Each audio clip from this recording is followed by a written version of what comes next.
Audible Inc. presents Capitalism, a very short introduction by James Fulcher, read by Nick Sullivan.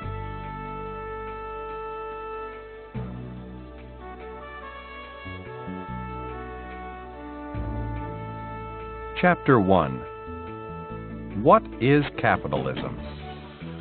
Merchant capitalism. In April 1601, the English East India Company sent its first expedition to the East Indies. After some 18 months, its 4 ships, Ascension, Dragon, Hector, and Susan, had returned from Sumatra and Java with a cargo mainly of pepper. The success of this venture led to a second expedition by the same ships, which left London in March 1604. On the return journey, Hector and Susan set off first, but Susan was lost at sea, and Hector was rescued by Ascension and Dragon, which found her drifting off South Africa with most of her crew dead. Ascension, Dragon, and Hector made it back to England in May 1606 with a cargo of pepper, cloves, and nutmegs. The shareholders in these 2 voyages made a profit of 95% on their investment. Despite the similar success of the third expedition in 1607, the fourth one in 1608, consisting of the ships Ascension and Union, was a complete disaster. The Ascension reached the west coast of India, but was there wrecked by its proud and headstrong master, who drove his ship aground after ignoring local warnings about shoaling waters. The Union called in at a Madagascan port, where the crew was ambushed and the captain killed, but nonetheless the ship made it to Sumatra and loaded a cargo. On her way back, the Union was wrecked off the coast of Brittany. The investors in this expedition lost all their capital. Capitalism is essentially the investment of money in the expectation of making a profit, and huge profits could be made at some considerable risk by long-distance trading ventures of this kind. Profit was quite simply the result of scarcity and distance. It was made from the huge difference between the price paid for, say, pepper in the Spice Islands and the price it fetched in Europe, a difference that dwarfed the costs of the venture. What mattered was whether the cargo made it back to Europe, though market conditions were also very important, for the sudden return of a large fleet could depress prices. Markets could also become saturated if the high profitability of the trade led too many to enter it. A glut of pepper eventually forced the East India Company to diversify into other spices and other products, such as indigo. A large amount of capital was needed for this trade. An East Indiaman, as the ships engaged in this trade were called, had to be built, fitted out, armed with cannon against Dutch and Portuguese rivals, and repaired if and when it returned. The company's shipyards at Blackwall and Deptford, which were major employers of local labor, required financing. Capital was also needed to stock outgoing vessels with bullion and goods to pay for the spices, with munitions, and with food and drink for the large crews they carried. On the company's third expedition, Dragon had a crew of 150, Hector 100, and Consent 30. In all, 280 mouths to feed, at least initially. One reason for the large crews was to make sure there were enough sailors to get the ships back after the hazards of the expedition had taken their toll. The East India Company's capital was obtained largely, but not entirely, from the rich London merchants who controlled and administered it. Aristocrats and their hangers-on were another source, and one welcomed by the company because of their influence at court. The company's privileges depended on royal favor. Foreign money was also involved, mainly from Dutch merchants excluded by the rival Dutch East Indies Company. They were also a useful source of intelligence about that company's activities. The first 12 voyages were each financed separately, with capital committed to one voyage only and the profits of the voyage distributed among its shareholders according to traditional merchant practices. This was, however, a risky way of financing long-distance trade, for it exposed capital to a long period of uncertainty in faraway and unknown places. Risk could be spread by sending out several ships on each expedition, so that not all the eggs were in one basket. But whole expeditions could nonetheless be lost, as in 1608. The company shifted to a method of finance that spread risks over a number of voyages and then became a fully fledged joint stock company, with, after 1657, continuous investment unrelated to specific voyages. In 1688, trading in its stocks began on the London Stock Exchange. Risk was also reduced through monopolistic practices. Like its counterparts abroad, the English East India Company was closely intertwined with the state, which granted it a monopoly for the import of Oriental goods and gave it the right to export bullion to pay for them. In exchange, the state, always short of money, gained revenue from customs duties on the large and valuable imports made by the company. There was certainly competition, but it was international competition in the Indies between the English, the Dutch, and the Portuguese, and as far as possible eliminated within each country. Outsiders were always trying to break into the trade, and one of the key privileges bestowed on the East India Company by the state was the right to take action against interlopers. Markets were manipulated by buying up stocks and holding back sales. In the 17th century, Amsterdam merchants were particularly skilled in these practices and busily established monopolies not only in spices, but in Swedish copper, whale products, Italian silks, sugar, perfume ingredients, and saltpeter, an ingredient of gunpowder.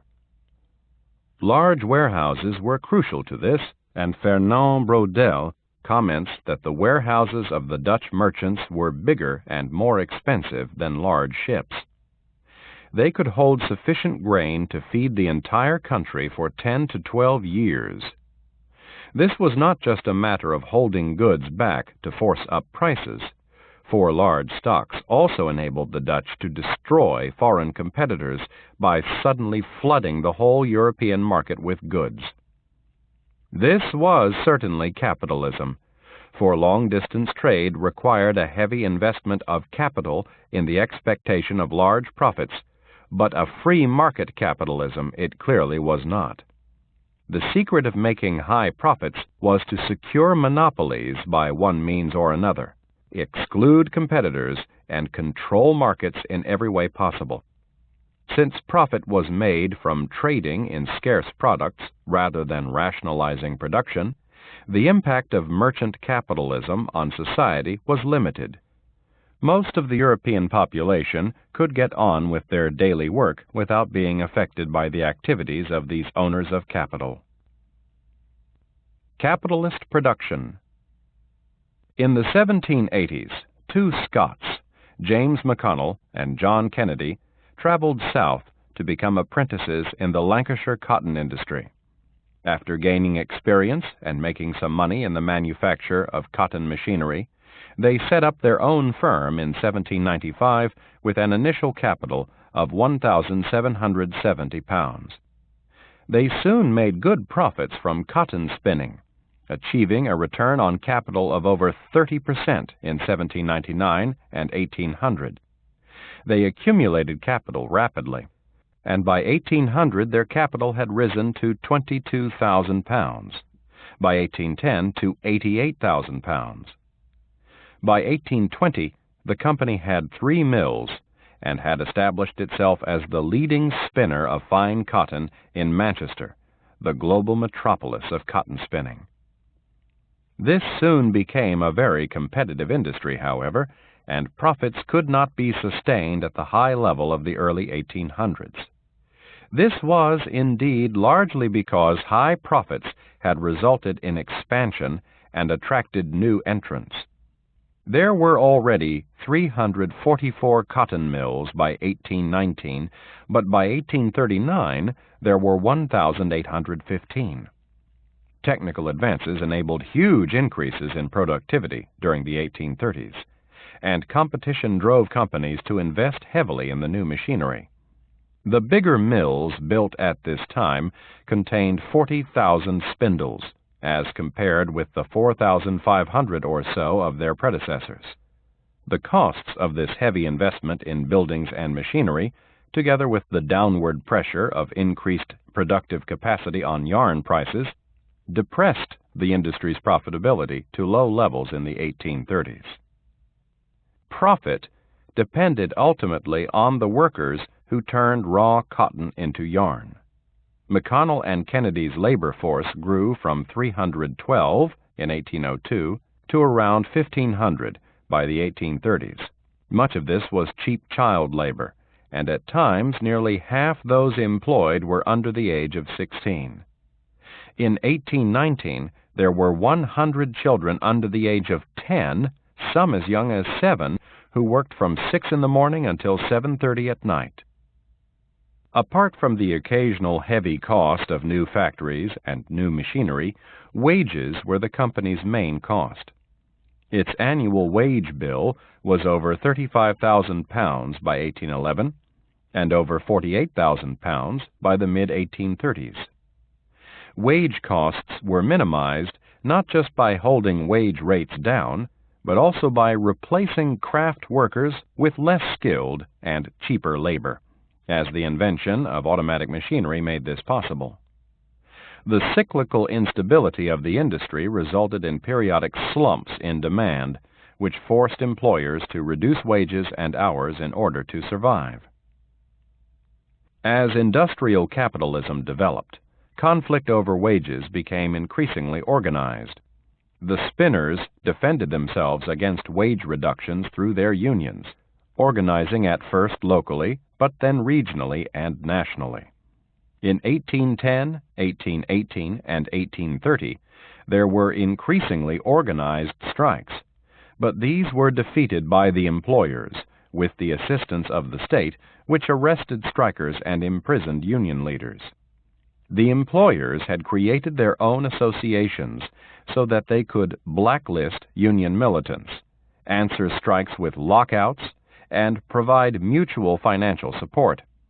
Vigorous action by the spinners' unions does seem nonetheless to have been quite successful, for wages remained stable in spite of declining profitability and employers' attempts to reduce them.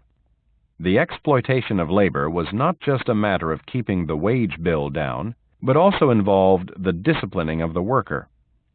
Industrial capitalism required regular and continuous work if costs were to be minimized. Expensive machinery had to be kept constantly in use. Idleness and drunkenness, even wandering around and conversation, could not be allowed. The cotton mills did indeed have trouble recruiting labor because people simply did not like long uninterrupted shifts and close supervision. Employers had to find ways of enforcing a discipline that was quite alien to the first generation of industrial workers. They commonly used the crude and negative sanctions of corporal punishment for children, fines, or the threat of dismissal, but some developed more sophisticated and moralistic ways of controlling their workers. Robert Owen introduced silent monitors at his new Lanark mills. Each worker had a piece of wood with its sides painted black for bad work, blue for indifferent, yellow for good, and white for excellent. The side turned to the front provided a constant reminder, visible to all, of the quality of the previous day's work. Each department had a book of character, recording the daily color for each worker. Discipline was not only a factory matter, for Owen also controlled the community. He sent round street patrols to report drunkenness and fined the drunks next morning. He insisted on cleanliness and established detailed rules for the cleaning of streets and houses. There was even a curfew that required everyone to be indoors after 10:30 p.m. in the winter. As E.P. Thompson has emphasized, disciplined work was regular timed work. It meant turning up every day, starting on time, and taking breaks of a specified length at specified times. Employers had a long battle against the well-established tradition of taking off as additional Saints' Days, Saint Monday, and even Saint Tuesday, to recover from weekend drinking. Time became a battleground, with some unscrupulous employers putting clocks forward in the morning and back at night. There are stories of watches being taken off workers so that the employer's control of time could not be challenged. Significantly, timepiece ownership spread at the same time as the Industrial Revolution, and at the end of the 18th century, the government tried to tax the ownership of clocks and watches.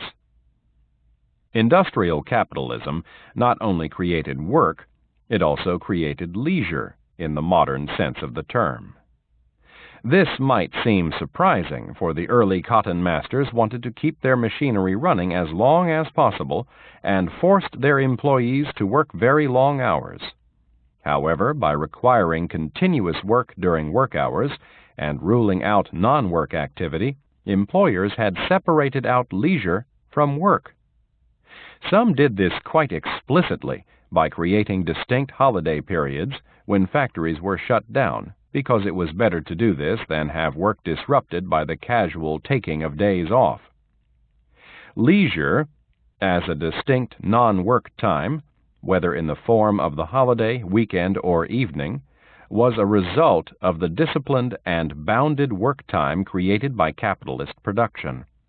Workers then wanted more leisure, and leisure time was enlarged by union campaigns, which first started in the cotton industry, and eventually new laws were passed that limited the hours of work and gave workers holiday entitlements.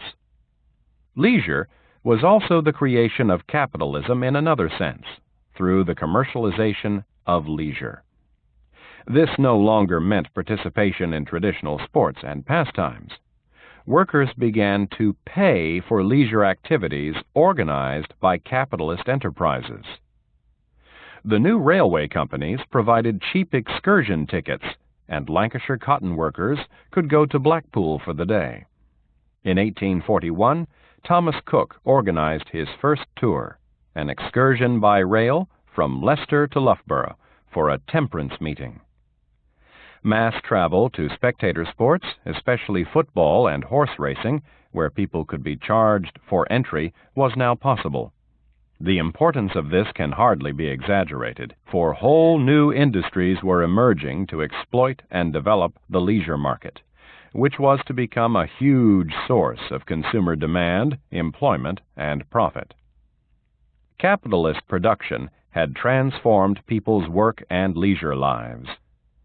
The investment of capital in the expectation of profit drove the Industrial Revolution, and rapid technical progress increased productivity by leaps and bounds.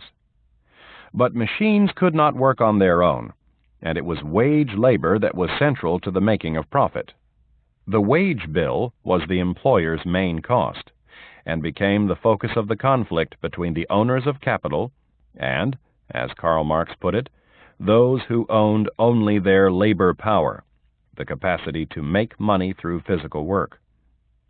Workers were concentrated in factories and mills, where they had to work in a continuous and disciplined manner under the supervisor's watchful eye, but also now had an opportunity to organize themselves collectively in unions. Non-work activities were expelled from work time into leisure time, and daily life was now sharply divided between work and leisure. Wage labor also meant, however, that workers had money to spend on their leisure life. The commercialization of leisure created new industries that fed back into the expansion of capitalist production. Financial capitalism. On Thursday, the 23rd of February, 1995, Nick Leeson, the manager of Baring Securities in Singapore, watched the Nikkei, the Japanese stock market index, drop 330 points. In that one day, Barings lost £143 million through the deals that he had made, though he was the only one who knew what was happening. These losses came on top of the earlier ones of some £470 million that Leeson had kept hidden from his bosses. He knew the game was up and bolted with his wife to a hideaway on the north coast of Borneo. Meanwhile, Baring's managers, puzzling over the large sums of money that had gone missing in Singapore, tried desperately to find him. By the next morning it was clear that Baring Brothers, the oldest merchant bank in London, had sustained such huge losses that it was effectively bankrupt. Leeson tried to find his way back to England, but was arrested in Frankfurt, extradited by Singapore for breaches of its financial regulations, and jailed for 6.5 years. Leeson had been trading in derivatives. These are sophisticated financial instruments that derive their value from the value of something else, such as shares, bonds, currencies, or indeed commodities, such as oil or coffee. Futures, for example, are contracts to buy shares, bonds, currencies, or commodities at their current price at some point in the future. If you think that the price of a share is going to rise, you can buy a 3-month future in it. After the 3 months have expired, you receive shares at the original price and make a profit by selling them at the higher price now prevailing. You can also buy options, which do not commit you to the future deal, but allow you to decide later whether you want to go ahead or not. The buying of futures can perform a very important function, since it enables the reduction of uncertainty and therefore risk. If the price of corn is high, but the harvest is some way off, a farmer can lock into the existing price by making a deal with the merchant to sell the corn at this price in 3 months' time. Futures can also, however, be bought for purely speculative reasons to make money out of movements in prices. Financial futures of the kind that Leeson was trading in were more or less informed gambles on future price movements. This was what Susan Strange has called casino capitalism. Money could also be made from arbitrage, which exploits the small price differences that occur for technical reasons between markets. If you are able to spot these differences, calculate rapidly what they are worth, and move large sums of money very quickly, you can make big profits this way. Leeson found that he could exploit small differences lasting less than a minute between futures prices on the Osaka and Singapore stock exchanges. Operations of this kind could be carried out with little risk, since an immediate and calculable profit was taken from an existing, if short-lived, price difference.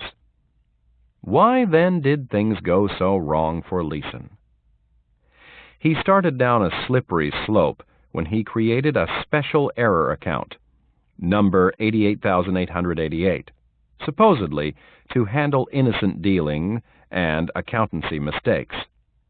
This was the place where he hid his losses, and he also found a way of concealing the accumulated end-of-the-month deficits by getting the Singapore back office to make temporary but illegal transfers of money between various accounts. This and other manipulations bamboozled the auditors, who should have uncovered what was going on. The existence of 88,888 allowed Leeson to gamble with Baring's money. He could build his reputation by taking risks and trading aggressively on the futures markets, since any losses could be hidden.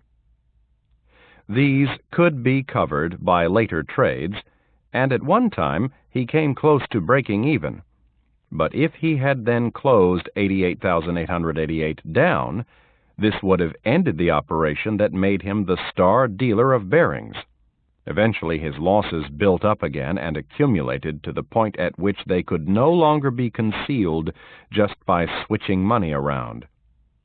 At this point, he plunged into selling options, which, unlike futures, could immediately raise money to cover the monthly shortfalls in 88,888.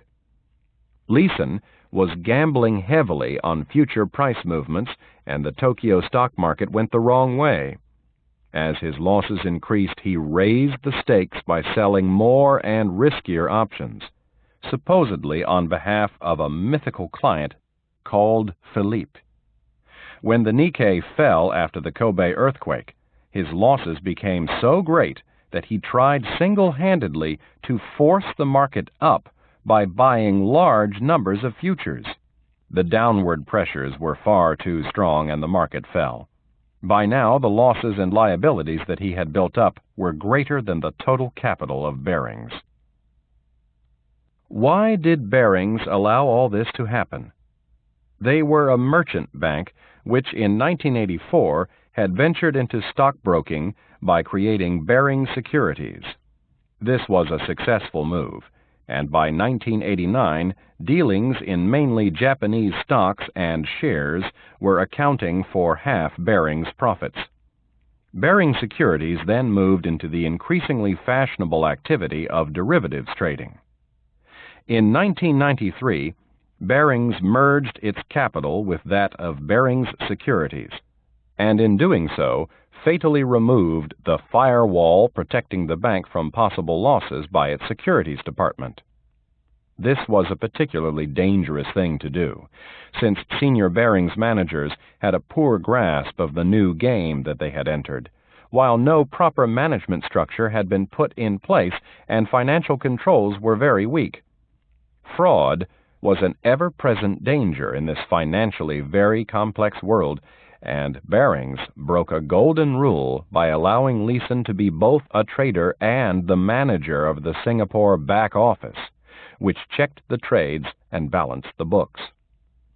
Leeson was apparently a very successful dealer who was making large profits for Barings, and they backed him to the hilt. Ironically, when Barings crashed, his bosses had just decided to reward his 1994 activities with a £450,000 bonus. As Leeson's operations drained increasing amounts of money from London and sent Barings hunting for loans around the world to cover them, Leeson's bosses actually thought they were financing profitable deals made by their star trader. It was not only the complexities of the financial markets and the extraordinarily weak financial controls within Barings that enabled Leeson to get away with things for so long, but also the corporate hunger for ever greater profits. What then is capitalism? We have examined three very different examples of capitalism. The various business activities involved are about as different as they could be, but all involve the investment of money in order to make a profit, the essential feature of capitalism. It is not the nature of the activity itself that matters, but the possibility of making profit out of it. Indeed, it is typical of a capitalist society that virtually all economic activities that go on within it are driven by the opportunity to make profit out of capital invested in them. Capital is money that is invested in order to make more money. By extension, the term capital is often used to refer to money that is available for investment, or indeed any asset that can be readily turned into money for it. Thus, a person's house is often described as their capital because they can turn it into capital either by selling it or by borrowing on the strength of it. Many small businesses are indeed set up in this way.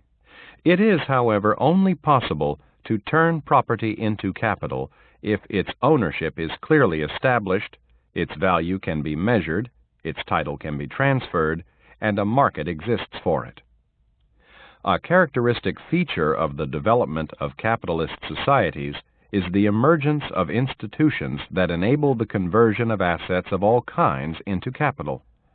Hernando de Soto has argued persuasively that it is the absence of these institutions, above all functioning systems of property law that frustrates the emergence of local capitalisms in the Third World. He claims that an enormous amount of value that is locked up in property cannot therefore be realized and put by entrepreneurs to productive use. Capitalists existed before capitalism proper. Since the earliest times, merchants have made money by investing in goods that they sold at a profit. As we saw with the East India Company, a merchant capitalism of this kind could be highly organized and very profitable, but it was an activity that involved only a small part of the economy. Most people's livelihoods did not come from economic activities financed by the investment of capital. In capitalism proper, the whole economy becomes dependent on the investment of capital, and this occurs when it is not just trade that is financed in this way, but production as well. Capitalist production is based on wage labor. A clear line of division and conflict emerges between the owners of capital, who own what Karl Marx called the means of production, and those who sell their labor in exchange for wages. The means of production are the workplace, the machinery, and the raw materials, which in pre-capitalist societies were owned not by the owners of capital, but by the craftsmen who made the goods. A wage, or salary, is the price paid by the employer for labor sold by the worker. Just as a capitalist will invest money in any activity that brings a profit, a worker can find employment in any activity that pays a wage. In a capitalist society, both capital and labor have an abstract and disembedded quality, since both are separated from specific economic activities and are therefore able in principle to move into any activity that suitably rewards them. In real life, this mobility is constrained by the existing skills and experience of both the owners of capital and workers, and by the relationships and attachments that they have formed. The potential mobility of capital and labor is, nonetheless, one of the features of capitalist societies that gives them their characteristic dynamism. Wage labor is both free and unfree. Unlike slaves, who are forced to work by their owners, wage laborers can decide whether they work and for whom. Unlike the serfs in feudal society, who were tied to their lord's land, they can move freely and seek work wherever they choose. These freedoms are, on the other hand, somewhat illusory, since in a capitalist society it is difficult to survive without paid work, and little choice of work or employer may be available. Wage laborers are also subject to tight control by the employer, and, as we saw in the cotton mills, capitalist production meant a new kind of disciplined and continuous work. Workers had become, as Marx put it, wage slaves. The importance of wage labor is not only its role in production, but also its role in consumption. Wage laborers cannot themselves produce what they need or may wish to consume. They have to buy it, thereby providing the demand that activates a whole range of new capitalist enterprises. This applies not only to their food and clothing and personal possessions, but to their leisure activities as well. As we saw earlier, capitalist production rapidly led to the creation of whole new industries based on the commercialization of leisure. This double role of wage labor, which enabled the dynamic interaction of production and consumption, explains why capitalist production expanded so very rapidly once it had got going. Markets, like merchants, are nothing new, but they are central to a capitalist society in a quite new and more abstract way. This is because production and consumption are divorced. People do not consume what they produce or produce what they consume, and are linked only through the markets where goods and services are bought and sold. Instead of being a place where you can buy some extra item that you do not produce yourself, markets become the only means by which you can obtain anything. They are no longer located just in marketplaces, but exist wherever buyers and sellers make their exchanges, and nowadays this commonly means in some electronic space where prices are listed and deals registered. This applies not only to goods and services, but also to labor, money, and capital. The wage, that is, the price for labor, is established on a labor market, where employers compete for labor and workers compete for jobs. Money itself is bought and sold on currency markets. The ownership of companies is bought and sold in stock exchanges. As we saw with the cotton mills, markets generate intense competition between capitalist enterprises.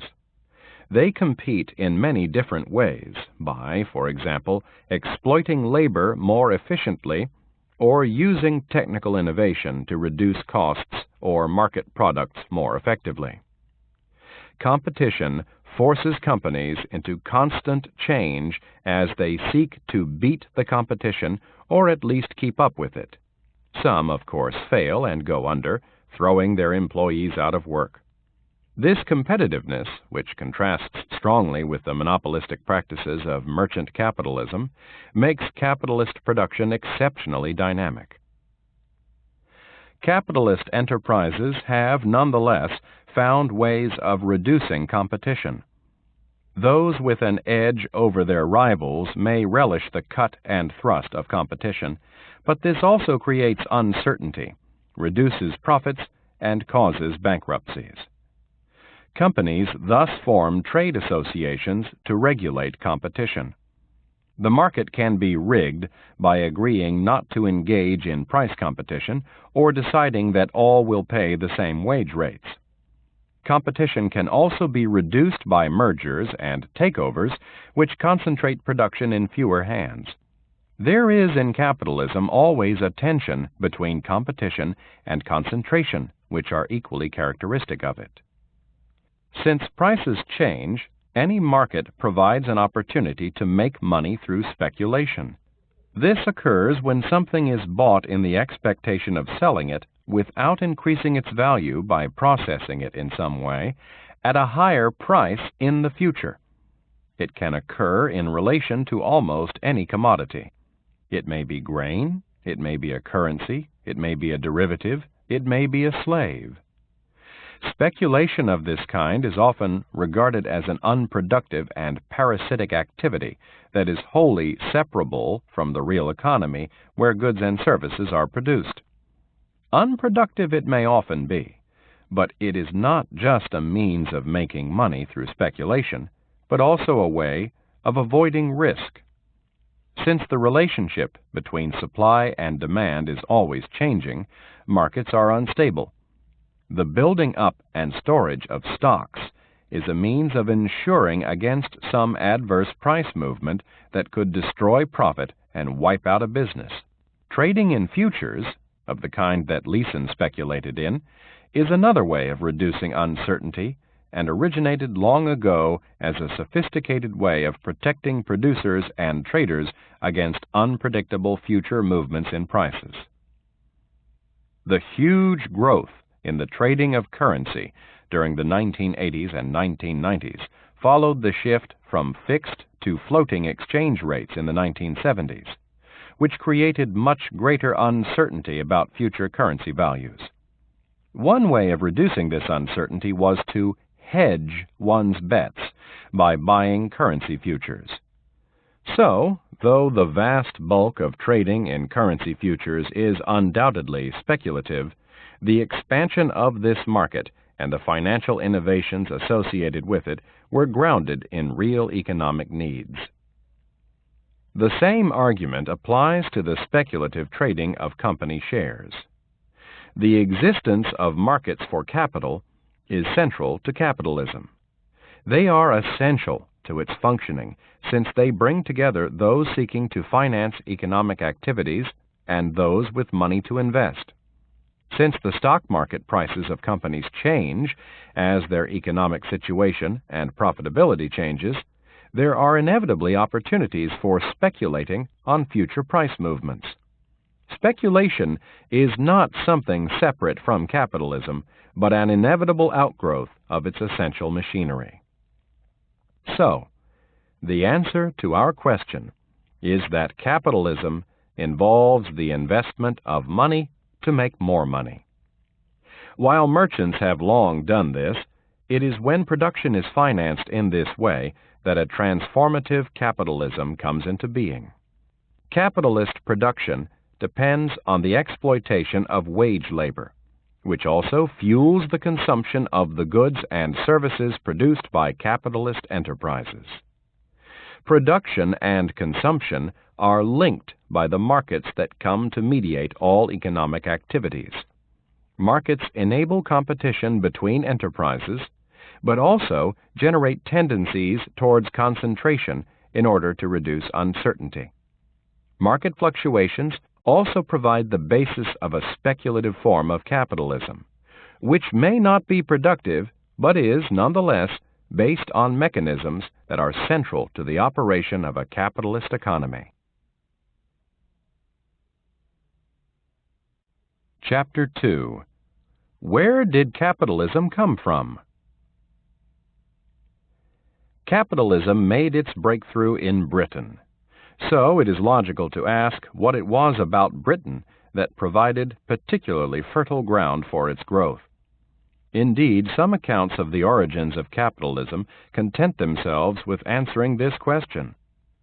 Ellen Meiksons Wood's recent book finds its origin in England, and perhaps surprisingly in agriculture, in the relationships between landlords, tenants, and peasants. The first section of this chapter pursues a similar line of argument that owes much to her approach. But can we stop there? This chapter goes on to argue that capitalism must be seen ultimately as a European phenomenon. In exploring the origins of capitalism, the question is not so much why it developed in Britain, but why it emerged in Europe. Why Britain? Britain in the 19th century was the first industrial society, but it was the breakthrough of capitalism in the 18th century that made 19th century industrialism possible. The spread of market relationships and the growth of consumption generated a large enough demand to make investment in industrial production worthwhile. The need to earn money to spend on goods made people seek industrial employment, even though industrial work was monotonous and factory conditions were often grim. The control of labor by the owners of capital enabled them to increase productivity by concentrating workers in factories, introducing machinery, and organizing labor in new ways. Relationships between employers and workers in the 18th century already provide clear evidence of capitalist relationships. Trade unions and industrial conflict are generally associated with the 19th century, but organized conflicts of interest between labor and capital were already occurring in the 18th. During this century, most craft workers organized themselves at some stage into combinations, the forerunners of trade unions.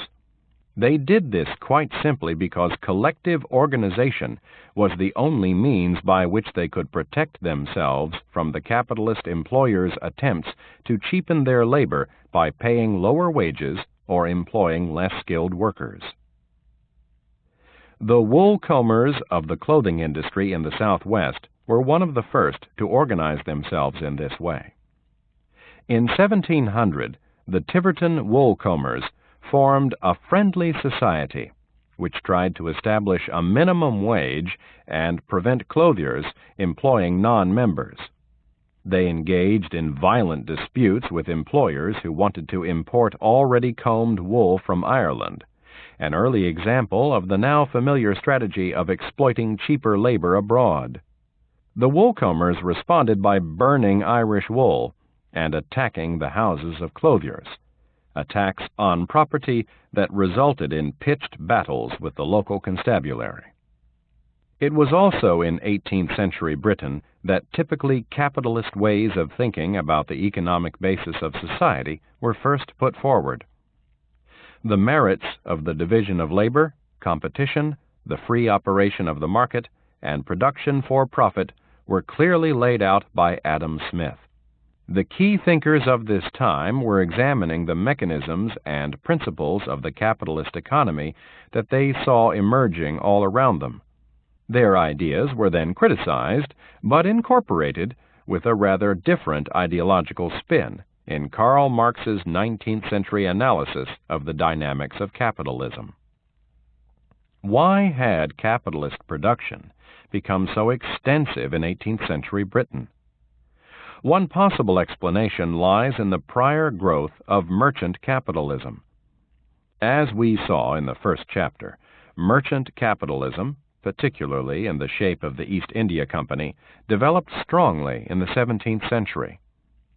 Once capital had been accumulated in this and other trading ventures, it could be invested in production. Furthermore, international trade enabled the growth of worldwide markets for the goods produced by capitalist industry, and in the 19th century, the Lancashire cotton industry became largely dependent on the Indian market. Merchant capitalism also created new ways of investing and trading in company shares. Merchant capitalism was not, however, as closely linked to capitalist production as these arguments would lead one to suppose. It was domestic, rather than overseas demand, that lay behind the growth of production in the 18th century.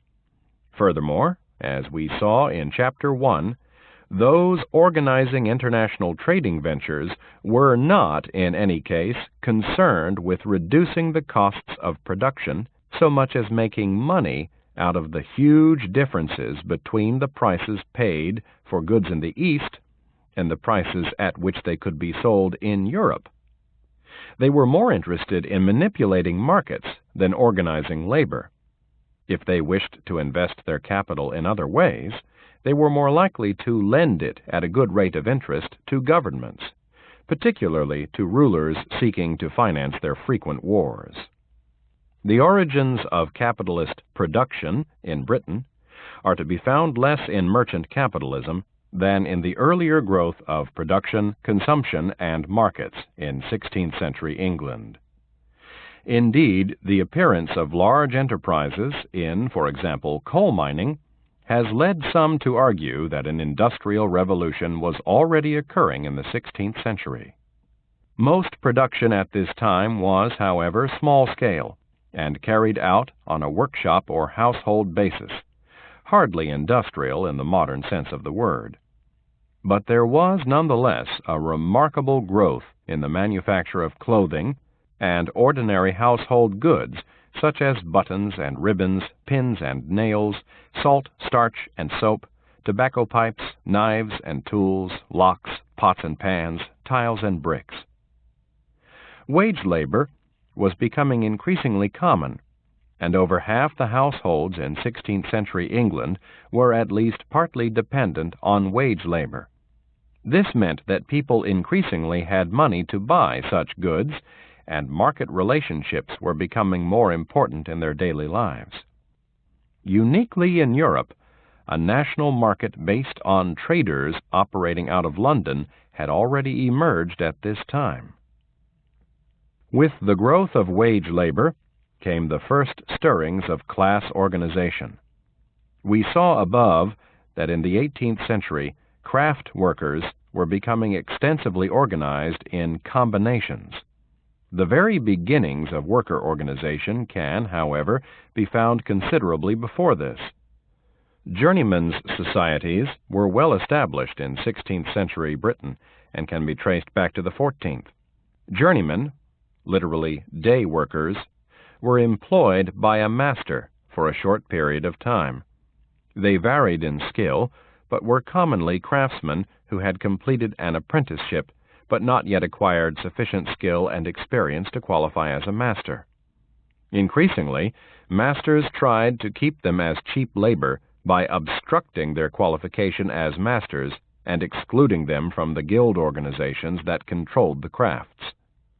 The journeymen's response was organization, to defend their status and bargain collectively for improvements in wages and working conditions.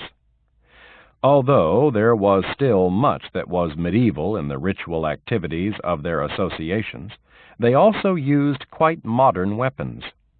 In Coventry, in 1424, the journeymen in the clothing trade went on strike for higher wages, and the town authorities had to intervene to bring about a settlement. Thus, at this early time, craftsmen were already becoming divided into an employing and a laboring class that were in conflict with each other. Little capital was at this stage involved in most craft production, but in some trades, notably clothing, a new form of production, the putting out system, was coming into existence. In the case of clothing, merchants used their capital to buy wool and put this out to spinners and weavers before collecting the cloth, distributing it to other crafts for finishing off, and finally selling it. Although this system was organized by merchants, they were much closer than those engaged in international trading ventures to the production process. They were indeed commonly craftsmen by origin. This was a clear and important step on the road to capitalist production. It was not capitalist production proper, for the owner of the capital owned the raw material and the product, but did not own the whole of the means of production. Weavers, for example, generally worked at home on their own looms. Production was dispersed through many small units, and the merchant did not control the production process or directly supervise the worker. However, in later forms of this system, weavers might rent their looms from their capitalist employer, or rent workplaces in workshops owned by the employer, who thereby acquired greater control over them. The putting out system shaded into the modern factory, though it also persisted alongside it, and in the textiles industry still does. For in this industry, finishing off work is still commonly put out to home workers. Thus, we can trace the origins of capitalist production a long way back, to the 16th century and earlier.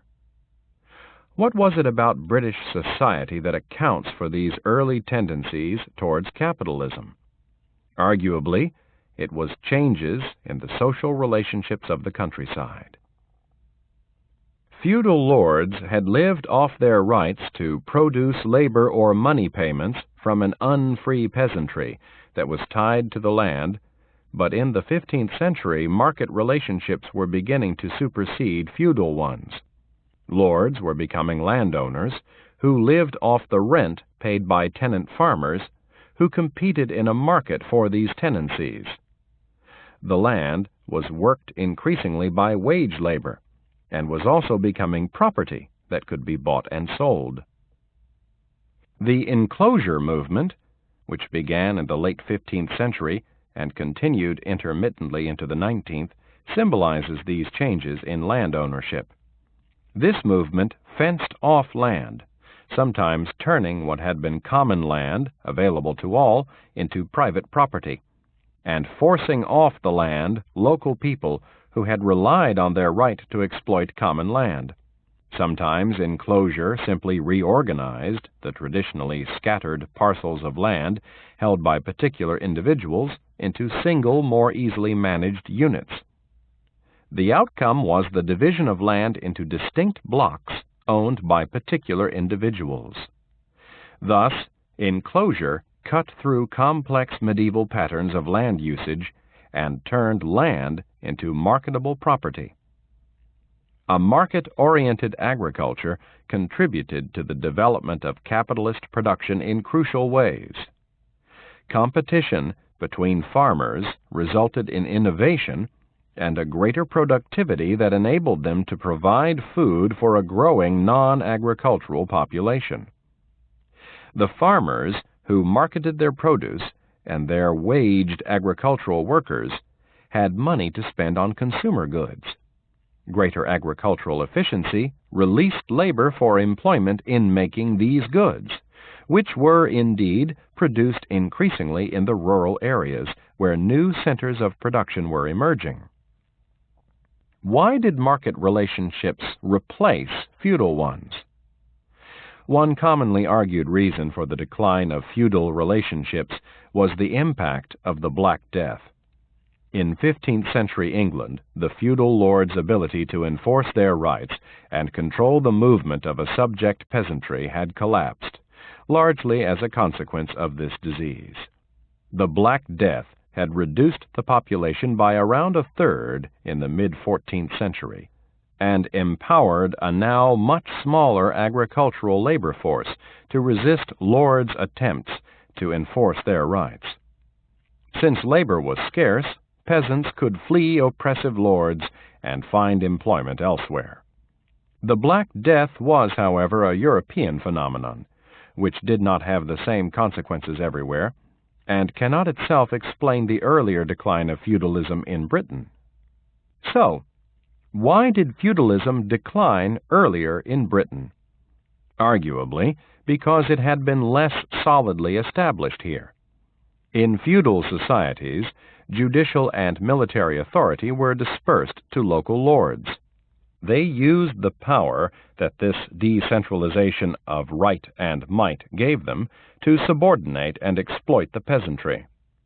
England had, however, been a relatively unified, orderly, and cohesive monarchy since the Norman conquest in 1066.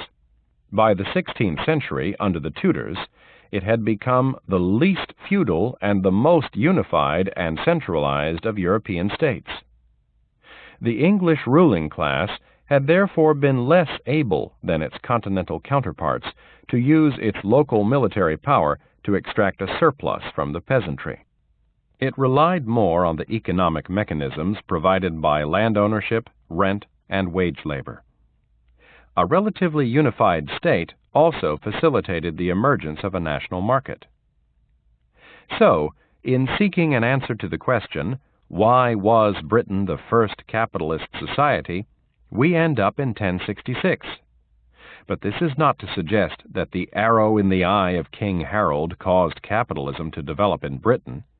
It is rather that the consequences of the Norman conquest eventually produced a society more favorable than other European societies to the emergence of a fully fledged capitalism. Capitalism in Europe. Although Britain was the first society in which production in general became capitalist, there are plentiful examples of the emergence of capitalism elsewhere in Europe. Indeed, the techniques of capitalist organization were at times much more advanced in other European societies. Capitalist production already had a long history in Europe.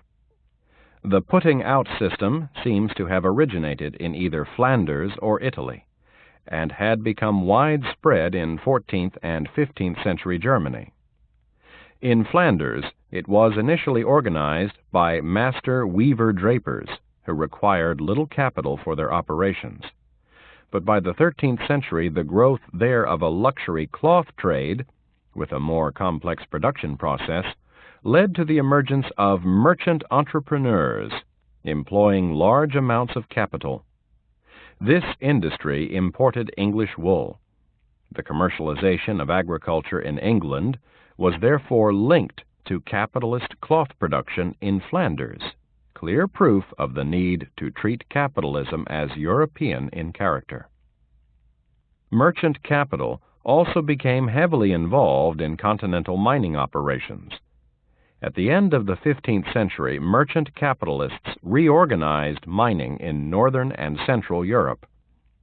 After deposits close to the surface had been exhausted, deep mining, whether of copper, gold, silver, or lead, required large amounts of capital, and this provided an opportunity for merchants, such as the Fuggers of Augsburg, to move in and take control of production. The Fuggers had made their fortune from trade and loans to the Habsburg emperors, but then increased it further by investing in mining operations in Austria and Hungary. Their Hungarian mine employed hundreds of workers and was highly profitable. It was in the mines of Central Europe that the previously independent miners became wage labor, and the word Arbeiter, German for worker, first came into use at this time. There were also early signs of a movement toward capitalist production in some continental cities. This was particularly evident in the rapidly developing printing industry. Even though most printing works were small, capital was required to buy the presses and pay for wages, paper, and type. Profits depended on keeping the cost of labor down, and there were frequent conflicts between print masters and their workers, who became highly organized in journeymen's associations. There was a big printers' strike in Lyon in 1539, which spread to Paris in 1541, and there were further flare-ups in these cities in 1567 and 1571. Capitalist production was then developing all over Europe, not just in Britain, but the growth of capitalism should not be seen just from the perspective of production. The early development of the commercial and financial techniques of capitalism occurred outside Britain. Merchant capitalism was more developed in 17th century Holland than 17th century Britain, and key innovations in company finance were made by the Dutch East India Company, well before they were adopted by its British counterpart. The Dutch company's capital was made permanent in 1609. Investors now received dividends from a joint stock company and could no longer withdraw their capital, though they could sell their shares. This innovation gave companies a more permanent and independent existence by enabling them to build up their capital on a long-term basis. It also created a market in shares, and it was no accident that a stock exchange was established in Amsterdam at the same time. As we saw in the first section of this chapter, these innovations in merchant capitalism probably had little to do with the growth of capitalist production. The world of the East Indies companies and associated stock markets had little connection with manufacturing. Indeed, the early stages of industrialization in Britain were not financed by investment through joint stock companies, as the account in Chapter 1 of The Rise of McConnell and Kennedy shows. Most early industrial enterprises were relatively small operations that were funded by families or local loans and then accumulated capital from their profits. Financial innovations were, however, critical to the growth of the large industrial corporations that in the later 19th century came to dominate capitalist production. If we are to understand the origins of the capitalist world that we live in, an understanding of the growth of large corporations is arguably as important as an understanding of the emergence of capitalist production itself.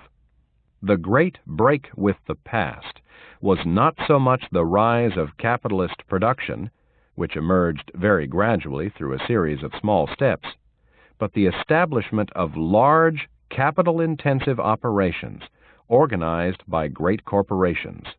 From this perspective, the financial innovations of merchant capitalism in 17th century Holland were of immense importance. These innovations can themselves be traced back from 17th century Holland to 16th century Antwerp. There, merchants had developed new ways of financing their trading ventures and spreading risk by drawing on the capital of a wider circle of passive investors.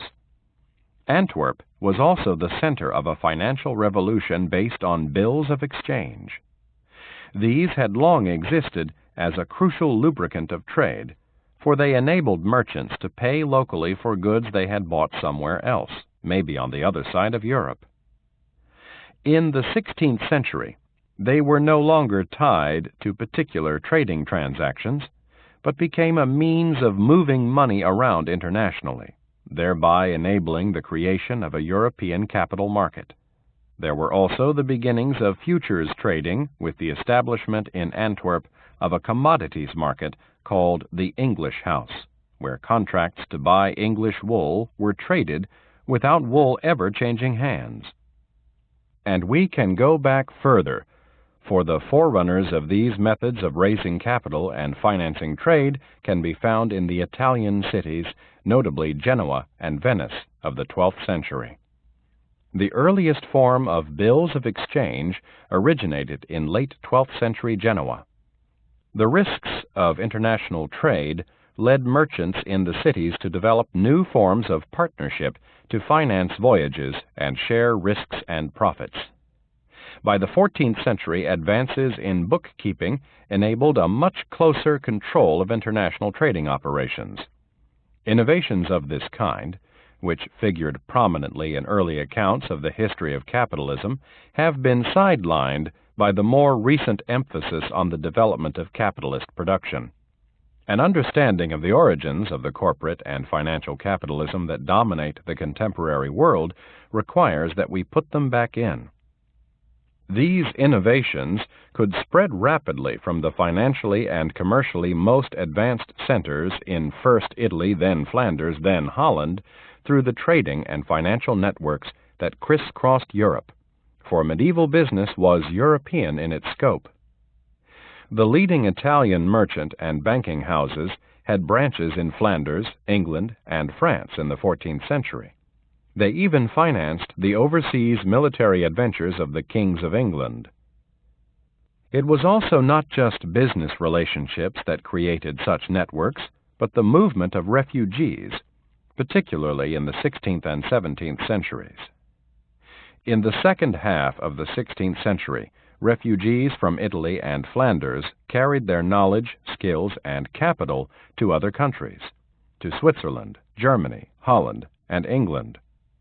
The Huguenots, French Protestants with Calvinist beliefs, migrated or were expelled to England and Switzerland, and there started new industries, such as lace-making, silk manufacture, and watchmaking.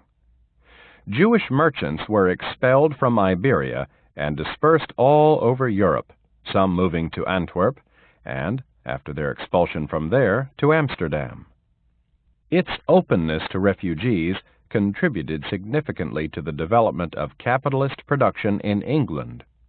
In a discussion of England's economic rise that resonates interestingly with today's debate on immigration, Carlo Cipolla has argued that the economic contribution of refugees has been neglected and comments on the extraordinary cultural receptiveness of Elizabethan England. Indeed, deliberate efforts were made at this time to revive declining clothing industries by bringing in from France and Flanders refugee craftsmen familiar with the latest techniques and products.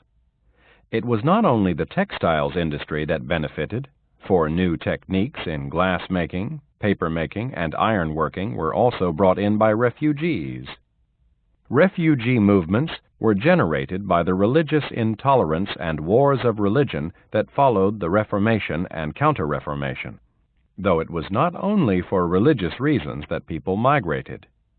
The economic disruption caused by warfare and military occupation was another major reason for the exodus from Flanders to Holland. It is also not easy to distinguish economic refugees from refugees of conscience and belief, as in today's world.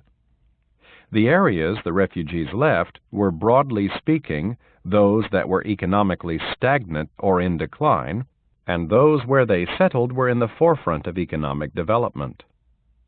Economic leadership shifted from Italy to Germany and Flanders, then to Holland, and only later to Britain. Although, as we have seen, both consumption and production had been growing steadily in Britain for centuries, it was not until the 18th century that Britain overtook Holland to become the leading capitalist country in Europe. Changes in economic leadership could result from shifts in trade, the impact of war, or political and religious change.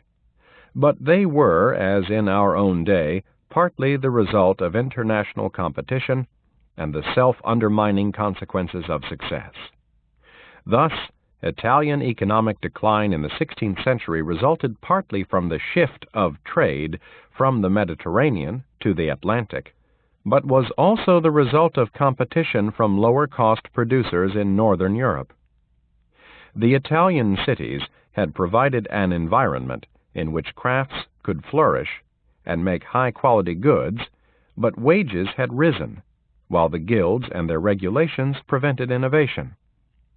Local attempts to stamp out lower-cost production in rural areas only made the situation worse. The less developed countries of Northern Europe, like some less developed Third World countries today, could outcompete the established centers of production. Thus, while one may reasonably ask why Britain was the first country in which production became capitalist, it is quite wrong to seek the origins of capitalism solely in Britain. This is partly because crucial features of capitalist organization originated outside Britain. It is, above all, however, because distinct national capitalisms did not exist at the time when capitalism was emerging. Business networks were European, merchants and workers moved around between countries, and different parts of Europe led the development of capitalism at different times. Why Europe? What was it that made Europe the birthplace of capitalism? Virtually every distinctive feature of European society has been advanced by someone as the explanation of the emergence of capitalism in Europe. One possible answer lies in Europe's cities. There has already been much reference in this chapter to the role of cities in the development of capitalism. The Italian cities, then Bruges, Antwerp, Amsterdam, and London, were the source of key innovations in financial and commercial techniques. One of the distinctive features of European society was the emergence in Italy, Flanders, and Germany of networks of relatively independent city-states, where commercial and financial, rather than landed, interests ruled. Cities played an indispensable role, but there are problems with making them the explanation of the emergence of capitalism in Europe. There was certainly a period between the 11th and 13th centuries when cities became increasingly independent, but in the centuries that followed they lost much of their autonomy, first to resurgent feudal rulers and then to the nation-state. Also, capitalist production developed more strongly in the countryside than the city, for the guilds in the cities obstructed the ruthless capitalist pursuit of new methods and cheaper labor.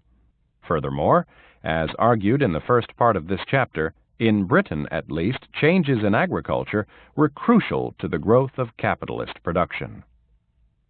Perhaps the answer lies in feudalism itself. The relationship between feudalism and capitalism is intriguing and paradoxical. In many ways, feudalism appears quite opposite in character to capitalism. Under feudalism, power and wealth were linked to the control of land, not the ownership of capital. Production was not for the market, but for consumption by the producer and the lord, who used physical rather than economic coercion to extract the surplus from the producer. There was no free wage labor, for agricultural labor was tied to the land. How could such a society give rise to capitalism? Although feudal societies have been viewed as reservoirs of anti-capitalist conservatism, they were in many ways flexible and dynamic.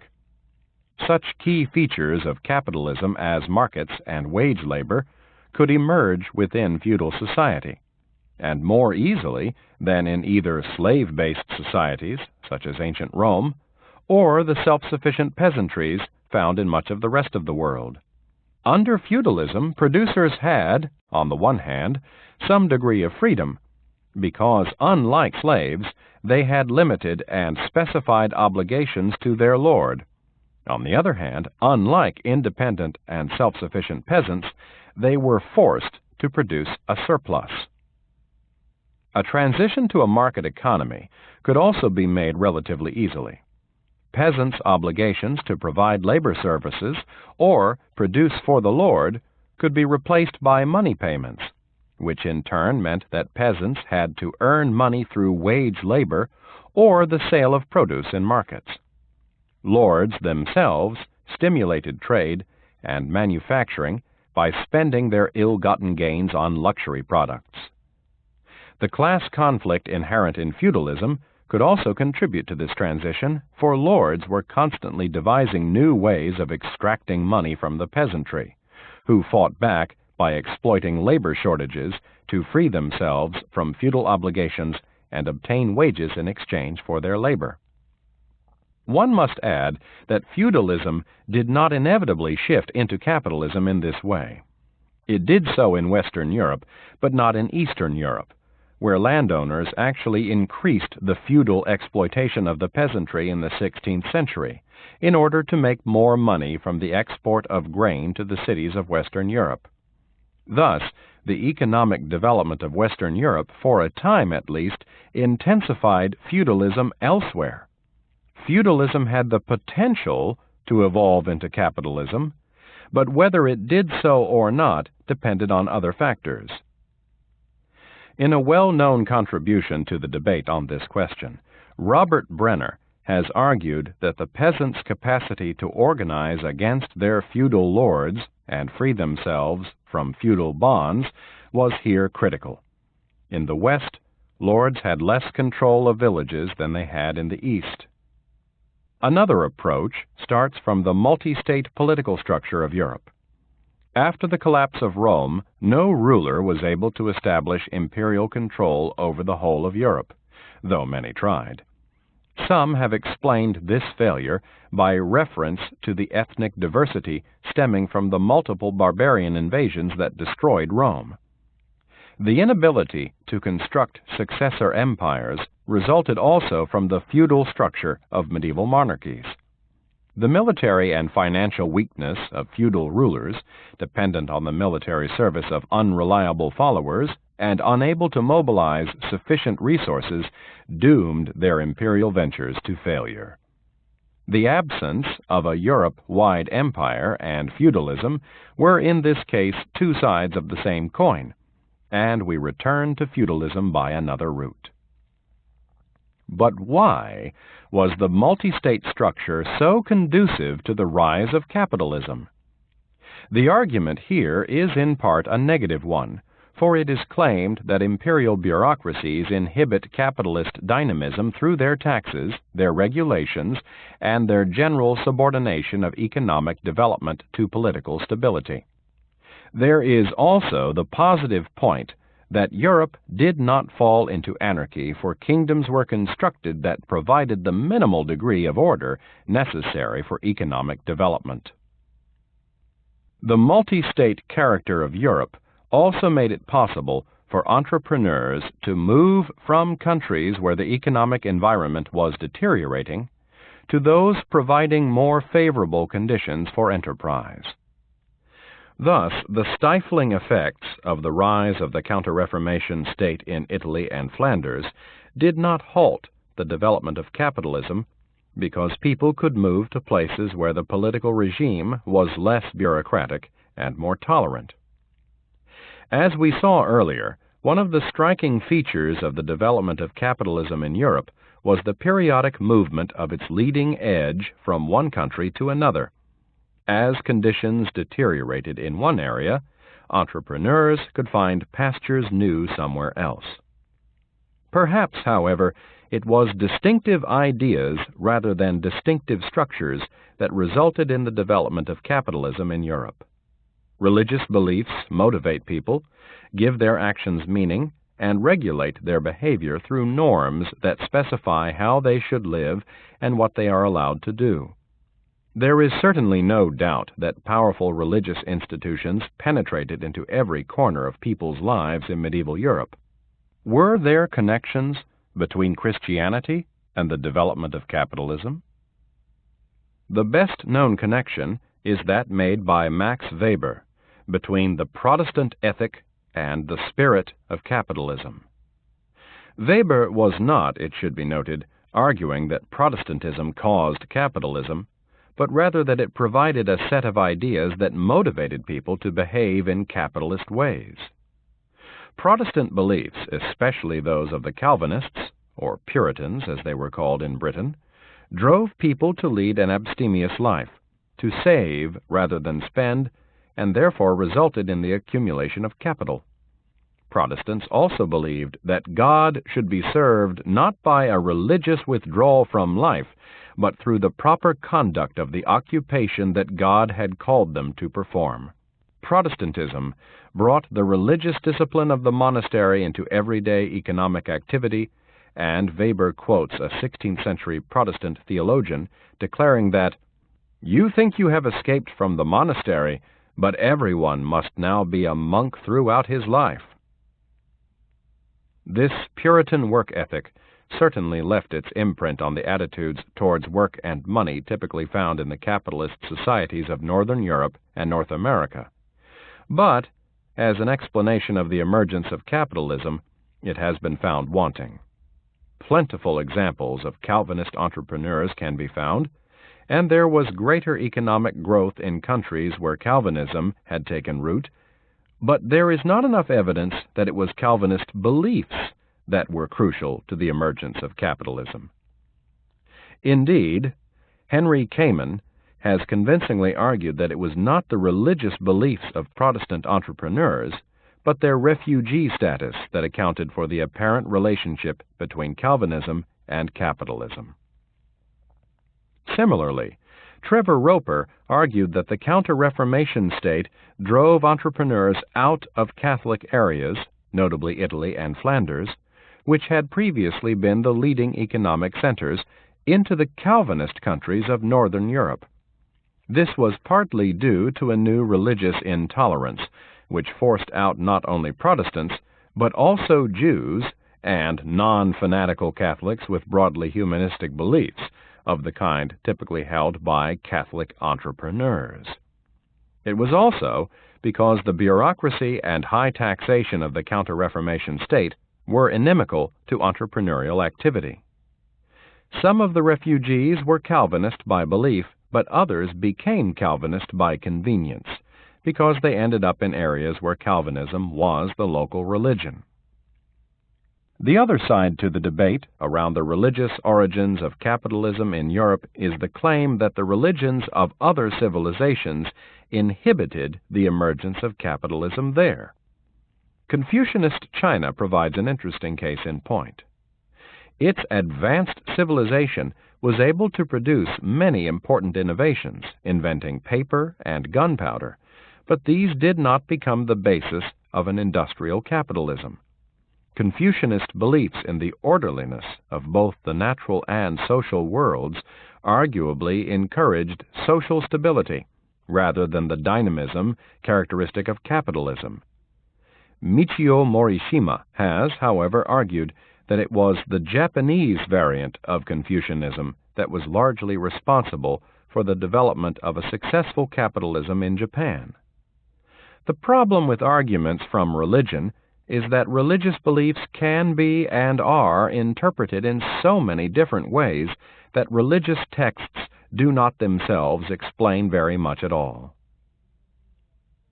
China was also the opposite of Europe in other respects.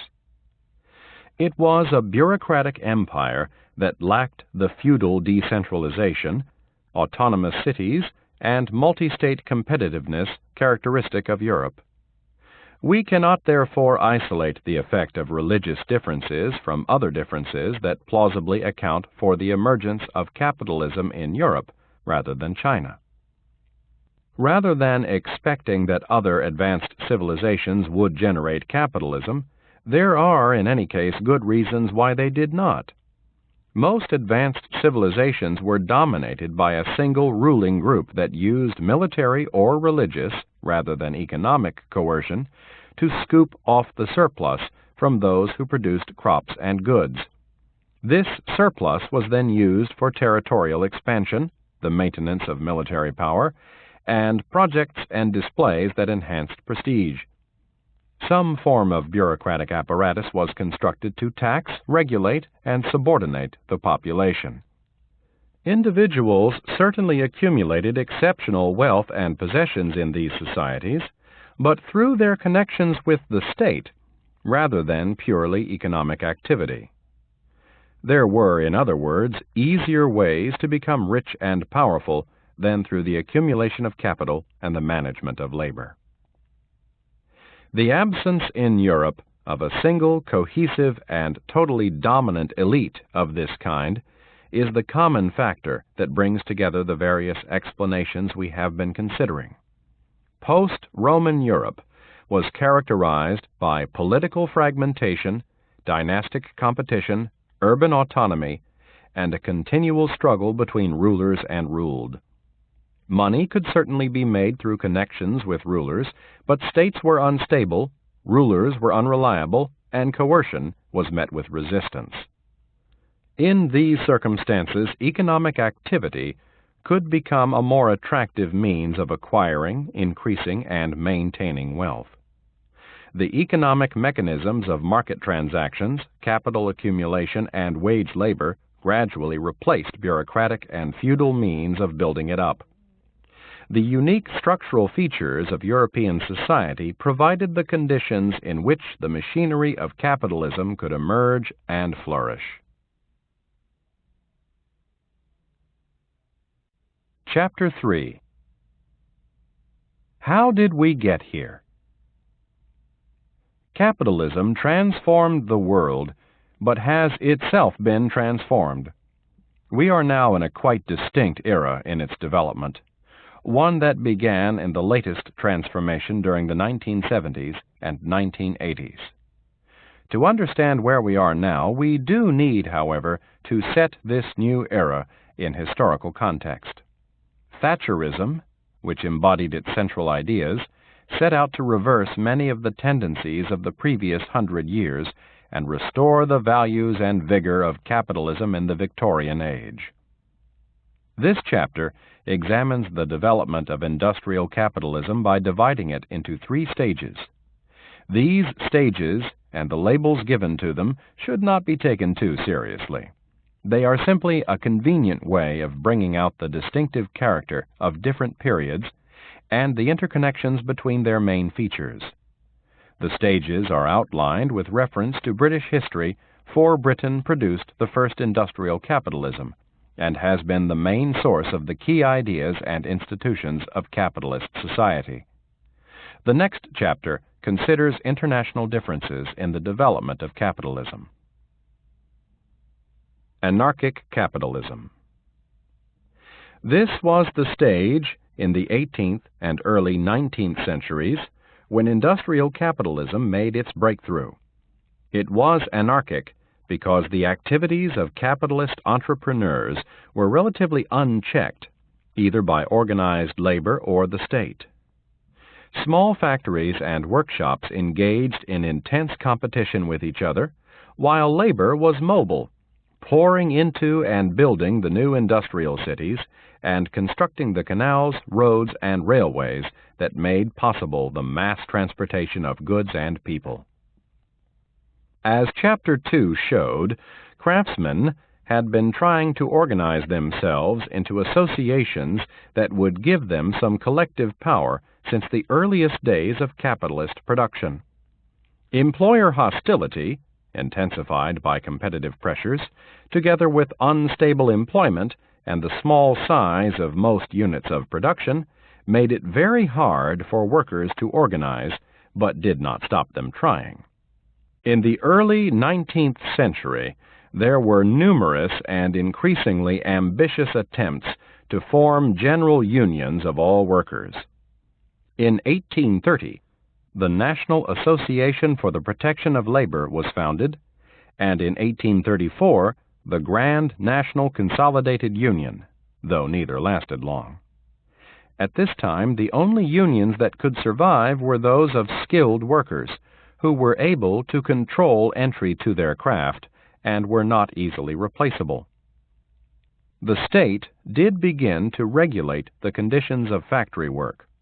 attempts to limit the number of hours that children could work can be traced back into the 18th century and had their first success in the Health and Morals of Apprentices Act of 1802, though it was not until the 1833 Factory Act that the first effective legislation to do this was passed. While some reformers were motivated by humanitarian concerns, this legislation was not simply directed against exploitation, for there was also much concern with the moral welfare of the women and children employed in the factories and the maintenance of traditional family relationships.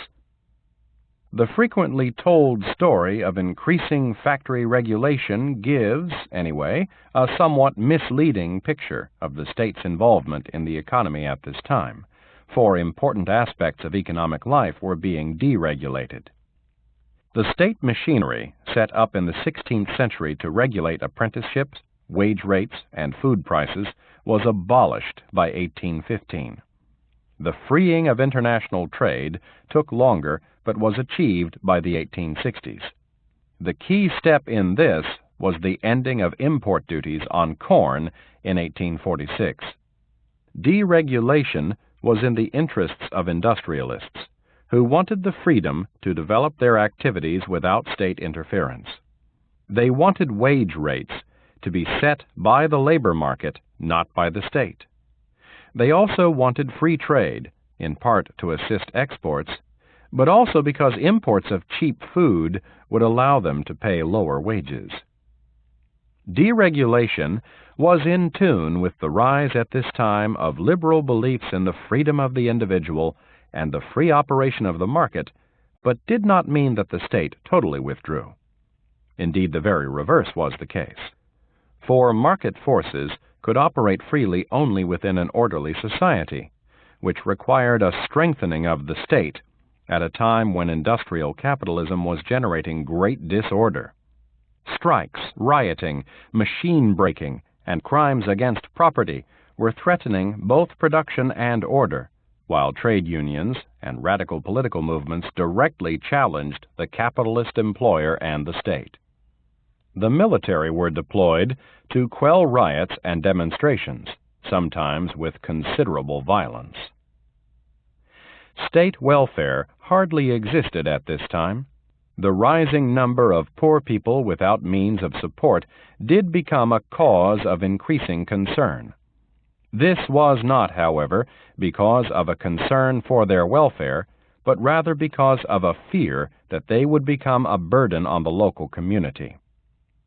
They had to be forced to work, and in 1834 the Poor Law Amendment Act introduced a new system of relief to do just that. The existing practice of outdoor relief was abolished, and a system of indoor relief created. Only those who entered a workhouse would be given support. Conditions there would be made worse than those experienced by the poorest paid worker, so that only those unable to work would enter. This law generated enormous hostility amongst the poor, and in practice the old system of outdoor relief largely continued, but the 1834 law illustrates well the attitude of the state to poverty during the period of anarchic capitalism. Competitive small-scale manufacturing, weak labor organization, economic deregulation, a strong state, and minimal state welfare were the mutually reinforcing features of this stage in the development of capitalism. Liberal beliefs in the freedom of the individual were particularly characteristic of this period, but not just of historical significance. Liberalism persisted as a powerful set of ideas which later resurfaced in the neoliberal guise of the beliefs and policies that have been so influential during the most recent stage of capitalist development. Managed capitalism. During the next stage in the development of capitalism, which began in the second half of the 19th century and came to its peak in the 1970s, competition and market regulation declined as both sides of industry became more organized and as state management and control increased. International conflict also played its part in this, as governments both sought to protect national economies from a growing international competition and more effectively manage and mobilize their resources against their enemies. Class organization was one of the main driving forces behind the developments of this next stage. More stable economic growth after the middle of the 19th century, the emergence of larger units of production, and the construction of stronger union organizations produced the conditions in which a national labor movement could at last emerge and survive. Employers, too, became more organized. Employers' associations were establishing themselves in the second half of the 19th century as employers banded together at industry level, partly in order to counter the growing industrial power of the unions, but also to reduce the uncertainties generated by unregulated competition. The main way in which employers reduced uncertainty was not, however, through association, but through concentration. The simplest way of dealing with the competition was to buy it up or merge with it. In Britain, this process got strongly underway towards the end of the 19th century, and there was a further wave of mergers in the 1920s, which resulted in the 1926 creation of ICI, Imperial Chemical Industries, out of 4 chemical companies that were themselves the products of earlier mergers. Increasing concentration has always been one of the main tendencies in capitalist organization and shows little sign of ceasing. As corporate units became larger, the management function grew, and with it managerial occupations and associations. Some now claimed that a managerial revolution was changing the character of capitalist industrialism. They argued that the growth of management, together with the spread of share ownership to many small and powerless owners, meant that managers, rather than shareholders, now controlled corporations. Instead of seeking simply to maximize profits, managers took account of the interests of all with a stake in the company. Plausible as it was, this notion of a managerial revolution overstated the power of managers, for owners were still ultimately in control and profitability remained the bottom line. But industrial production was undoubtedly a much more managed process than it had been before. Indeed, Alfred Chandler has argued convincingly that the 20th century supremacy of the American corporation was due to the organizational capabilities of American management. This was one sense in which capitalism had become increasingly managed. It also became more managed in other ways, as governments responded to class organization by becoming more involved in the management of class relationships. The state shifted from the repression of working-class discontent to its management through incorporation, that is, through the inclusion and representation of the working class.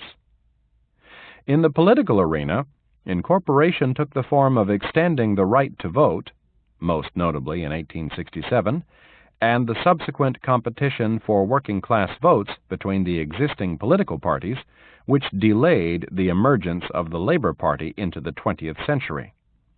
This was not founded until 1906, long after comparable parties had been established in other European countries. In the industrial arena, the unions were given some legislative protection during the 1870s, though the employers still took occasional action against them through the courts, until the Trade Disputes Act of 1906 provided them with immunity from civil actions.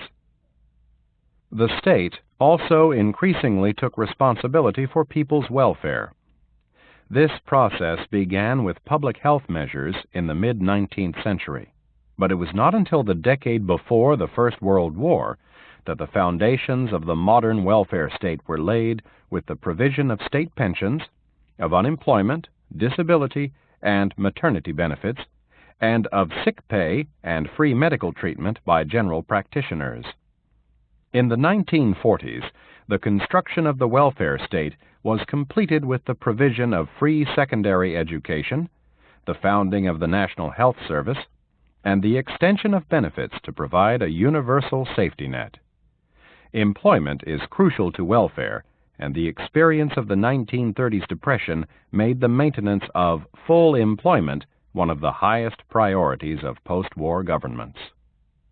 Not only were education and health taken out of the marketplace, but also other important industries and services. This process started locally with the so-called municipal socialism of the last quarter of the 19th century, which took gas and water supply into public ownership and provided publicly owned city transport.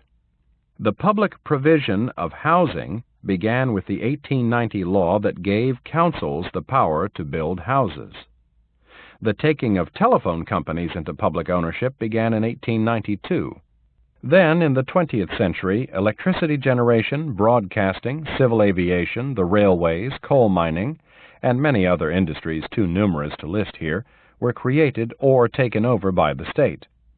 Much of this nationalization was motivated not by socialist beliefs in the merits of public ownership, but by nationalist concerns with the public ownership of key services and the inefficiency of fragmented or backward industries which had failed to modernize themselves.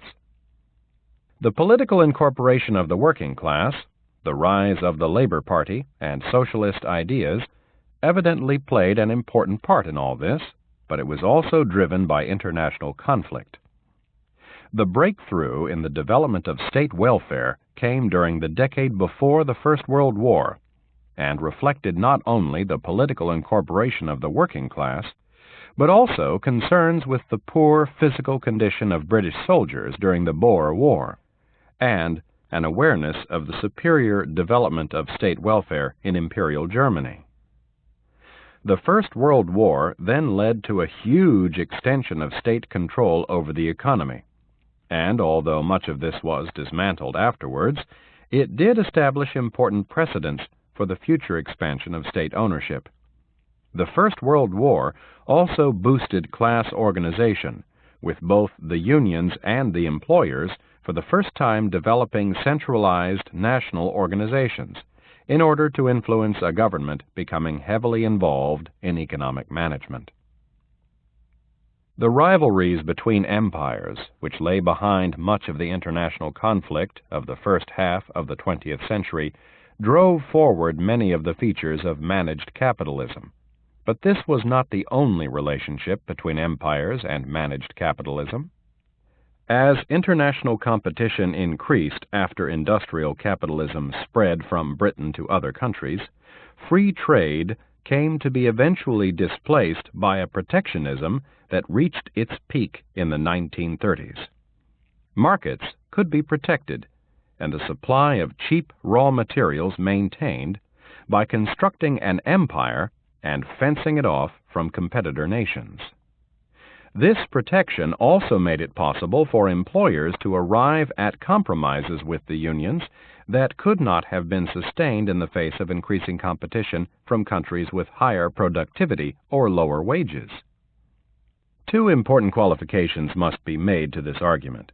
Firstly, it is not being argued that empires were constructed solely for economic reasons, but rather that, particularly in the British case, they enabled the development of a managed capitalism based on class organization and class compromise.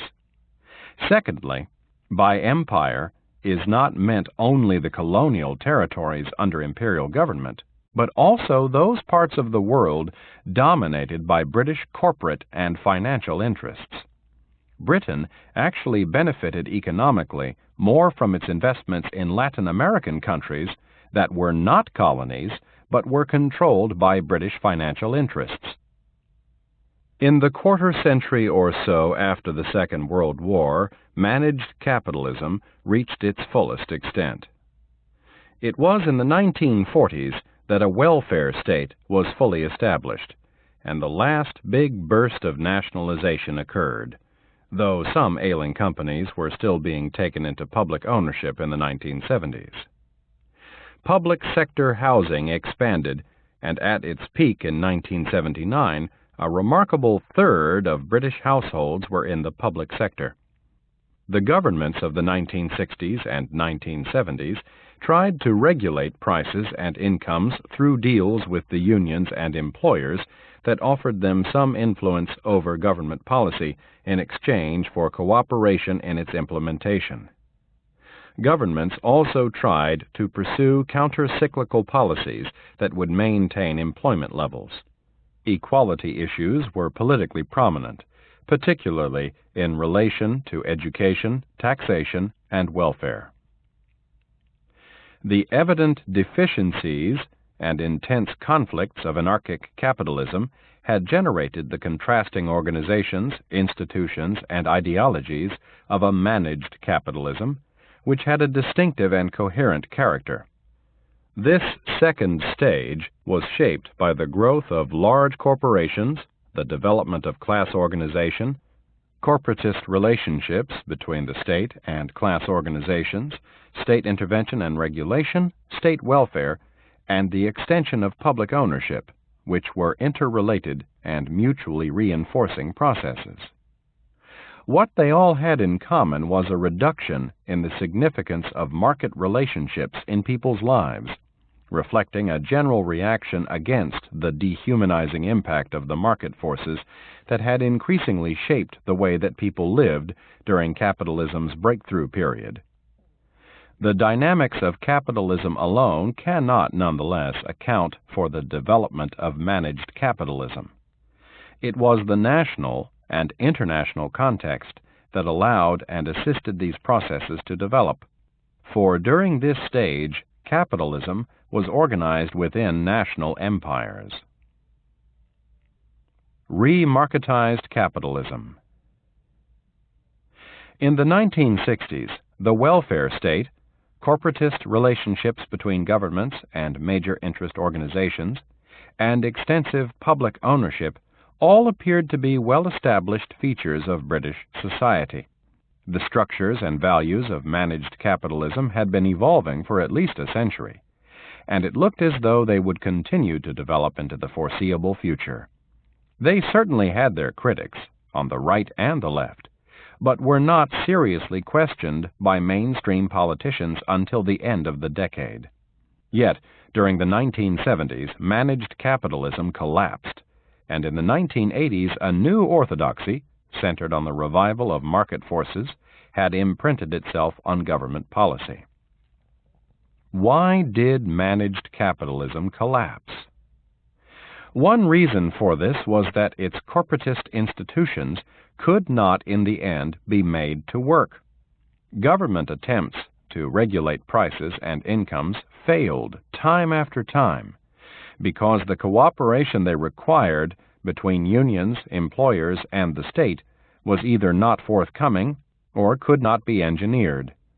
When governments adopted more coercive policies, they met a union resistance they could not overcome, a resistance that could prove fatal to the governments themselves.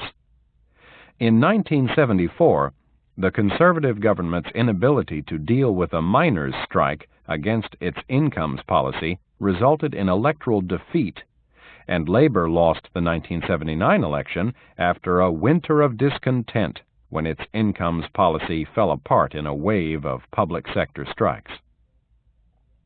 It was argued at the time that this failure to make managed capitalism work was a result of the peculiar organizational deficiencies of British industrial relations. This was plausible, given the decentralized and archaic organization of both unions and employers.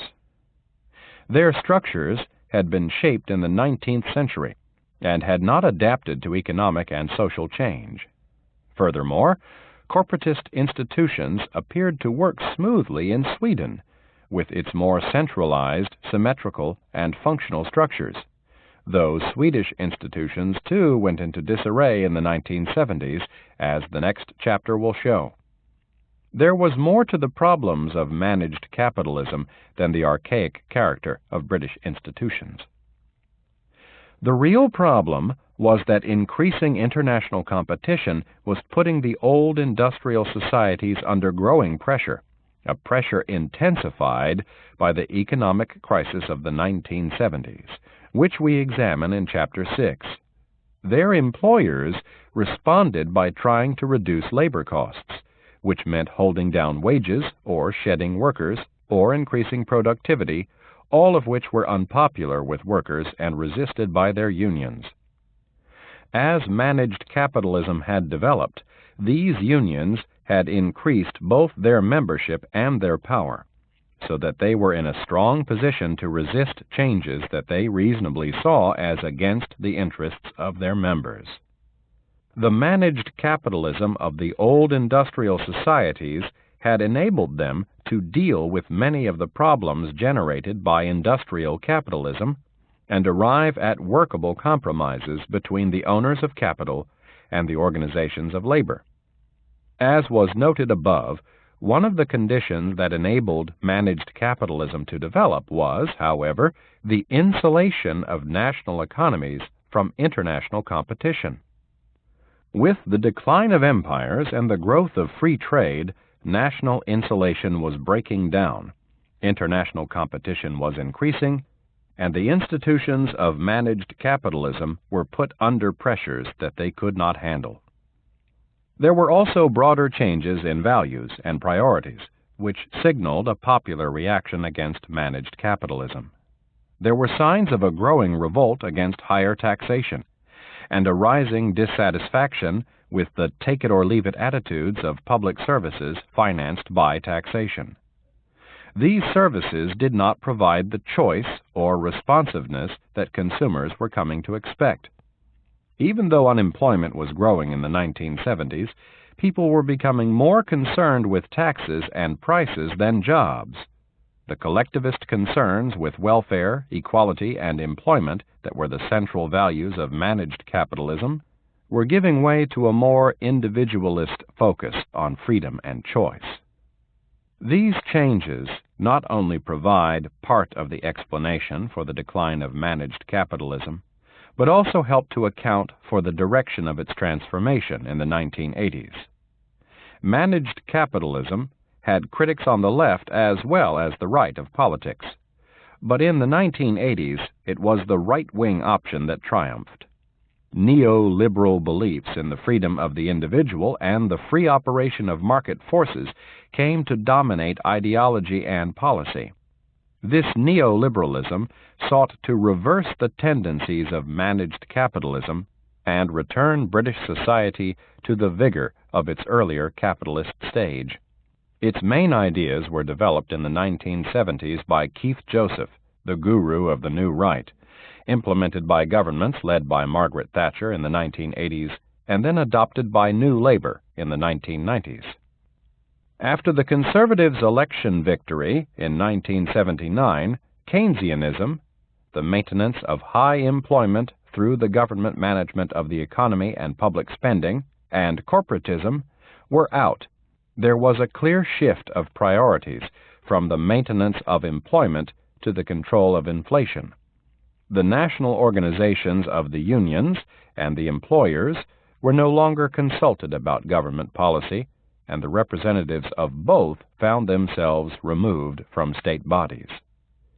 It was no surprise that union representatives were left out in the cold by a government of the right, but the Director General of the CBI, the National Employers Organization, was shocked to find that he too was cold-shouldered when he met Margaret Thatcher in 1980. The rejection of corporatist relationships cut both ways. Market forces were to be revived by rolling back the state in various ways. Welfare expenditure was cut through the restriction of benefit payments, particularly the payment of unemployment benefit, by the replacement of grants with loans, as students know to their cost, and by increases in charges. There was, nonetheless, no overall reduction of state spending, since rising unemployment resulted in higher Social Security expenditure. Nor was there an overall reduction in taxation, but rather a shift from income tax to indirect taxes, which, it was claimed, at least gave people greater choice, since they did not have to buy the products that carried these taxes.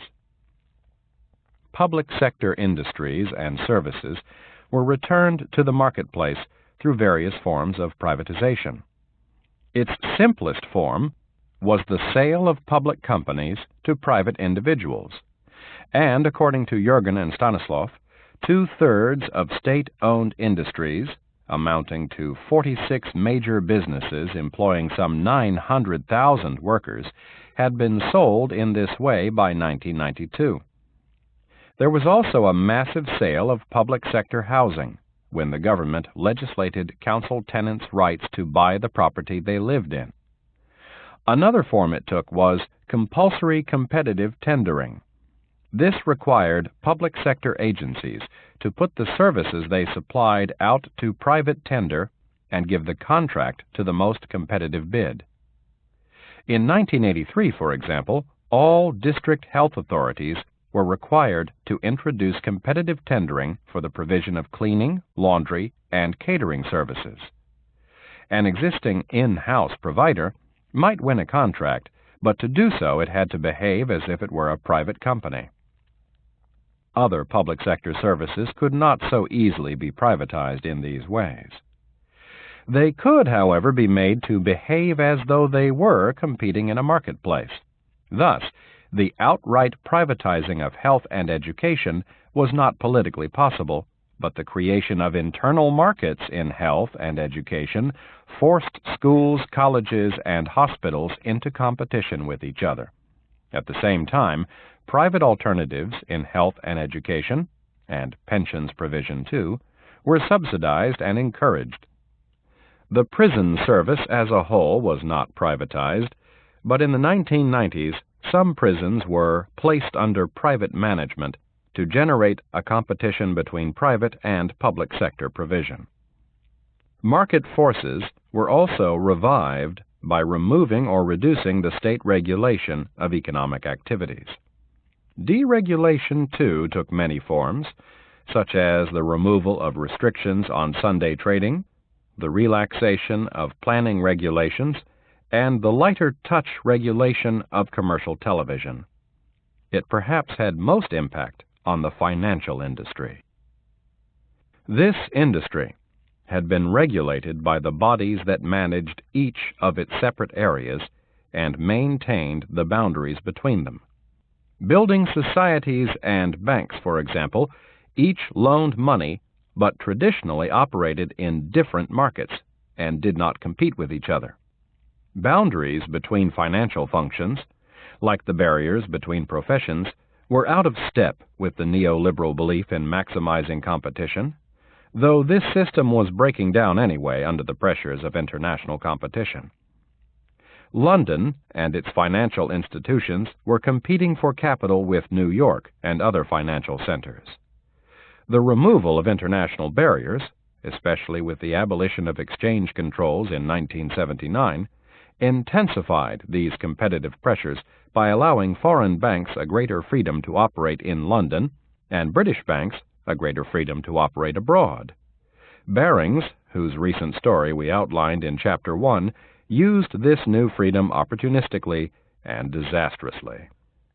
It must, however, be emphasized that although significant deregulatory changes certainly occurred, there was no overall process of deregulation. As Andrew Gamble has forcefully argued, a free economy requires a strong state. The reviving of market forces actually increased state regulation.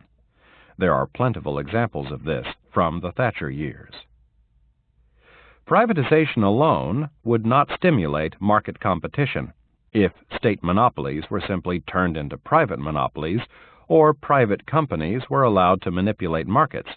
So a series of new regulatory offices, such as Off-Gas, Off-Tel, and Off-Wat, were created to police the gas, telecoms, and water marketplaces. In a different way, trade unions were considered to obstruct the free operation of the labor market and were subjected to more legal regulation than they had ever experienced before. They had seen off the 1960s and 1970s attempts by both labor and conservative governments to reform them. But in the 1980s, they were forced into submission. The legislation that now regulated them was backed by punitive sanctions, and defiance could and did lead not only to fines, but to a union losing its funds, its buildings, all its assets. The unions took a huge battering from the government in the 1980s, particularly in the carefully planned defeat of the miners' strike in 1984 through 1985. Coal stocks had been built up before the strike was provoked, and the police were extensively deployed to frustrate the union's picketing tactics and bring miners before the courts. According to Percy Smith and Hilliard, there were over 4,000 prosecutions, mainly for public order offenses. The central government also took tighter control of local government in order to control overall state expenditure and force the privatization of local government services. In education and health, new state apparatuses for improving and auditing their quality and providing information about their performance were constructed. There was, in fact, a greater extension of central state control over local authorities, education and health, and trade unions than had ever previously occurred in peacetime Britain, and the state was not actually rolled back at all. That all this was not just the result of conservative government and reflected a new stage in the development of capitalism is shown by the broad continuation of neoliberal policies by New Labor. There have admittedly been some departures from the Thatcherite script, as with the introduction of a minimum wage, the granting of recognition rights to the unions, and a partial return of the railways to the public sector. The minimum wage was, however, set at a low level, while most of the legislation regulating union behavior has been left intact, and privatization has been continued rather than reversed. Labor has indeed explored complex and ingenious ways of extending privatization into new areas through the device of public-private partnerships, which draw private capital and management into public services. Thus, private companies have taken over the management of failing schools and even failing local education authorities. Labor's plan for the National Health Service, NHS, provides a good illustration of its approach. Although Labor had heavily criticized and supposedly abolished the internal market introduced by the Conservatives, market mechanisms were prominent in its 2002 plan for the NHS. Patient choice was at the heart of this plan, which claimed that patients and their doctors would eventually be able to choose when and where patients would be treated, even allowing them to choose private or overseas hospitals. Since funding would follow patients, hospitals would be under pressure to compete for them. There was much emphasis on achieving better performance through decentralization, incentives, and payment by results. All this reliance on market mechanisms did not, however, mean that the market, rather than the state, would regulate the NHS. The National Institute for Clinical Excellence would ensure that the most cost-effective treatments were used. National service frameworks would lay down standards of treatment. A health superregulator, called the Commission for Healthcare Audit and Inspection, would monitor performance, grade healthcare trusts, and scrutinize complaints. The Commission for Social Care Inspection would regulate nursing and the care of old people. All this was in addition to the hundreds of targets spelled out by the government's National Plan for Health. The distance traveled by New Labor from the socialist ideas of the past is shown by key changes in its values. There has been a broad shift from collectivism to individualism, as New Labor has distanced itself from its traditional social base, the trade unions. Labor's enthusiastic conversion to consumer choice in education and health demonstrates this individualism well. There has been some redistribution, particularly through measures to reduce child poverty, but the upward 1980s leap of inequalities in income distribution has not been reversed, and income inequalities have indeed increased further. Much of the redistributive egalitarianism that sought to use the state to transfer resources from the rich to the poor has been displaced by a more individualist provision of greater opportunities for the poor to realize their potential. Significantly, inequality is now discussed in terms not of differences in wealth or income, but of access. As Anthony Giddens has put it, the new politics defines equality as inclusion and inequality as exclusion. Transformations of capitalism. In this chapter, we have examined two transformations in capitalism. What can we learn about capitalism from them? The first transformation, from anarchic to managed capitalism, showed that it was possible to protect people from at least some of the worst consequences of the operation of market forces. The conditions of work could be regulated, and through collective organization, workers could limit the power of the employer and negotiate improvements in wages and conditions. Welfare became a matter for the state, which removed key services from the marketplace so that they could be provided equally to all citizens. Governments tried to manage the economy by developing cooperation between the state and the organizations of unions and employers. Capitalism could be managed, even if those trying to manage it often got things wrong, sometimes gave in to pressure from the powerful owners of capital, or simply failed to deliver what they had promised.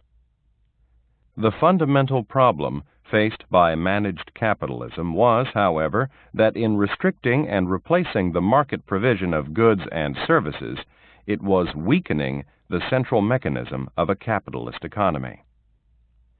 When increasing international competition and the economic crisis of the 1970s placed severe strains on the old industrial societies, managed capitalism began to break down. Managed capitalism was also undermined by an increasing individualism that gave greater priority to consumer choice and market provision. There were calls for a return to the values and vitality of earlier times. In a second transformation, market forces were revived, but there was no rolling back of the state, for market mechanisms could only operate in the context of state intervention and regulation. Indeed, the whole notion of an earlier stage in which the market ruled was a myth. For during the time of anarchic capitalism, the state had, through the maintenance of order, played a key part in enabling capitalism to function. The latest stage of remarketized capitalism has in fact been characterized by a massive increase in state regulation, which has become more extensive than it ever was during the period of managed capitalism. The new world of remarketized capitalism provides greater choice and more freedom for the individual, but also a less secure life, intensified work pressures, and greater inequality. Whether one considers consumer goods, media channels, holiday destinations, or schools, there is no denying the provision of greater choice. Futures have, however, become less secure, particularly in those critical areas of people's lives: employment, housing, and pensions. Insecurity and the weakening of union organization have reduced the capacity of employees to resist the employer's demands for harder and better work, demands driven by increased competition and closer state regulation.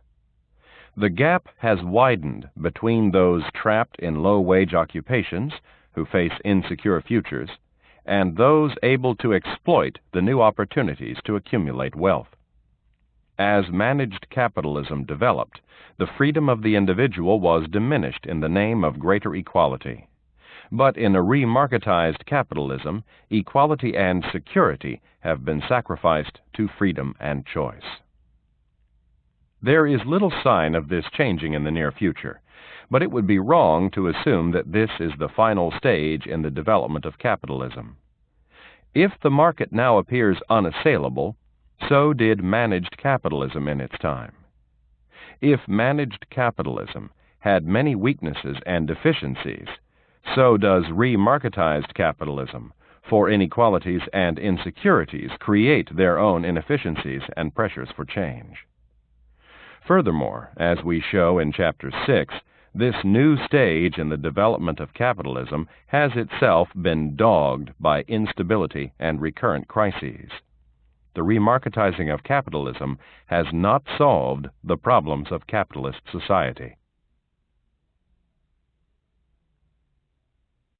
Chapter 4. Is capitalism everywhere the same? As managed capitalism developed in different societies, it took very different organizational and institutional forms.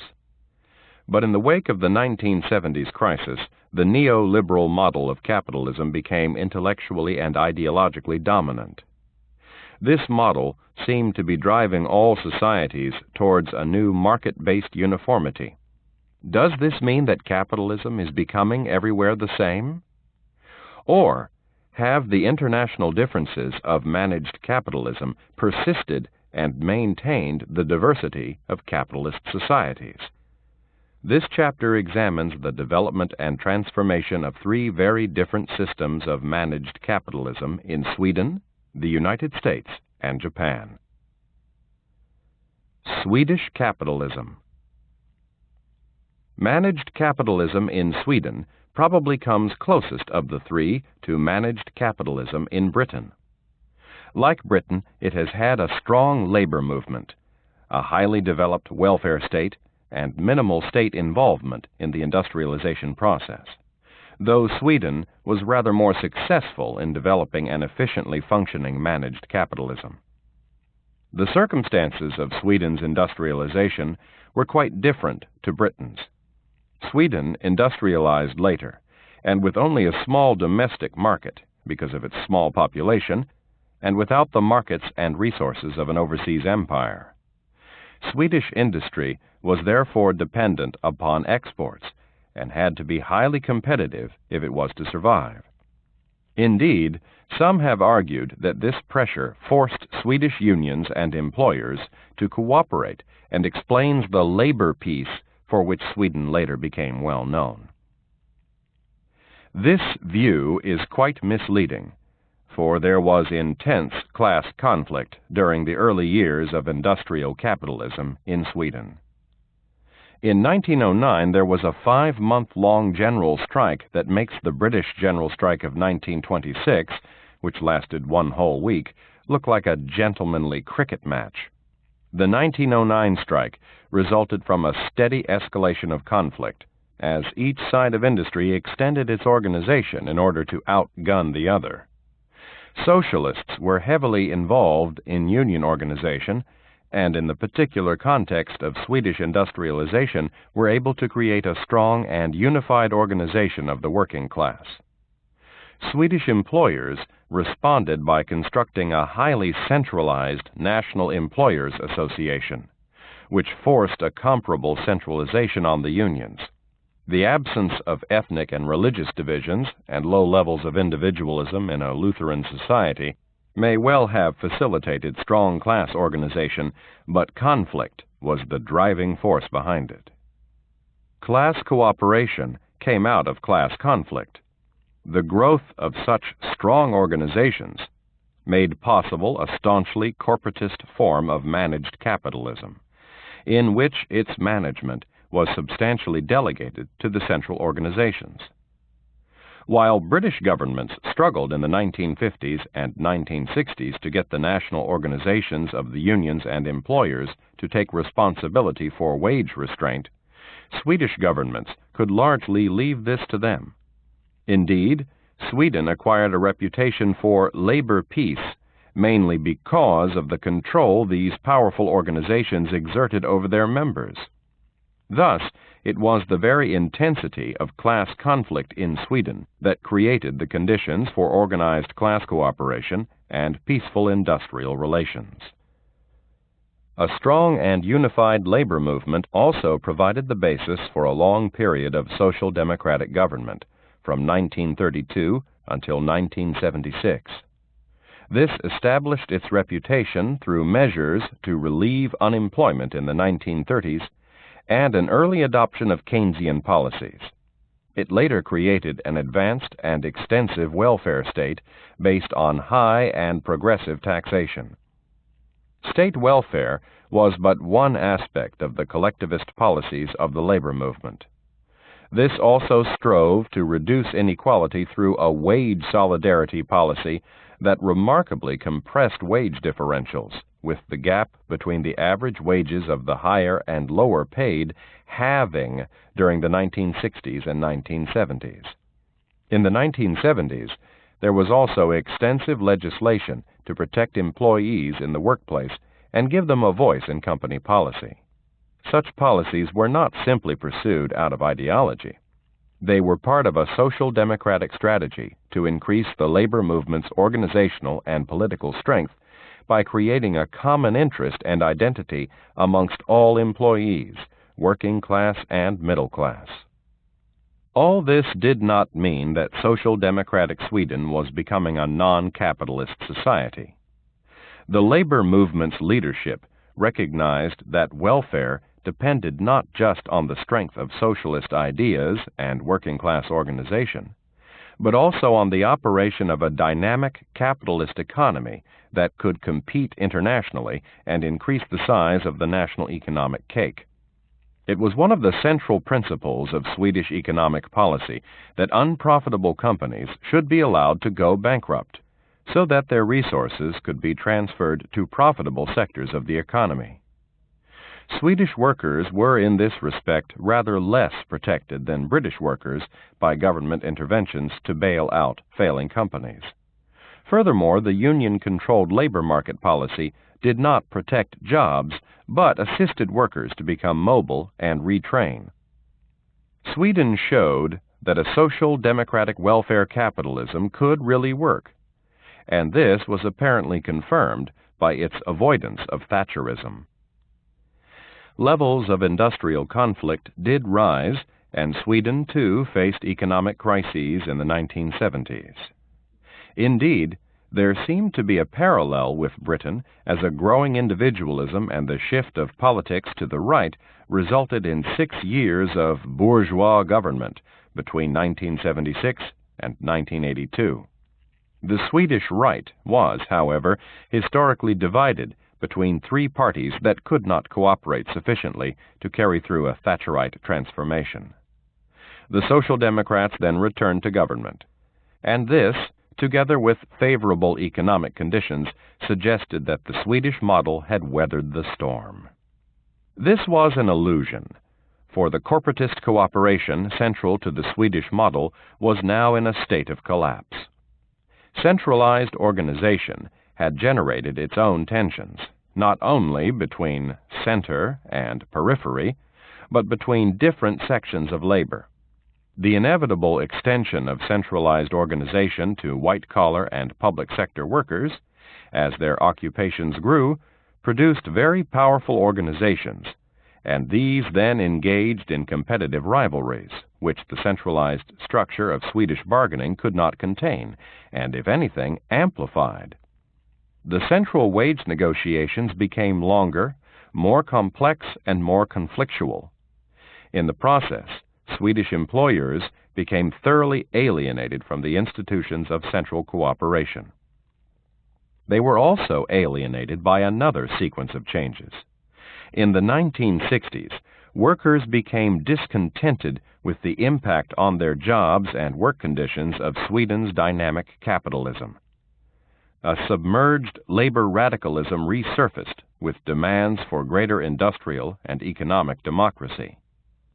This culminated in the ingenious Meidner Plan to transfer gradually the ownership of industry from private capital to union-controlled funds, though only a heavily watered-down version was actually legislated. The Social Democrat leadership was not going to wreck the capitalist engine of Swedish economic growth. Serious damage was done, nonetheless, to the relationship between the labor movement and the employers. The modus vivendi established in the 1930s between the labor movement and the employers had come to an end.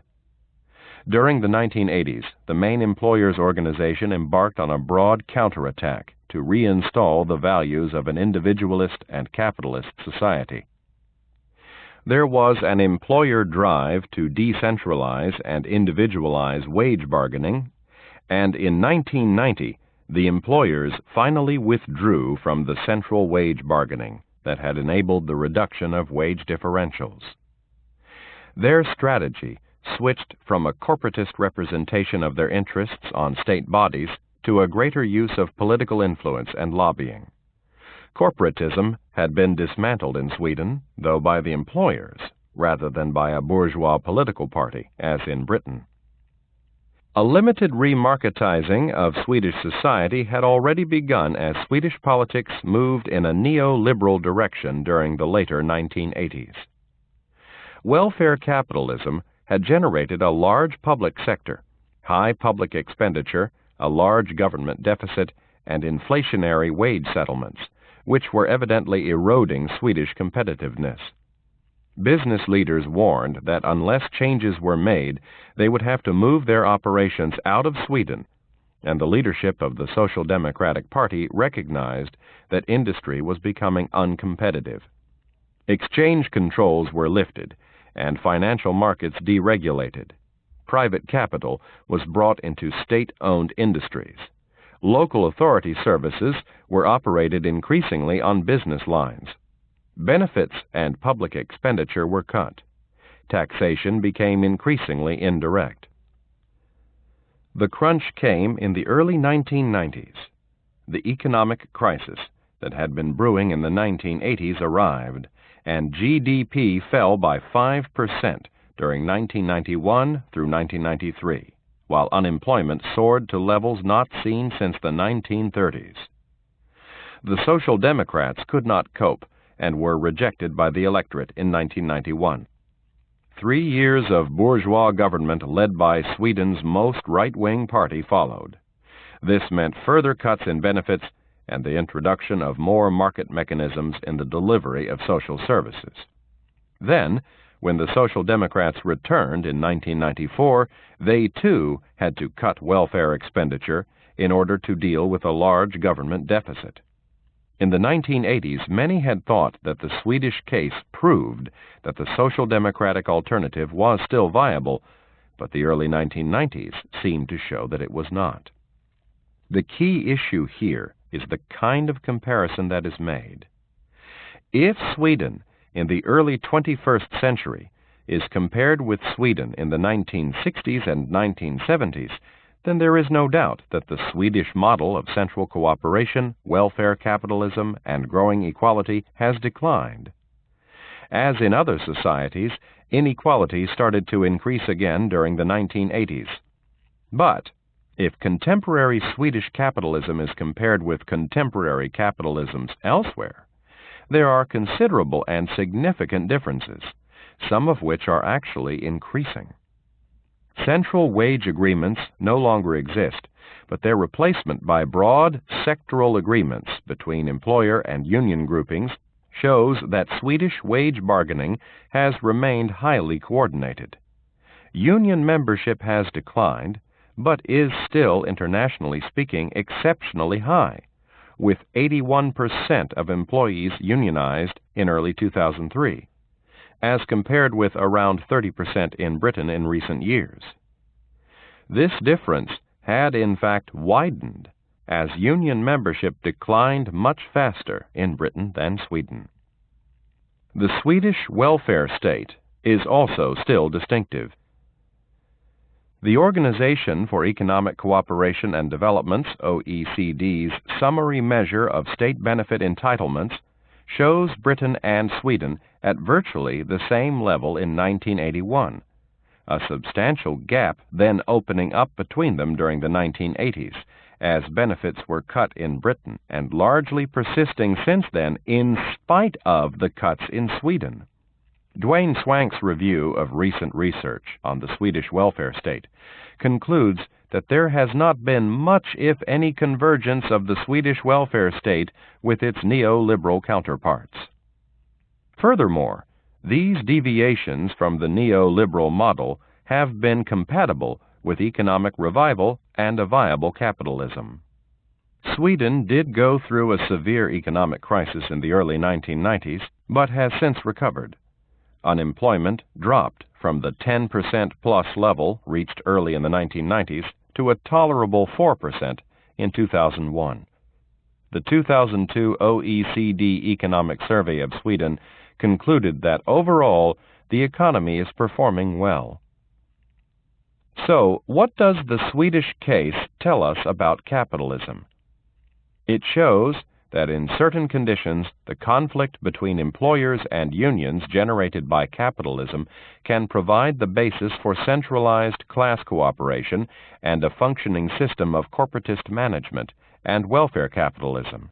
It also shows that such a system could not in the end contain the underlying conflicts between capital and labor and sections of labor, which eventually paralyzed it. Increasing international competition and global economic integration made such a high-cost system difficult to maintain.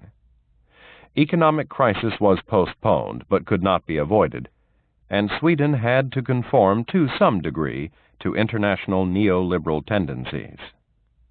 All this did not mean, however, that the structures and institutions created during the period of managed capitalism disappeared. The revitalizing of Swedish capitalism did not eliminate its collectivist distinctiveness, which remains and is proving perfectly compatible with economic growth. American capitalism.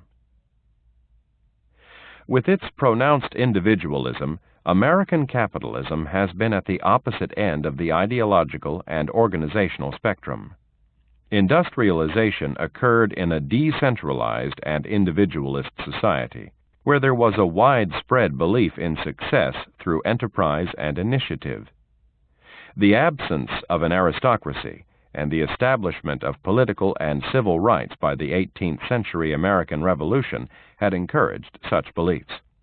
The growth of industrial capitalism did result in the formation of unions, but these were mainly self-interested organizations of craft workers that were not concerned with class organization or the socialist transformation of society.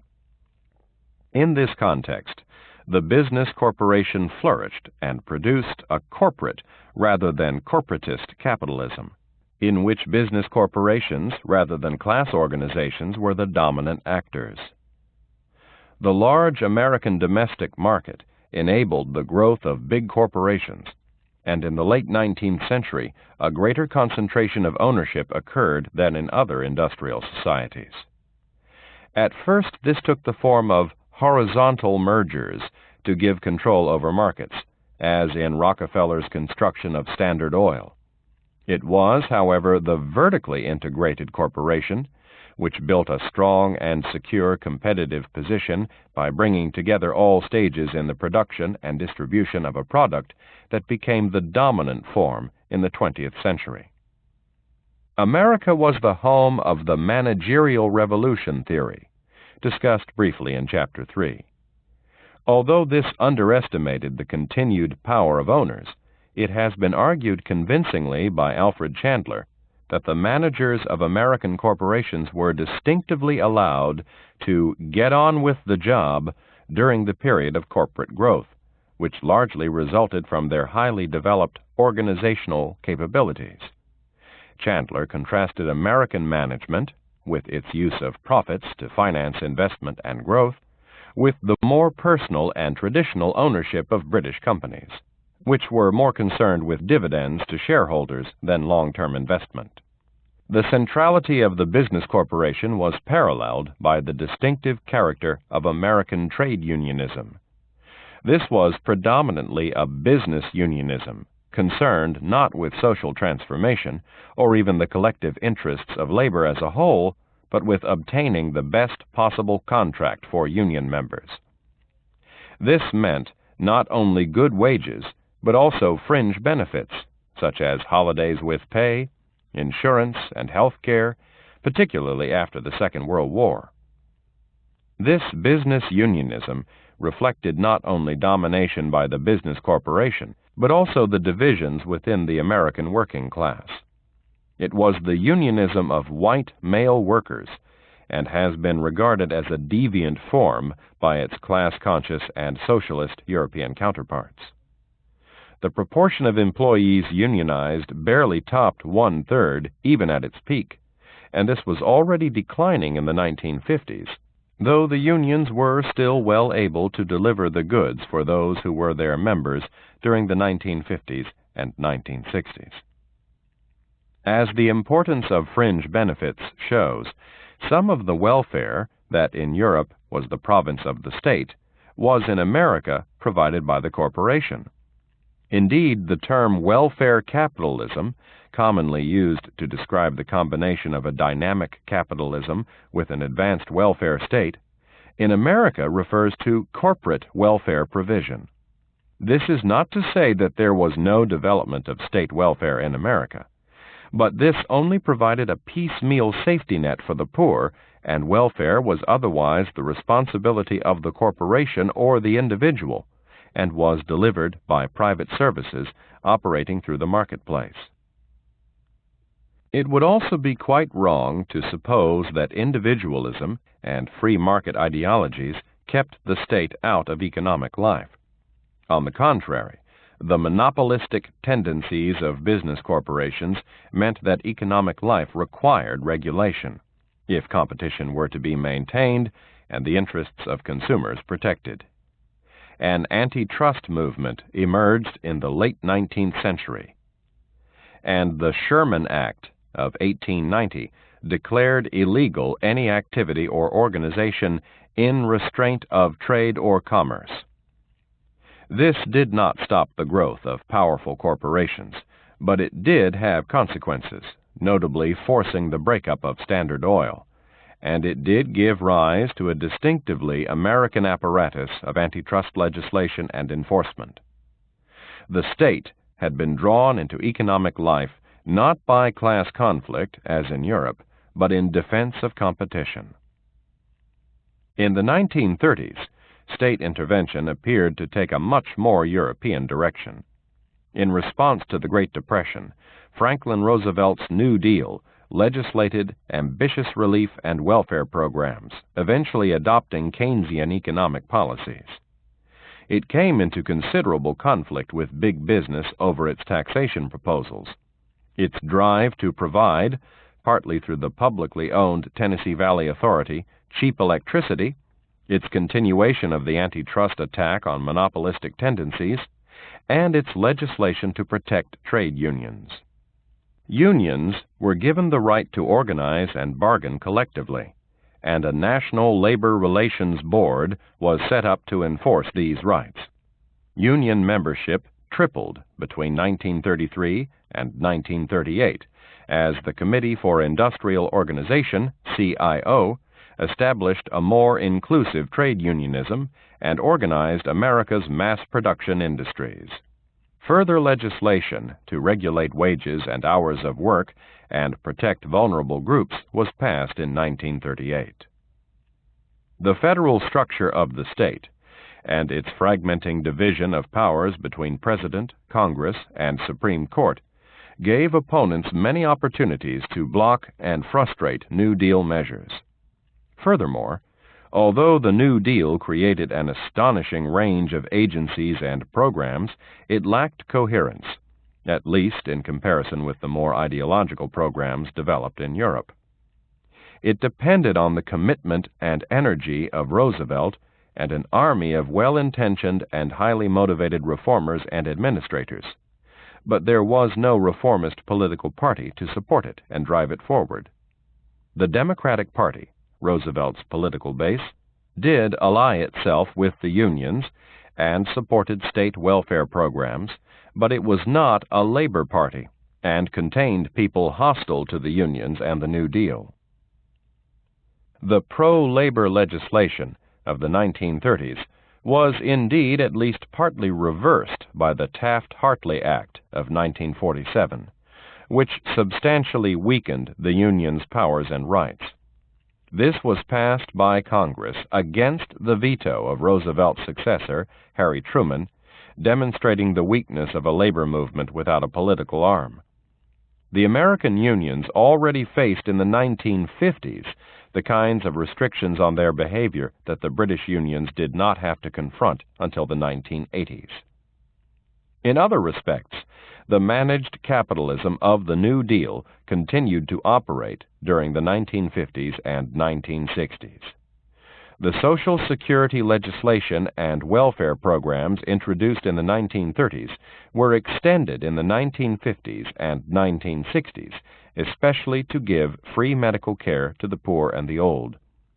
As late as the 1970s, during Richard Nixon's presidency, the federal government experimented with the control of prices and incomes. Deficit financing continued, though not simply because Keynesian economics had become the new orthodoxy, for the Second World War and then the Cold War resulted in massive military expenditure.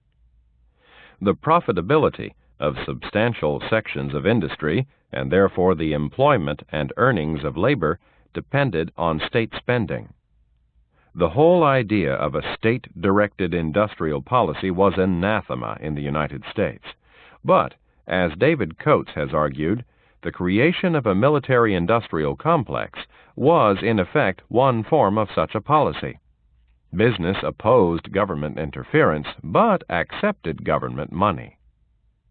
While American industry was in better competitive shape than British industry, it too suffered in the later 1960s and 1970s from inherited rigidities and intensified international competition, especially from Japan. Lower levels of trade unionism, state welfare, and public ownership did mean that there was less pressure to transform the state than in Britain.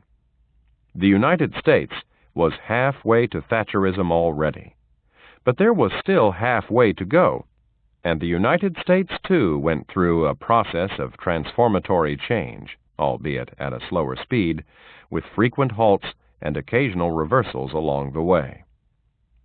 Thus, in the 1980s and 1990s, American society too was remarketized.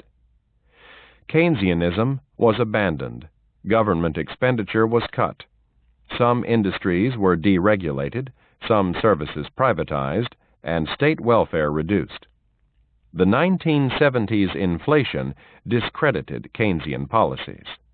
The Reagan administration of the early 1980s then sought to stimulate market forces by cutting both taxes and government expenditure, though vested interests resisted cuts in the latter, and the reduction of the budgetary deficit was a slow process. The deregulation of the airlines marked the first break with the New Deal tradition of industrial regulation, and was followed by the deregulation of the railways, trucking, telecommunications, and electricity generation. The publicly owned part of the railways and many state-run local services and prisons have been privatized.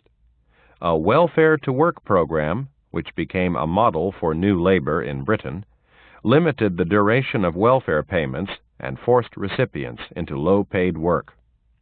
As in Britain, these changes were accompanied by the greater exploitation of labor through an intensification of work, declining real wages, and the weakening of unions. Hours of work lengthened and real wages dropped at the rate of 1% a year during the 1980s. Industrial corporations moved their plants south from the Rust Belt to the Sun Belt, and then Mexico, in search of cheaper labor. Elitist business unions, concerned with meeting the immediate needs of their existing members, either failed to organize the new labor force, or, in Mexico, could not. By 2001, union density had dropped to a very low 13% of the labor force. Inequality increased, with the number living in poverty rising from around 25 million in the 1970s to around 35 million in 2002. There were equally important changes in management as the managerial revolution of the early 20th century was reversed. The greater mobility of capital, popular investment in the stock market, and the expansion of the financial services industry increased the importance of a company's market valuation. According to the newly fashionable doctrine of shareholder value, the goal of management was no longer to invest in the future or build up a company or balance the needs of its various interests, but only to maximize the value of its shares by increasing profits. Managers were given an incentive to do this through stock options, which rewarded them for increases in their company's share price. Managers had been to some extent separated from owners by the managerial revolution, but now they increasingly became owners. From the mid-1980s to the late 1990s, the intensified exploitation of labor and the emphasis on shareholder value raised corporate profits. There was economic growth, but not for long. Much of the growth was associated with an information and communication technology boom that had to come to an end sometime. In the later 1990s, when exports weakened, growth was sustained by a surge in domestic consumer demand that was financed by a borrowing spree that could not go on indefinitely. The preoccupation of companies and investors with share prices encouraged a bubble mentality that pushed prices up to levels unjustified by earnings and profits, giving people a false sense of their wealth and then suddenly removing it when the bubble burst. The short-term concern with share prices at the expense of future prospects led to financial scandals at Enron and WorldCom, and in Wall Street, which undermined confidence and discredited the pursuit of shareholder value. See Chapter 6. Much of the 1990s confidence in the virtues of the American model has been dissipated, and there is considerable uncertainty about the future. Higher state spending, with military and reconstruction expenditure rising in Iraq, together with tax reductions and lower interest rates, may stave off recession and even promote some recovery. Weakening exports, higher state spending, and high domestic consumption have, however, generated a huge international, public, and personal indebtedness, which is storing up problems for the future, as are higher unemployment and rising poverty. American capitalism has, from its beginnings, been characterized by strong beliefs in individualism and market forces, but the development of American capitalism, like capitalisms elsewhere, did result in the collective organization of labor, corporate concentration, and extensive state regulation. Managed capitalism in America was importantly different to managed capitalism in Britain and Sweden. Collective organization was less extensive, state welfare less universal, antitrust legislation more developed, but America did nonetheless go through this stage. The current state of American capitalism reflects its historic distinctiveness, but it is not just the expression of some special character that American capitalism possesses. It is also the result of the remarketizing of American society after the crisis of the 1970s. This remarketizing process met less resistance and fewer obstructions than it did elsewhere and produced strong growth, but also created a bubble that eventually burst and generated serious economic and social problems. The recent recovery looks fragile, and American economic success towards the end of the 20th century may well be leading to a crisis early in the 21st. Japanese capitalism. Japanese industrial capitalism was managed from its very beginnings. By the middle of the 19th century, Japan was a highly commercialized and entrepreneurial society, but not yet an industrial one. After the Meiji Restoration, Japan's 19th century revolution, industrialization was directed by the state as part of a program to build a strong and independent country that could stand up to the Western empires that were encroaching upon Japan. The individualism and liberalism of the West were attractive to some intellectuals and policymakers, but alien to Japan's new rulers, who were nationalist bureaucrats schooled in the Japanese version of Confucianism. One of the best-known ways in which the new government tried to industrialize Japan was by setting up model state enterprises, but these were not always successful. Some, such as the Yawata Iron and Steel Works, were crucial to the industrialization process, but others were poorly managed and inefficient. Thus, as Frank Tipton has pointed out, the state-owned cotton spinning factories imported water-powered machines with only 2,000 spindles, instead of investing in the latest steam-powered machines with 10,000 spindles, which could be operated by relatively unskilled labor. The state-owned enterprises ran into such difficulties that in the 1880s the government privatized those that were not considered of military importance. Privatization did not, however, mean that Japanese industry now consisted of independent private companies. A distinctive feature of Japan's industrialization was the emergence of the large industrial groupings known as zaibatsu. There were four main groups: Mitsubishi, Mitsui, Sumitomo, and Yasuda.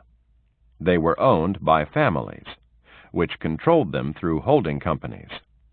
Corporate concentration was occurring in all industrial societies, but in Japan it took a unique form, for each zaibatsu stretched across virtually the whole of Japanese industry and had its own bank and its own trading company to market its products.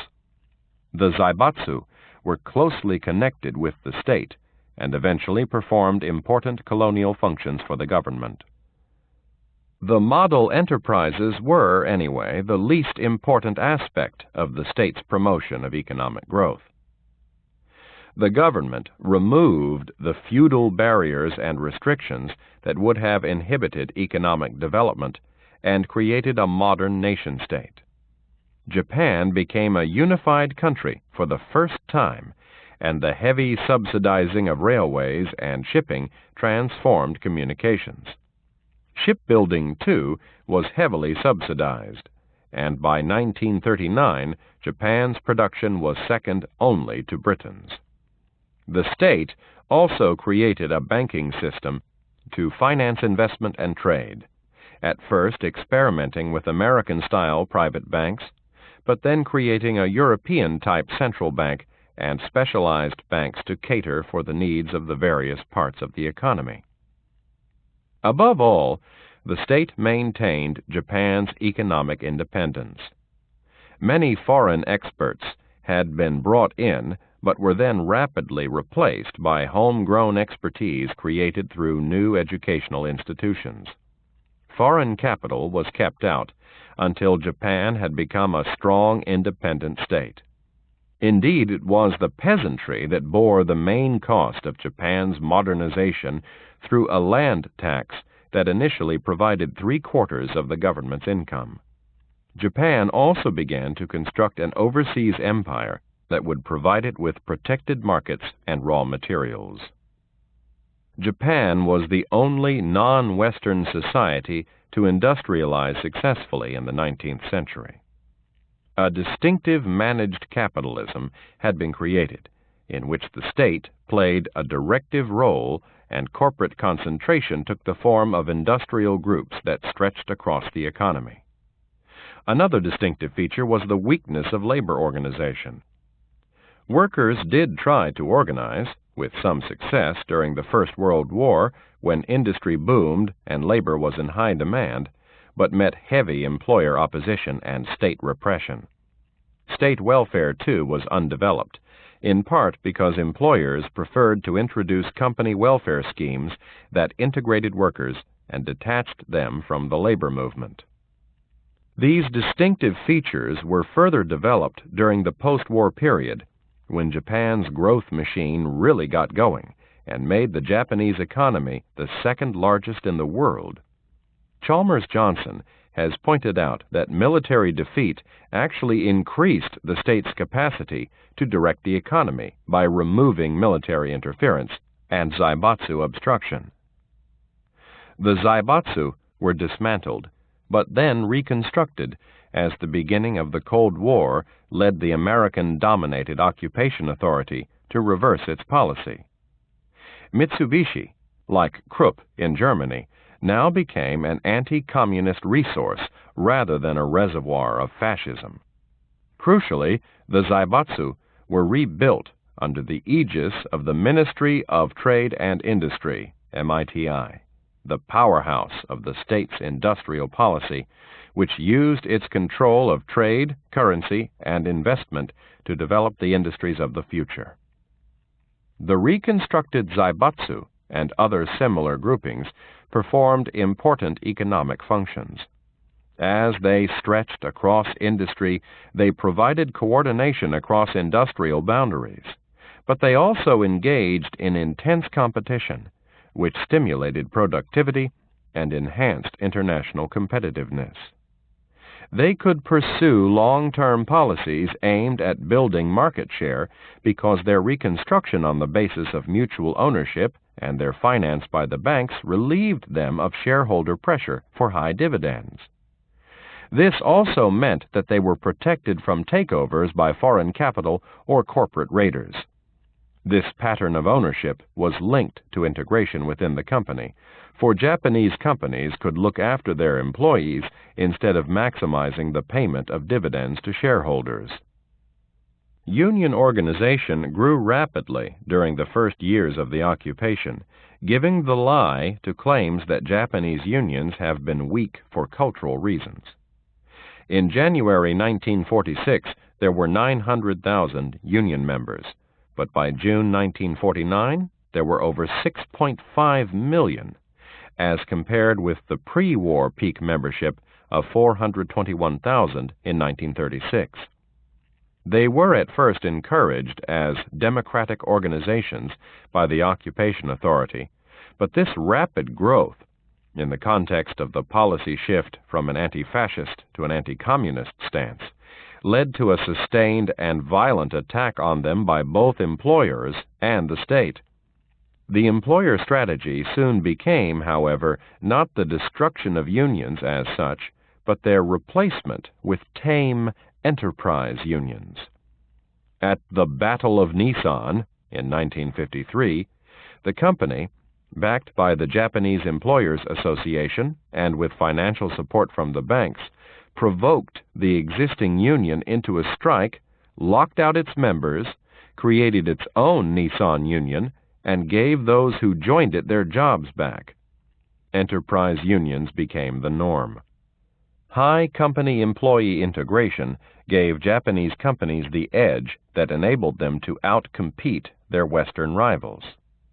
The company provided the security of lifetime employment, wages that increased with seniority and length of service, welfare services, and often housing. In return, employees had to work hard and long, giving up weekends and holidays if required by their company. Other mechanisms of integration were the absence of status distinctions within the company uniforms, and the social interaction of workers and managers both at work and leisure. Earnings differentials have been very much lower in Japanese companies than comparable Western ones. Integration for some was at the expense of others. Contract workers, part-time workers, and women workers, who were largely confined to these categories, did not enjoy the benefits of lifetime employment and all that went with it. This also applied to the small companies subcontracted to carry out much more of the large companies' work than in Western industrial societies. These were the shock absorbers that enabled the large companies to ride out economic fluctuations by turning their labor on and off as required. There was a sharp division in Japan between an integrated elite of permanent employees and a disposable periphery. A key set of linkages in a highly integrated institutional structure operated through the Japanese welfare system. There was only a rudimentary welfare state, which kept workers highly dependent on company welfare schemes and reinforced their subservience but also encouraged the Japanese to save privately for a rainy day. Individual savings went into a postal savings scheme controlled by MITI, which could then channel them into industries it had marked out for investment. So, in Japan, there is an undeniably successful capitalism, very different in character to the others we have examined. While the welfare state has been an integral part of Swedish capitalism, its absence is crucial to the Japanese model. The state's directive role has been particularly distinctive and led some commentators to call for Western governments to develop comparable industrial policies. Patterns of corporate ownership and bank finance contrast with the stock market model of the United Kingdom and the United States. Company domination of workers has been more complete in Japan than even the United States, where unions have been more combative. Company welfare, too, has been more extensive, and Ronald Dorr has described Japanese capitalism as a welfare capitalism in yet another application of this label. Like the other systems of managed capitalism that we have examined, the Japanese one ran into difficulties in the later 1960s and the 1970s, and Japan also came under heavy and steady external pressure to open itself up to trade. This really began after the early 1970s rapprochement between the United States and China changed the American view of Japan, which was now regarded not as a bulwark against East Asian communism, but as an industrial competitor that engaged systematically in unfair trade practices.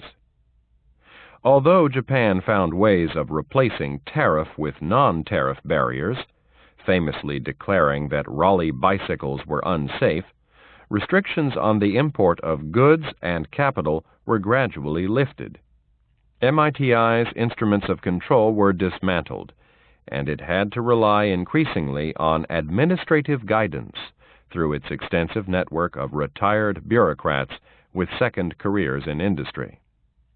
Japan did not, however, respond to the problems of the 1970s by abandoning its institutions and plunging down a neoliberal path. Growth and international competitiveness were sustained by exporting the capital accumulated through growth and setting up operations to exploit cheaper labor abroad, particularly in Southeast Asia, but also in Europe, the United States, and Australia.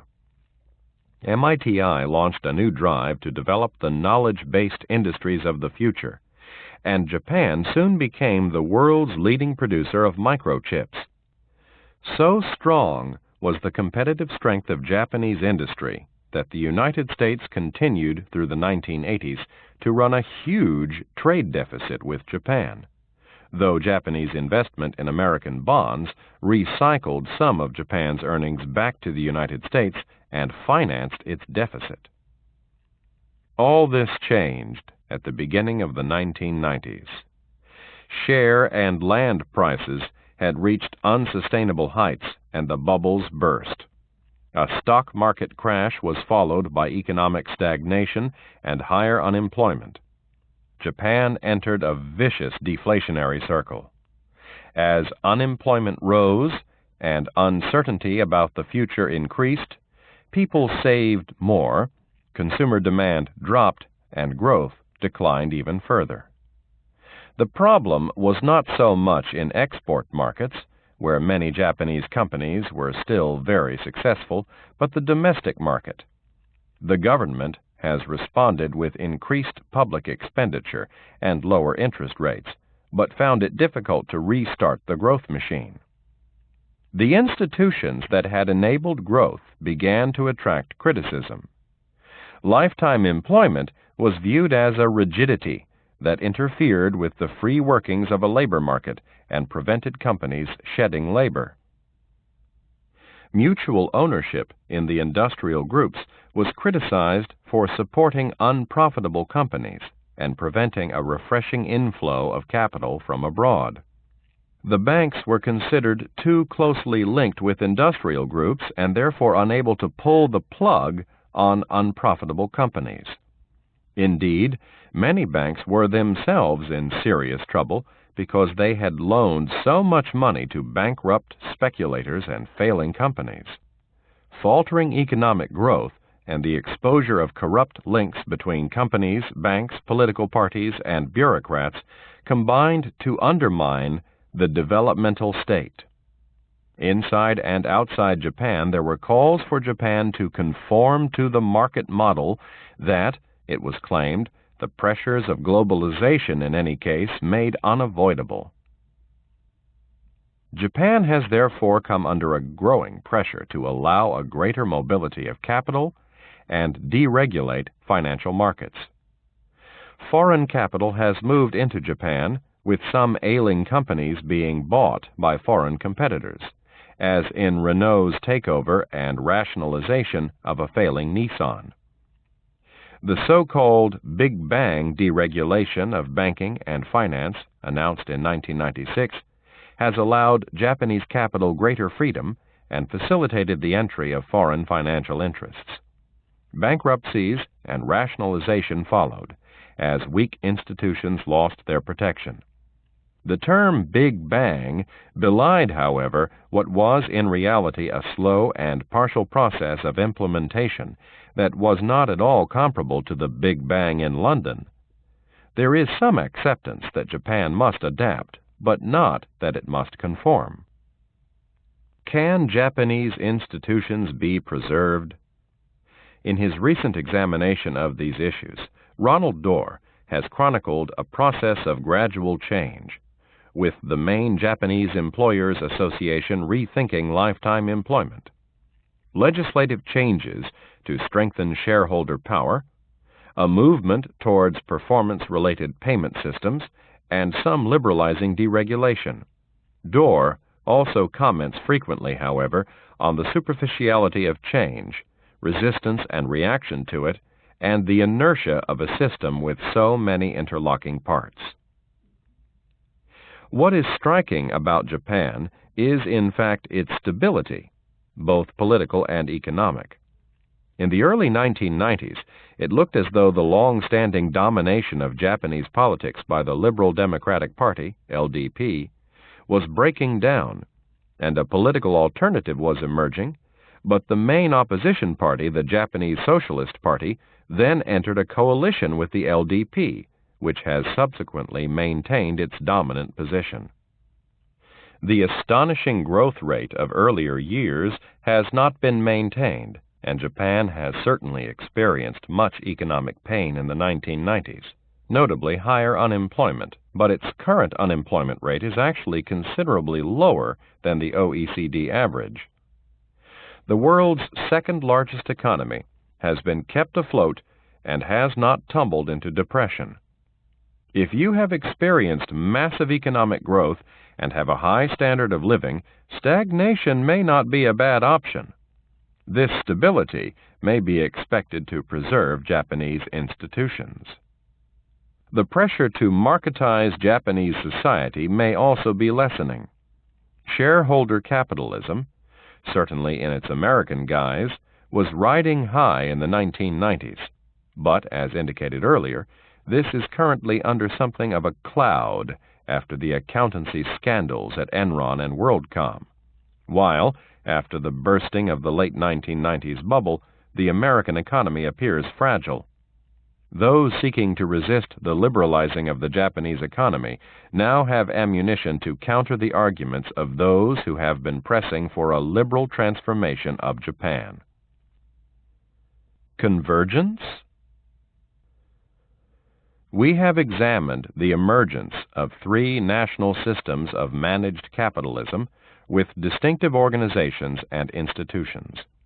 In all three, capitalist industrialization generated class organization and class conflict, and attempts by governments to manage the problems of a capitalist society.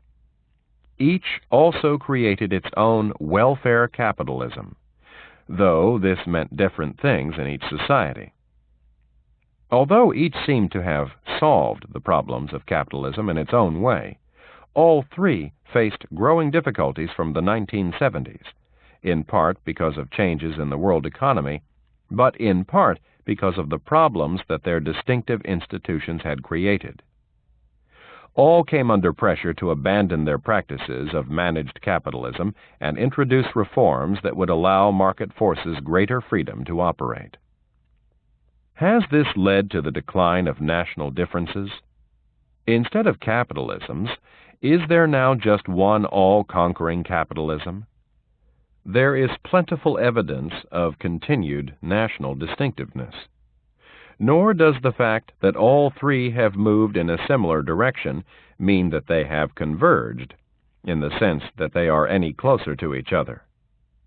If three people standing 1 meter apart each move 1 meter to the right, they are still as far apart as they were before. It is important to resist the notion of an inevitable convergence, not only because it is untrue, but also because it deprives us of choice. In a world where functioning alternatives to capitalism have been eliminated, it is only the alternatives within capitalism that provide choice.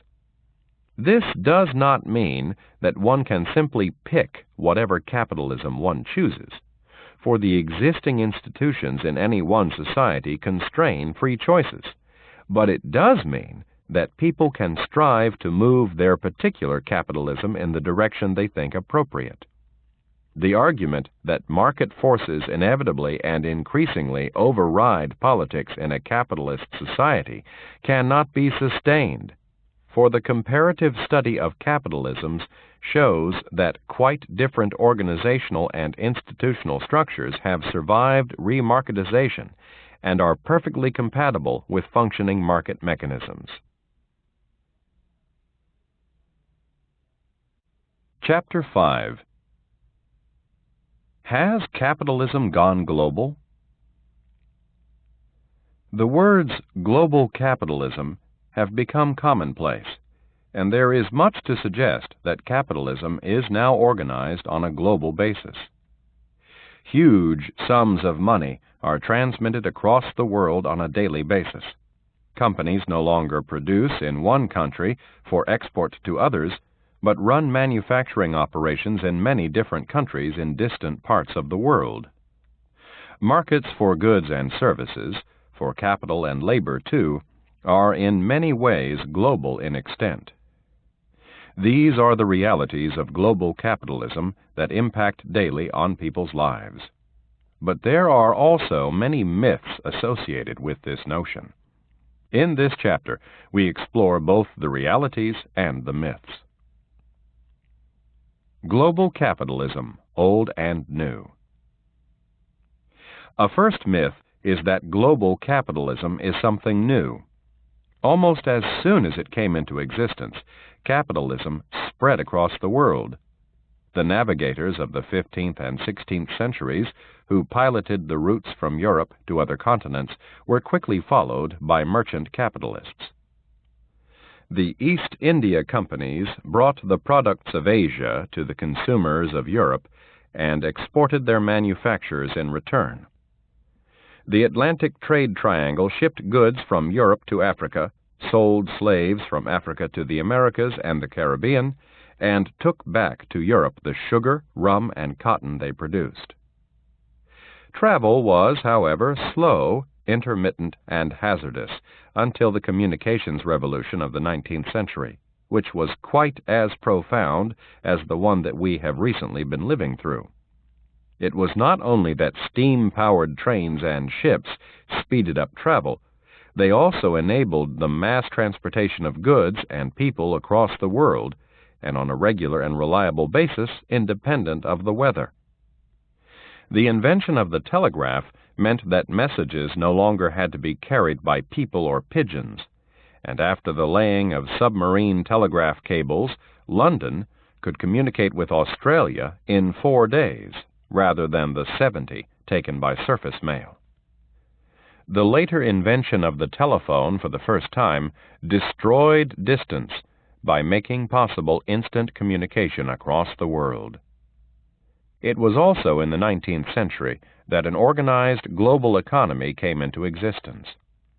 Its central principle was an international division of labor between a small group of manufacturing nations and the rest of the world, which became a market for their goods and the source of the food and raw materials they could not provide for themselves.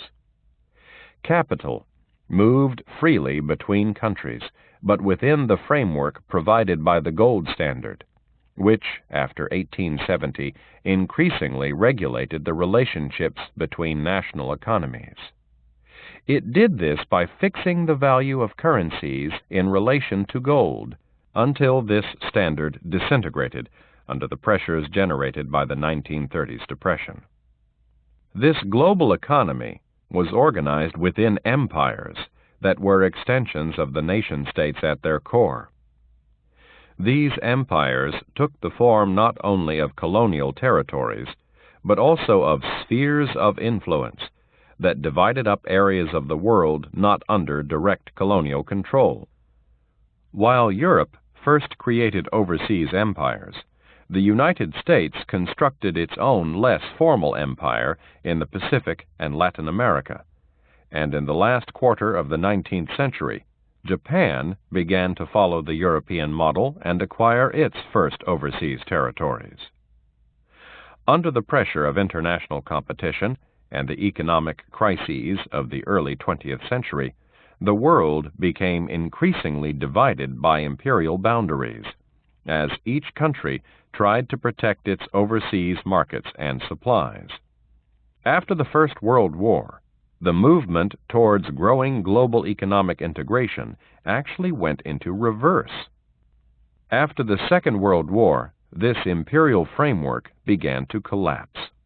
New centers of finance and production could now emerge in areas that were outside the direct control of the old industrial nations. Trade flowed not within national, imperial borders, but across them. Both capital and labor began to move more freely across frontiers.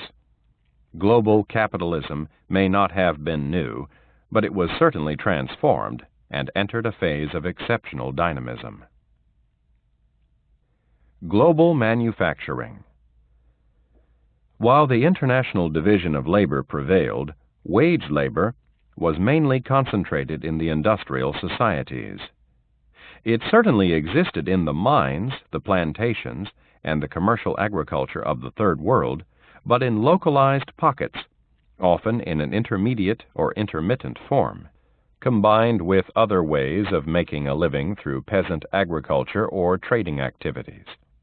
In this new era, capital's search for labor has, according to David Coates, during the last 30 years doubled the size of the world proletariat to some 3 billion people.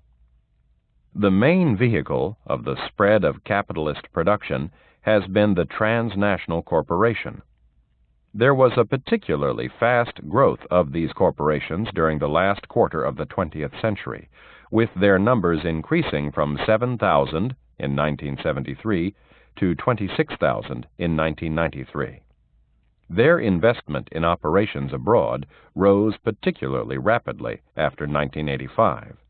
Although much of this went into other industrial societies, investment in developing countries mounted sharply in the 1990s. One of the best examples of this process is the growth of manufacturing plants known as maquiladoras in Mexico. This began when in 1965 Mexico allowed factories within 10 miles of its border with the United States to import raw materials and parts duty-free if the finished product was re-exported. Their growth accelerated after the 1993 NAFTA agreement removed the remaining barriers to trade. American, European, and eventually Japanese capital has moved in to exploit the cheap labor available in Mexico, and thousands of manufacturing and assembly plants, mainly in the vehicle, electronic, and textiles industries, have been set up along the border. Managers come in by car daily from their homes in the United States, while carless workers are bussed in from shanty towns. Labor is cheap there not only because of its plentiful supply, but also because it is unorganized and unregulated. Attempts to create independent trade unions have been crushed by the combined efforts of employers and government. The NAFTA agreement contained rights for workers and protection for unions, but these parts of it have not been implemented. American unions, with an obvious interest in reducing the competition from cheap labor in Mexico, have tried to organize Mexican workers and invoke the labor clauses of NAFTA, but without much success. Health, safety, and environmental regulations are non-existent or very weakly enforced. The Mexican government has had a clear interest in turning a blind eye, since the maquiladoras make a major contribution to the Mexican economy by providing employment, around 1 million jobs at the beginning of this century, and making the second largest contribution after oil to foreign exchange earnings.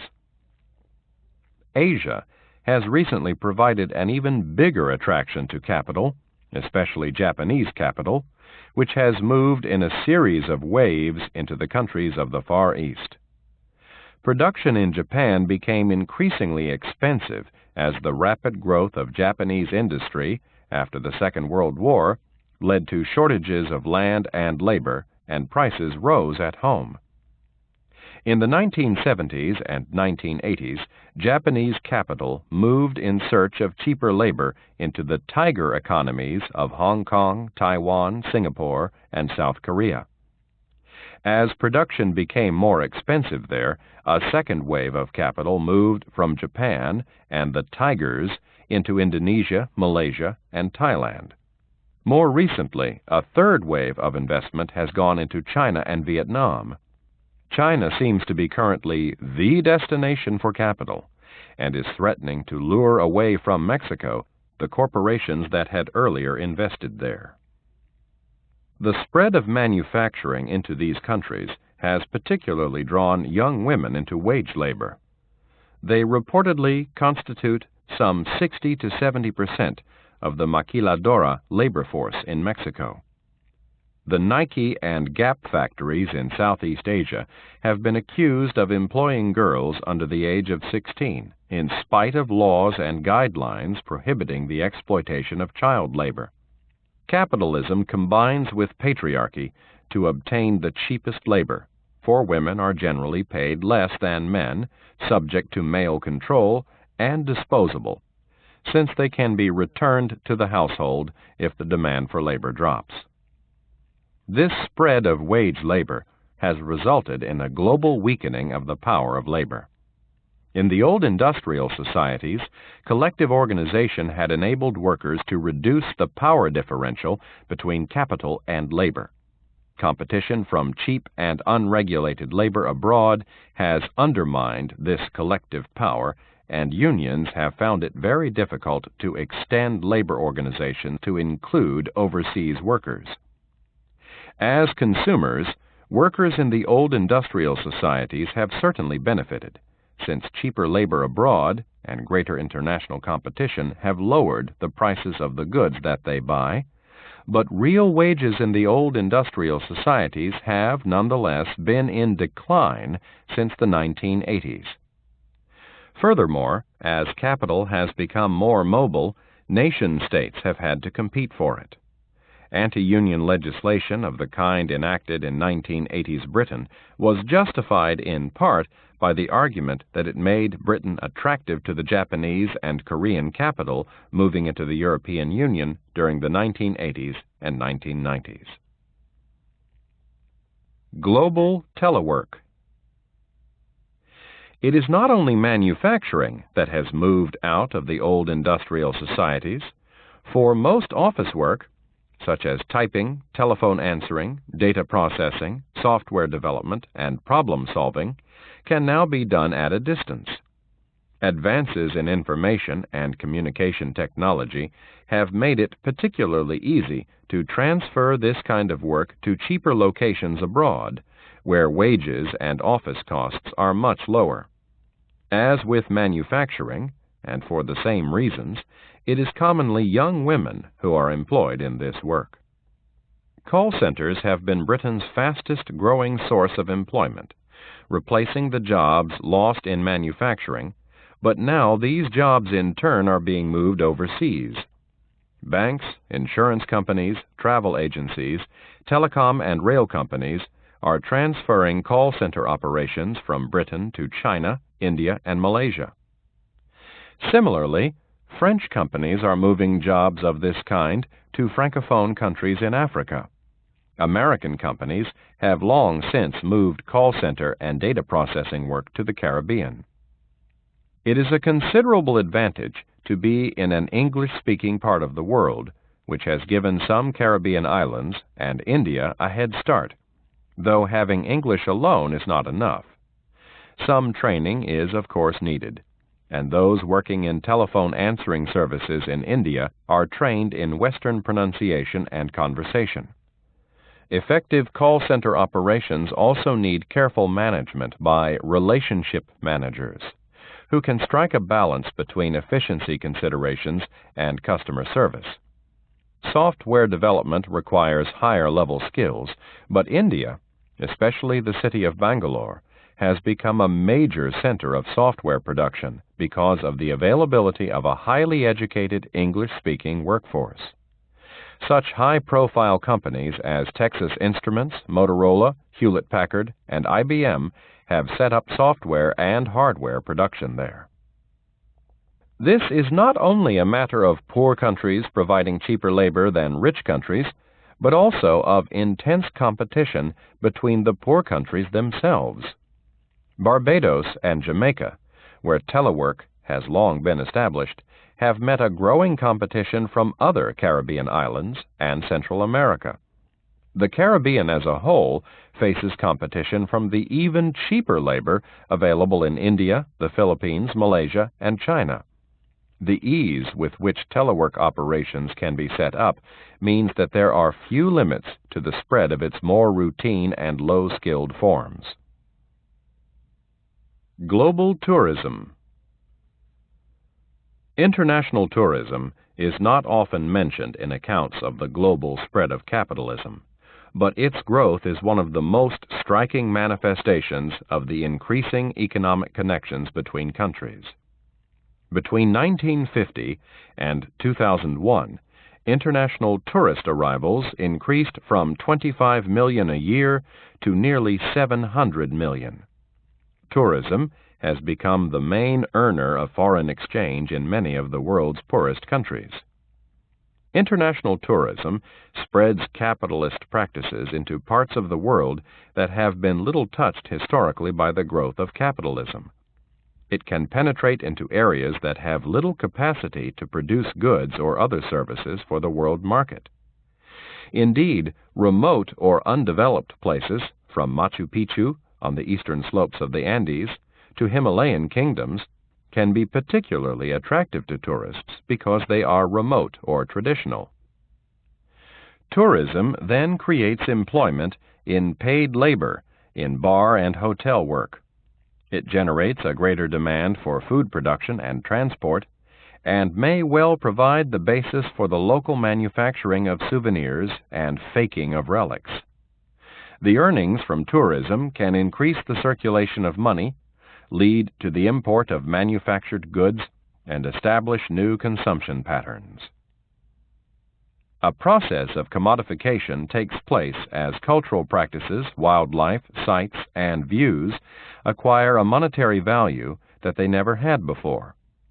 Customs may lose their authenticity when commercialized, and nature may become less natural, though commercialization can at least enable their survival in a modified form. In an increasingly capitalist world, the only way of ensuring the survival of cultural practices and natural sites is to find ways of making profit out of them.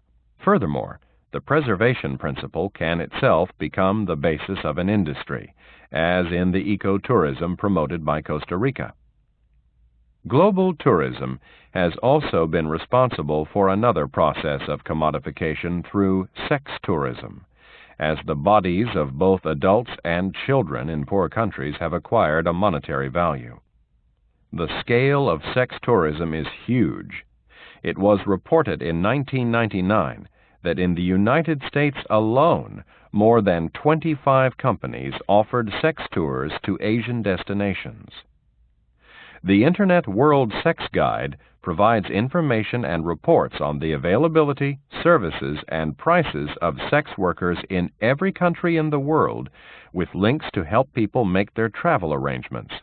The guide does not provide information about the availability of sex with children, but this is one of the main attractions of sex tourism, since it enables adults to engage in this in distant and unregulated places, with apparently less risk than in their countries of origin. Global tourism is clearly not an unmixed blessing, and even if it does bring some economic rewards to the societies receiving the tourists, one must bear in mind that much of the profit is expatriated by the foreign-owned corporations, airlines, hotel chains, and travel companies that dominate this trade. Global agriculture. In exploring these examples of global capitalism, we have rather neglected agriculture. Arguably, global agriculture is nothing new and has long flourished in the tea plantations of India and Sri Lanka, or the fruit plantations of Central America.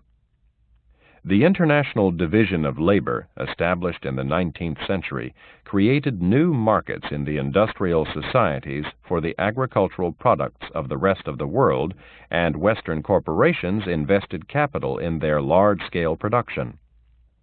In agriculture, too, however, there has been growing international competition, and capitalist production has spread. In the 1990s, there was a crisis in the banana industry, which was producing more bananas than the market could absorb. American fruit corporations, notably Dole, began to shift production to Ecuador, where wages and other labor costs were substantially lower, and there were no labor unions. At the same time, existing unions came under attack in Central America.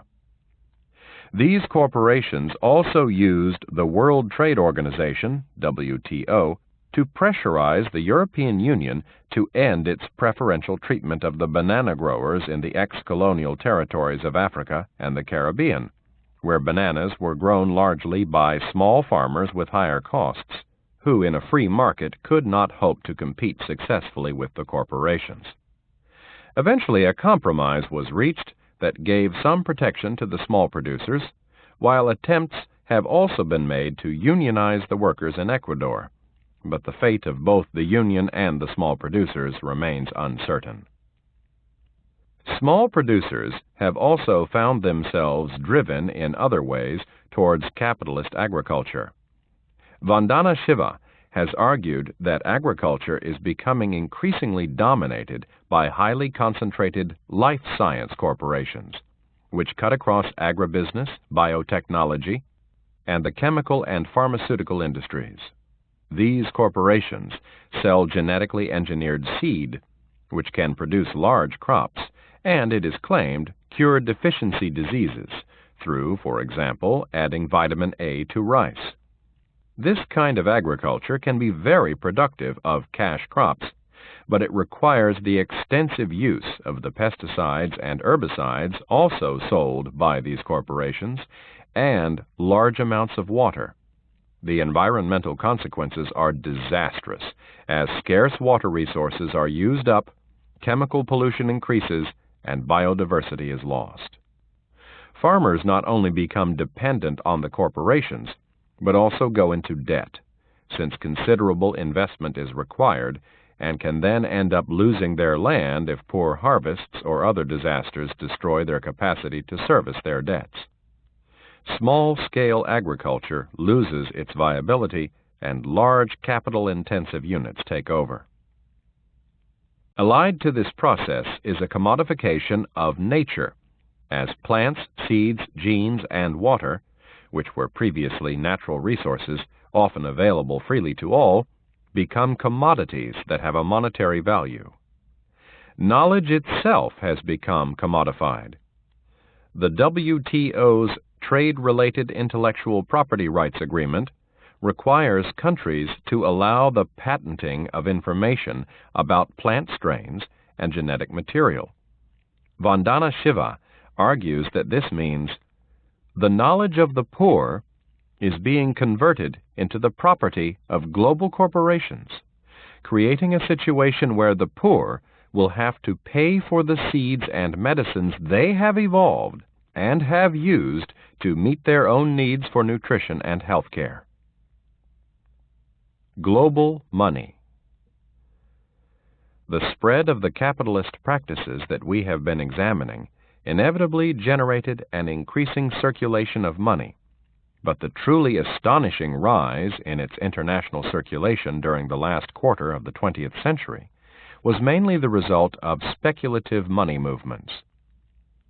By the end of the century, trading in foreign currencies amounted to $1.5 trillion a day, a sum equivalent to more than the annual gross national product of the UK. International investment, most of which was speculative, increased by a factor of nearly 200 between 1970 and 1997, according to Manuel Castells. As Castells has emphasized, technological advances made possible this vast expansion of international currency dealing and investment. This was partly a matter of communications, for geostationary satellites, the digital transmission of data, and computer networks increased not only the speed of transactions, but also the sheer amount of business that could be handled. It was also a matter of financial technology and innovation. Many new ways of investing in the markets and channeling the capital of both companies and individuals into them were created by a flourishing financial services industry. It was new financial instruments and products, as well as new communications equipment, that generated the flow of money across borders. The now infamous derivatives, of the kind traded so disastrously by Nick Leeson, see Chapter 1, were in the 1980s and 1990s the most sophisticated new financial instruments. Money was also more straightforwardly channeled through investment funds into the emerging markets that began to attract investment in the 1980s. There were opportunities here for investors to buy cheaply into newly industrializing countries and then realize gains when prices rose. The financial industries of the affluent societies rapidly created a whole range of such funds to tap into the savings of ordinary people. The Asian economic crisis of the later 1990s, see Chapter 6, then rapidly destroyed much of the value accumulated in these funds. It was not just technology and financial innovation that accounted for these flows of money across borders. The floating of currencies in the 1970s created new uncertainties and new opportunities, which stimulated currency trading and futures markets. Floating meant that currency values were determined not by official rates, but by the market, rising and falling according to the supply of a currency and the demand for it. There was greater uncertainty for companies that needed foreign currencies for their operations, and they therefore needed to protect themselves by trading in futures. Above all, however, currency trading increased because of the greater opportunities that floating rates provided for speculation. It is of some interest to consider briefly why currencies floated in this way. Previously, under the system set up at the Bretton Woods Conference of 1944, currency values had been fixed in relation to the dollar, which in turn had its value fixed in relation to gold. The stability this provided enabled the expansion of international trade and a period of steady economic growth. In the early 1970s, however, it proved increasingly difficult to maintain the fixed value of the dollar, and the United States government was forced to devalue it. There were particular reasons for the devaluation of the dollar at this time, notably the consequences of American government spending on the Vietnam War but the Bretton Woods system had anyway come under a growing strain. This was because fixed official exchange rates could only be maintained if governments either pursued unpopular policies or controlled the movement of money across their borders. If a growing trade deficit put pressure on the existing rate, and speculators began to bet on a devaluation, governments could take harsh economic measures to maintain the value of their currency. They could, for example, reduce consumption in order to curb imports. This was, however, politically very difficult in democratic societies. Alternatively, they could stop speculators moving money around, and this they tried to do through exchange controls. But it became harder to control money movements as trade increased, as holdings of some countries' currencies, above all the U.S. dollar, accumulated abroad, and as larger amounts of money began to move between countries. The deregulatory spirit of the remarketized capitalism of the 1980s, which we examined in Chapter 3, also played its part in all this. Exchange rates fixed by the state and controls on the international movement of money did not accord with the renewed belief in free markets and competition. Greater competition between financial centers provided much of the momentum behind the deregulation of financial markets and financial innovation. Financial industries linked with stock markets were growing in economic importance, and the health of these industries depended on their capacity to draw the international flow of money through their markets. Competition between the established financial centers of the world lay behind the City of London's Big Bang deregulation in October 1987, as London tried to catch up with New York. But competition was also coming from new financial centers, and by the 1990s, there were some 35 stock markets in developing countries. Some have become highly sophisticated financial centers, and it was through dealing on the CIMEX Financial Futures Exchange in Singapore that Nick Leeson made and lost his reputation. How global is global? Capitalist institutions and practices have been spreading across the world, but at this point we must halt a moment and consider quite how global capitalism really is. The circulation of money across the world has increased, but is this financial globalization? Even though new financial centers have emerged in developing countries, and investment in emerging markets became, for a time at least, fashionable, most of the money still flows between North America, Europe, and Japan. Castells has pointed out that in 1998, the emerging markets accounted for only 7% of the world's capital, even though their countries contained around 85% of the world's population. Furthermore, the money flowing into emerging markets at least temporarily diminished after the 1997 through 1998 financial crises in Asia and Russia alarmed foreign investors. During the years 1998 through 2001, only $19 billion flowed into the emerging markets, as compared with $655 billion during 1994 through 1997. The same argument applies to global tourism.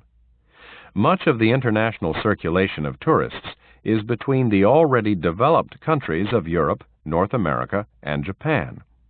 In 2001, the world's top 4 earners from international tourism were the United States, Spain, France, and Italy, though significantly China came 5th.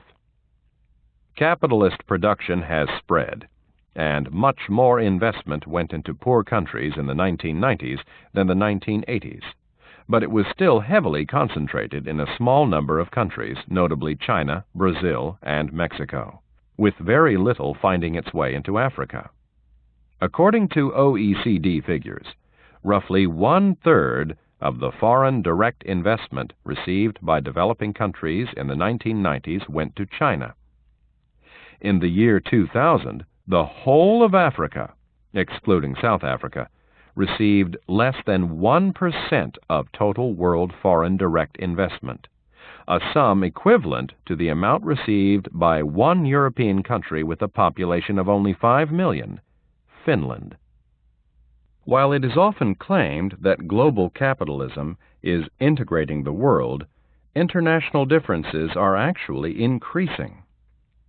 Some previously poor countries, such as the Asian tiger economies, have hauled themselves up by their bootstraps and partially closed the gap between themselves and the rich countries. They are, however, the exceptions, and as the United Nations Human Development Reports have clearly shown, the gap between the richest and poorest countries has hugely increased.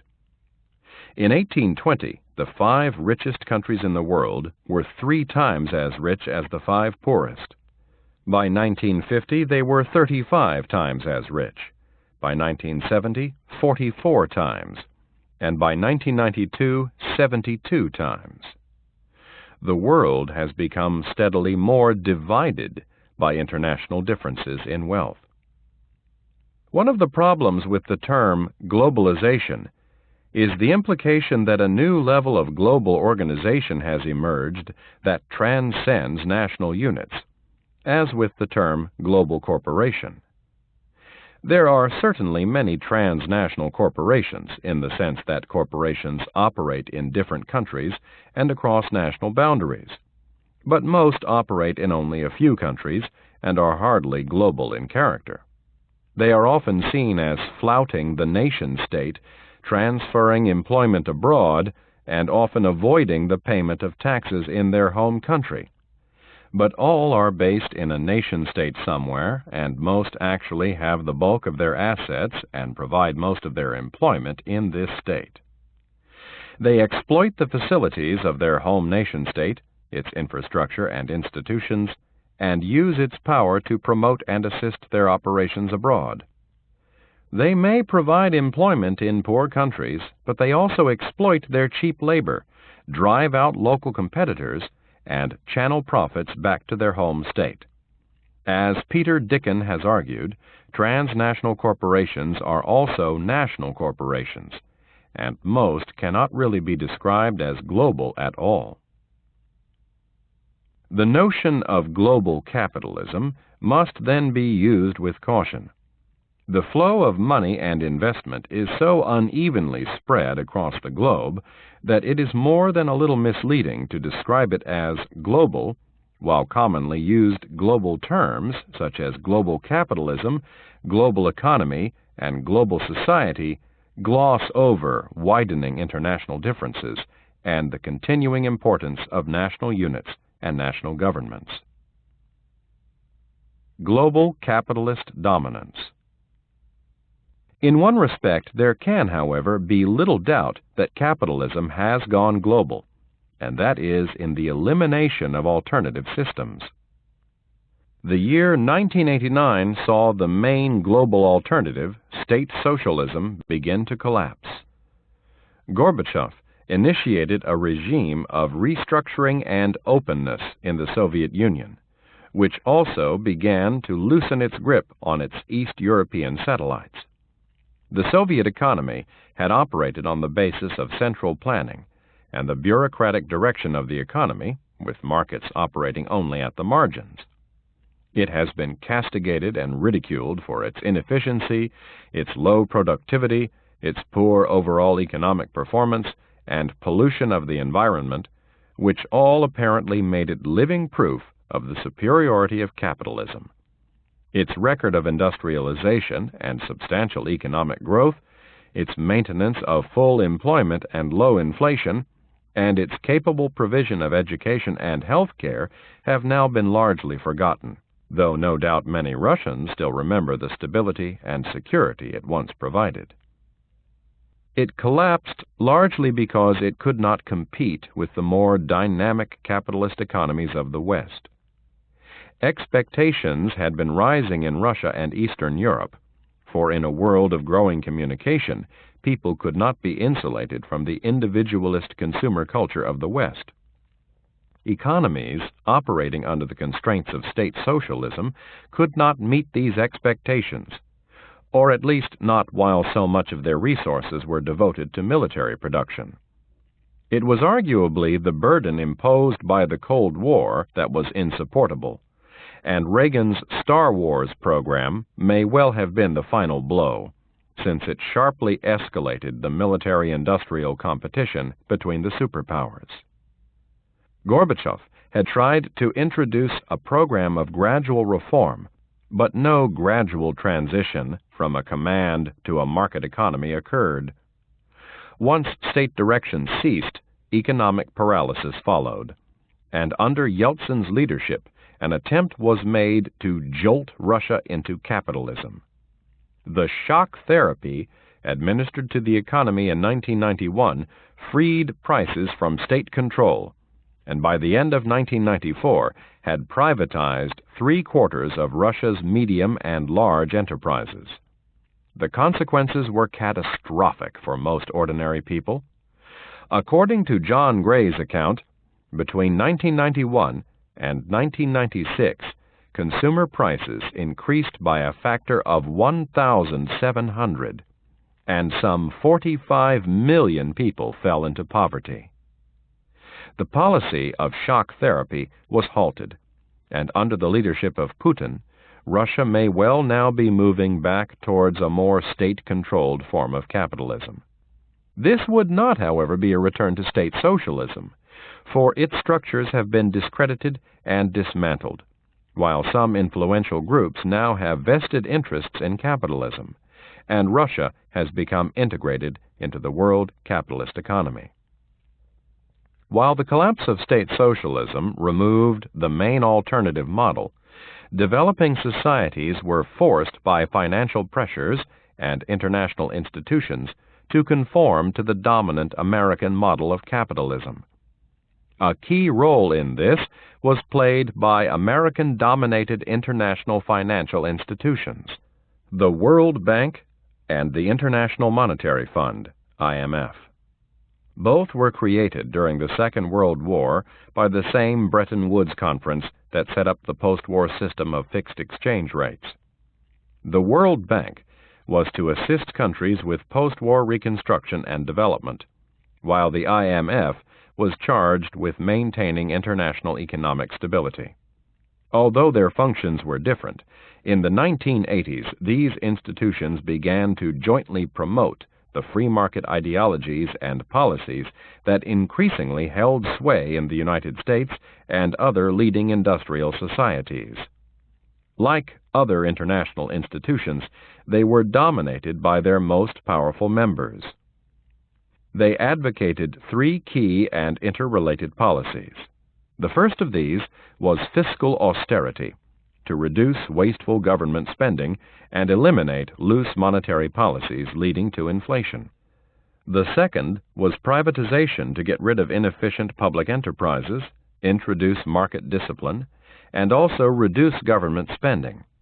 The third was liberalization, the removal of barriers to trade with the assistance of the WTO, founded in 1995, and the ending of government interference with the operation of markets.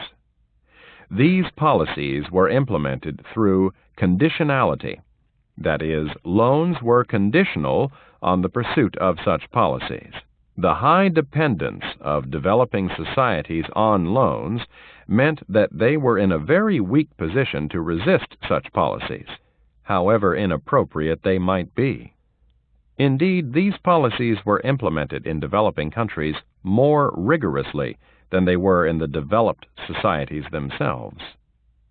The United States, Europe, and Japan have all heavily protected and subsidized their agriculture.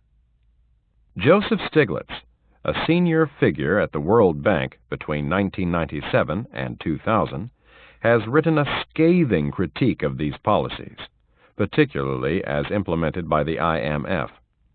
He was not opposed to the policies themselves, which could bring benefits in some circumstances, but to their indiscriminate and over-hasty imposition. In inappropriate situations, austerity could destroy valuable projects dependent on government expenditure and create mass unemployment, while privatization could lead to the plundering of public assets and higher prices for consumers. As for liberalization, particularly of financial markets, this could simply open the door to an invasion by foreign capital. Indeed, Stiglitz suggests that the IMF's policies in this regard were often driven by its links with Wall Street financial interests. The policies were implemented as though there were no alternatives. Stiglitz draws a contrast between the experience of Russia and the experience of China. IMF advice led Russia into shock therapy and the creation of mass poverty, while China's opposite strategy of gradualist transition entailed the largest reduction in poverty in history in such a short time span.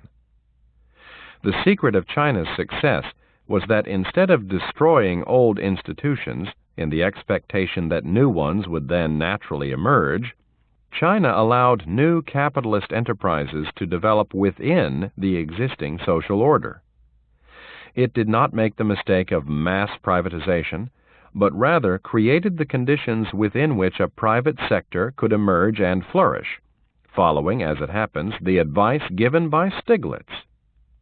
This was not, of course, just a matter of choosing the right policies and policy advisors, for China's more effective elite, with a stronger economy and state, were in a much better position than the paralyzed rulers of a disintegrating Soviet Union to go their own way towards capitalism and control the transition.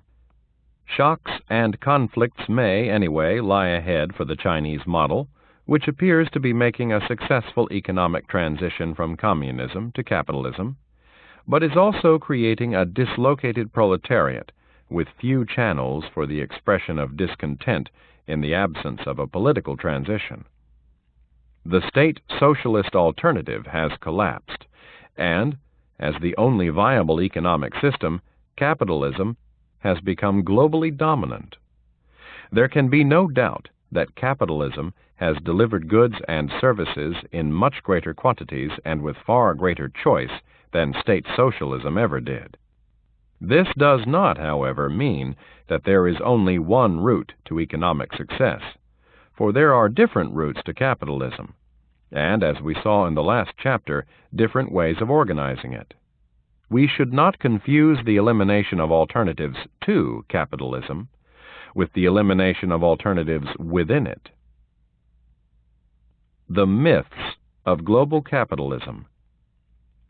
Global capitalism is a shorthand phrase that conveys the idea that in recent years the institutions and practices of capitalism have spread into new areas of the world and connected distant parts closely together in new ways. There can be no doubt that this has happened, and that there has consequently been a profound transformation of the world in which we live. Capitalism is the globally dominant system and will continue to be so in the foreseeable future. In the course of this chapter, we have, however, found that the notion of global capitalism has also generated powerful and misleading myths. Myth 1 is that global capitalism is recent, for it has deep historical roots. Myth 2 is that capital circulates globally, when in reality most of it moves between a small group of rich countries. Myth 3 is that capitalism is now organized globally rather than nationally, for international differences are as important as ever, and nation-states continue to play a key role in the activities of transnational corporations. Myth 4 is that global capitalism integrates the world, since the more global capitalism has become, the more divided the world has become by international inequalities of wealth. Chapter 6. Crisis? What crisis? Those living in the midst of an economic crisis may well feel that their world is collapsing. They may indeed think that the whole capitalist system is coming to an end. Crises of capitalism are not, however, exceptional events, but rather a normal part of the functioning of a capitalist society. In the 19th century, they became a regular feature of economic life, though crisis mechanisms that are familiar in today's world actually appeared centuries earlier. This chapter begins with the tulipomania of 17th century Holland, which shows the same basic mechanisms in operation as the recent dot-com and information technology bubbles. The tulip bubble in 17th century Amsterdam. After their 16th century arrival from Turkey, tulips, especially the more exotic and rarer specimens, had become highly prized in 17th century Holland. Tulip growing spread in the rich alluvial soil of Holland, but scarce supply and high demand resulted in rapidly rising prices. Its high profitability attracted many into this trade, where little investment was required and money could easily be made. The high demand for bulbs led to rapid changes in the bulb trade. At first, bulbs were sold in large quantities, sometimes in complete beds, but as demand grew, these were broken down into smaller units until individual bulbs, particularly those of the most valuable varieties, were traded. Then a market developed in the outgrowths from the bulb, the clones from which future bulbs could be grown. Finally, in the 1630s, the tulip trade generated the market in tulip futures that led to the tulipomania of 1636 through 1637. How did this happen? Initially, the trading season was short and lasted only a few months after the flowering and lifting of the bulbs. To meet expanding demand, traders began buying and selling tulips that were still in the ground. They were now, in effect, buying and selling bulb futures. Promissory notes specified the details of the tulip bought and when it would be lifted, while a sign in the ground identified the owner. It was then but a small step to trade in the notes rather than the bulbs, for rapidly rising bulb prices gave the notes themselves an increasing value. The tulip futures trade became a wildly speculative bubble, where prices were pushed up not by the demand for bulbs, but the demand for the paper futures. Since only a deposit had to be made on the future purchase, a small amount of money went a long way, so long as the contract note could be unloaded on someone else at a profit before full payment became due. As contract dates approached, dealing became increasingly frenzied and the notes circulated faster. Prices eventually rose to the point at which no one was prepared to buy and then suddenly collapsed. There was no real demand for many of the quite ordinary tulips that had been drawn into the speculative dealing at the height of the boom.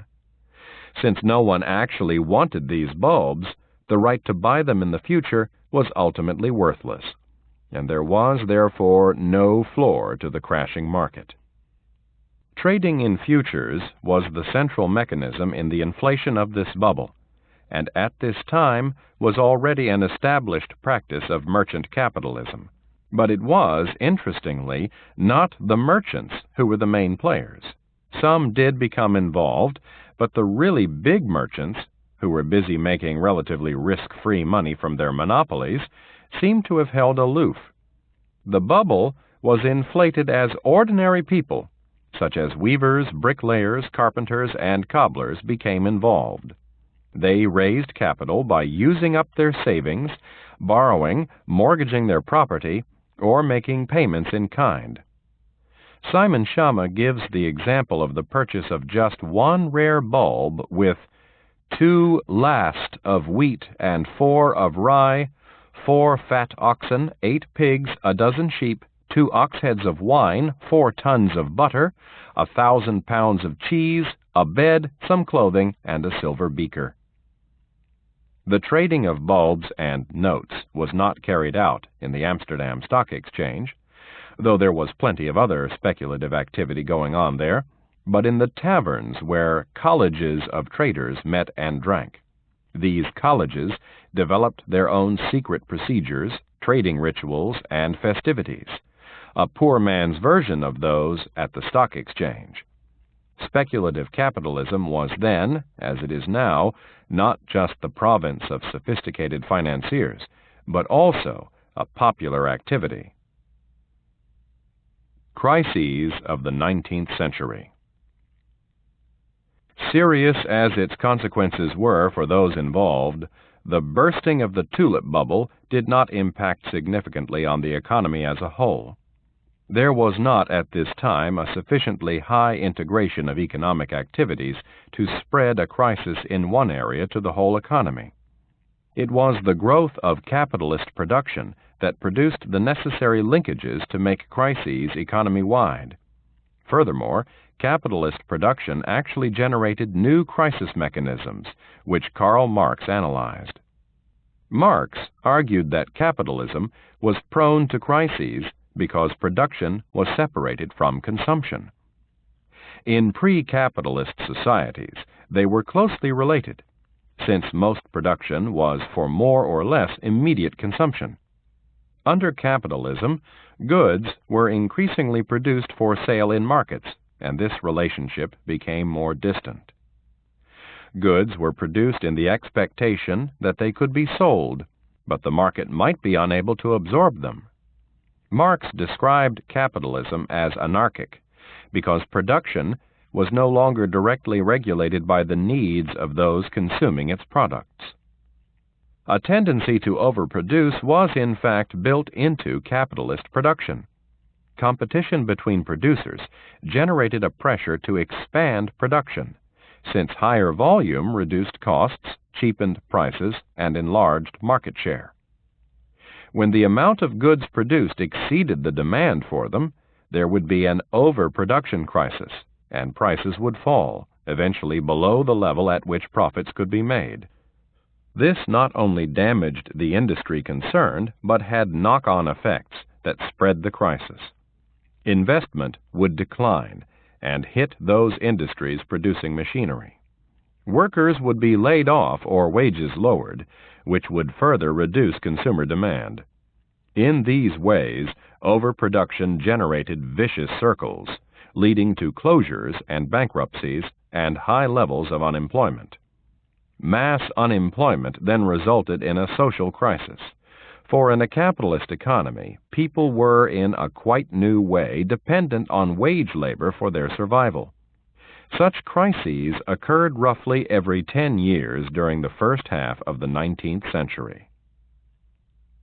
Although unemployment caused great suffering, and some capitalists went out of business, these crises did not destroy capitalism. Indeed, Marx argued that it was crises that made it possible for capitalism to continue, since they eliminated the strains of overproduction, forced out the least efficient producers, and enabled the renewed operation of virtuous circles, once closures and bankruptcies had reduced production to a level closer to demand. Similarly, lower wages increased profitability, and cheaper prices stimulated demand. Lower interest rates made it cheaper to borrow money for investment. Production could start to expand again, employment would rise, and there would be more people with money in their pockets to buy goods. Capitalism would therefore expand its way out of crisis. But, he argued in the Communist Manifesto, this expansion would only lead to more extensive and more destructive crises. This did not mean, as some of his followers have thought, that Marx believed that capitalism would end in some huge economic collapse. It would come to an end only when overthrown by the workers it exploited. Certain tendencies in its development would facilitate this eventual overthrow. The advance of technology and the concentration of ownership would increase the size of units of production, and workers would be concentrated in larger masses that would be easier to organize. Crises would certainly play a part in all this by radicalizing workers through their experience of them. They would also be radicalized by the widening gulf between the wealth of the increasingly small group of capitalists who enjoyed the profits of capital and the poverty of the frequently unemployed masses. Ownership did become more concentrated, units of production increased in size, and workers became more organized, but Marx's expectation that the working class would become increasingly radical and ultimately revolutionary has not been borne out. Workers were coerced into an acceptance of capitalism by their economic dependence on employment and the repression of revolutionary movements that sought to overthrow the capitalist system. They have also been incorporated through their organizations into the political structures of capitalist societies and seduced by the flood of goods and services that capitalist production has provided. There was, anyway, no crisis of a sufficient scale to threaten the capitalist economic system until the 1930s. The Great Depression in the 1930s. A period of reasonably steady, if not crisis-free, growth lasted from the middle of the 19th century until the First World War, and this apparently resumed in the 1920s. The ending of the First World War had, however, left the world economy in a fragile state. The City of London's stabilizing financial dominance had now passed into history, and international economic relationships were disorganized and unstable during the 1920s.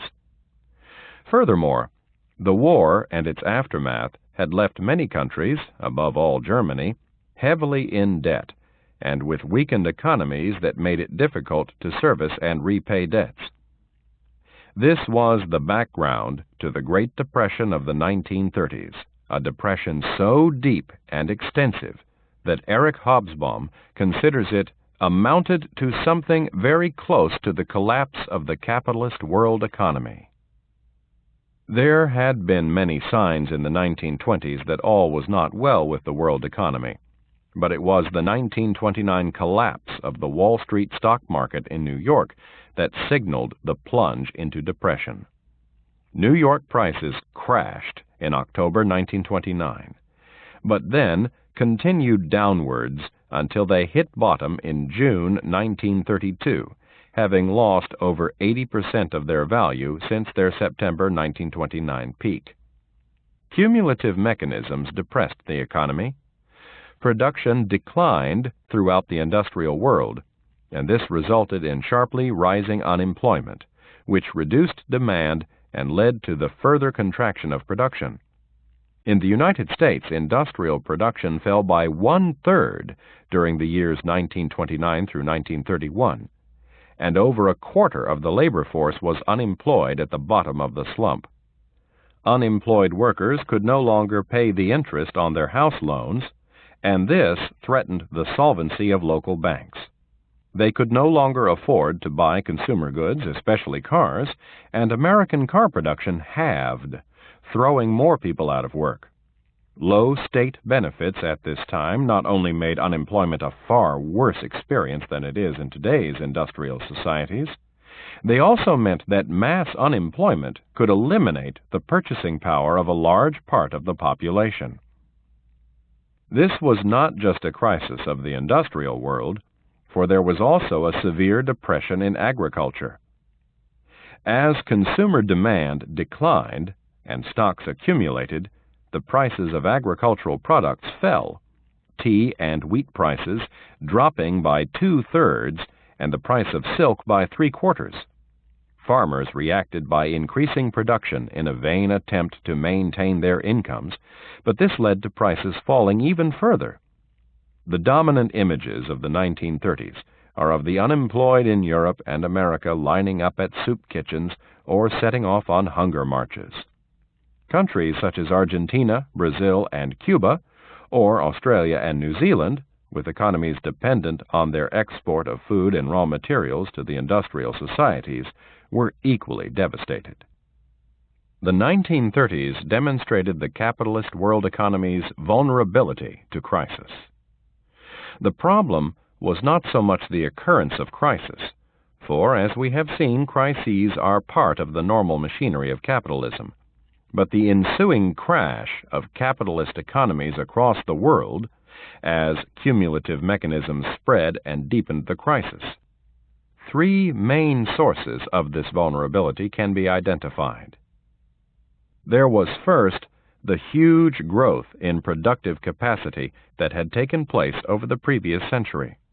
This meant that equally huge levels of demand were necessary if production was to be absorbed and applied not only to the production of manufactured goods, but also to the production of food and other primary products. Insufficient demand for products has been interpreted not only as overproduction, but also as underconsumption by poorly paid workers. Either way, the increasing scale of production and the growing numbers of people employed in it meant that a failure of consumption to keep pace with production could precipitate a rapid downward spiral of the economy, as workers, who were also consumers, lost their jobs. The second was the international division of labor that integrated the world economy. The industrial societies produced the manufactured goods, and the rest of the world concentrated on producing food and raw materials. If demand fell in the industrial societies, the primary producers exporting, say, beef, coffee, or sugar to them found that their sales, prices, and incomes dropped. When their incomes dropped, the overseas markets for industrial goods declined. Some historians consider the depression began in the primary producer countries and was then transmitted to the industrial societies, while others have argued the opposite.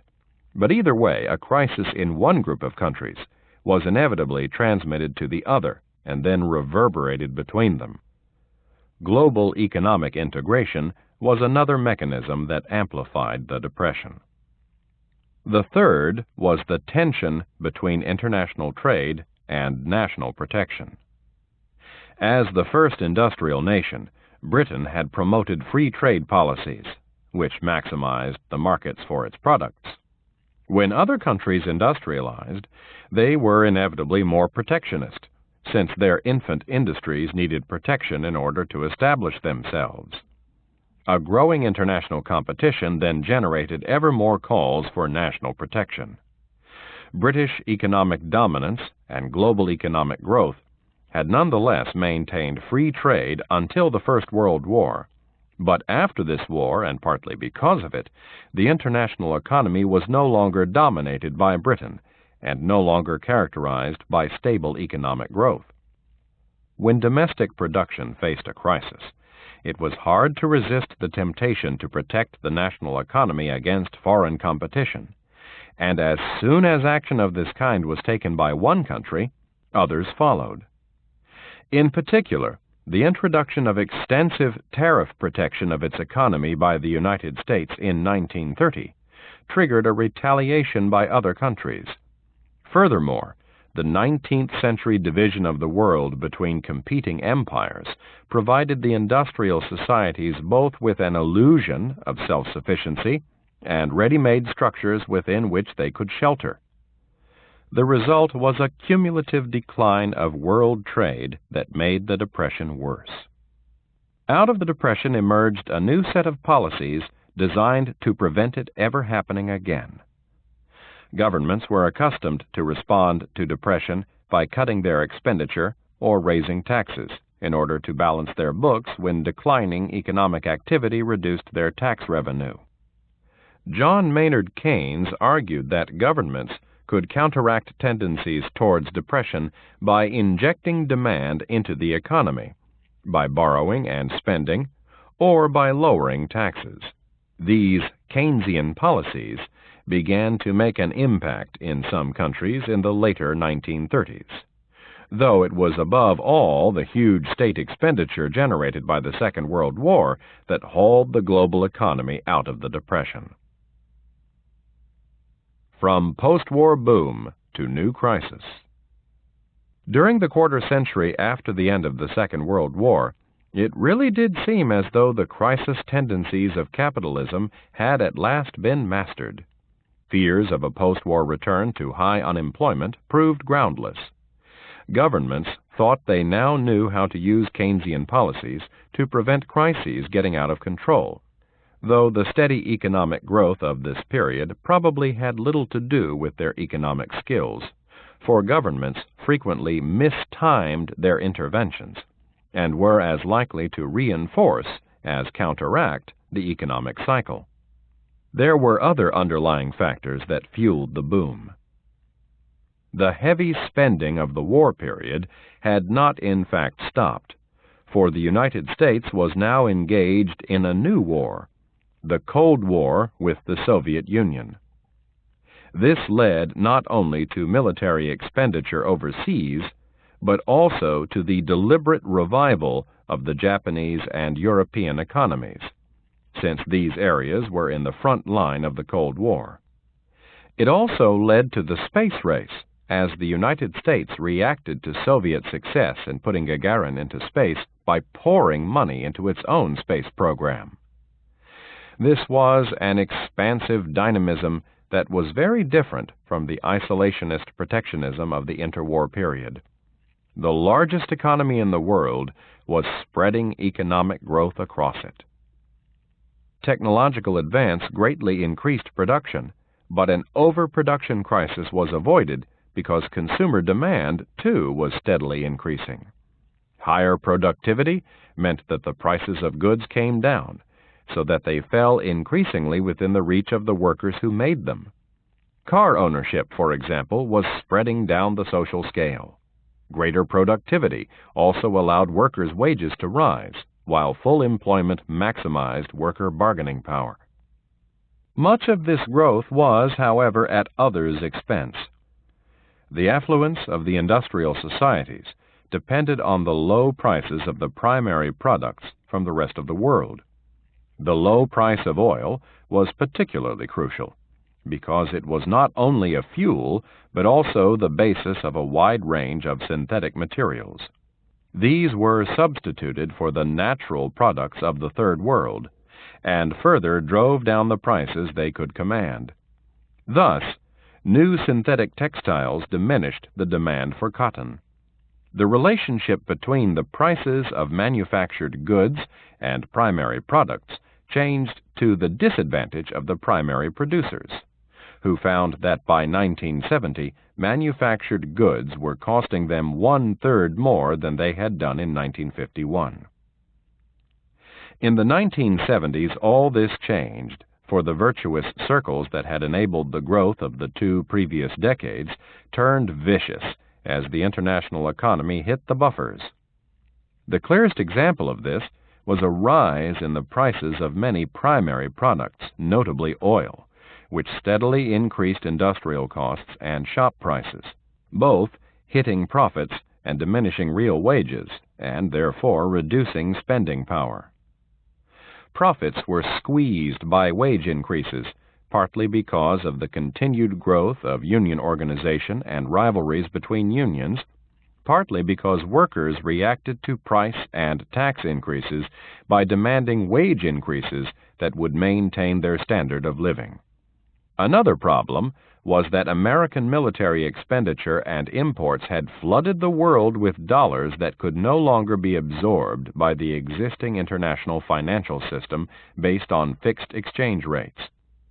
The result was a crisis quite different in character to that of the 1930s. In the 1930s, demand had collapsed, but now there was too much demand, which forced prices and wages up. Furthermore, the floating of currencies after the collapse of fixed exchange rates relaxed monetary controls on inflation, for governments were now under less pressure to guard the value of their currency in order to maintain these rates. Increasing international competition intensified the crisis. The recovery of Germany and Japan from the destruction wrought on their economies by defeat in the Second World War brought modern and highly efficient industries into production. This further increased the pressure on world resources and also generated a new overproduction crisis. Higher wages and raw material prices due to greater demand, followed by an overproduction that reduced the prices that companies could charge for their goods, made it much more difficult to make profits.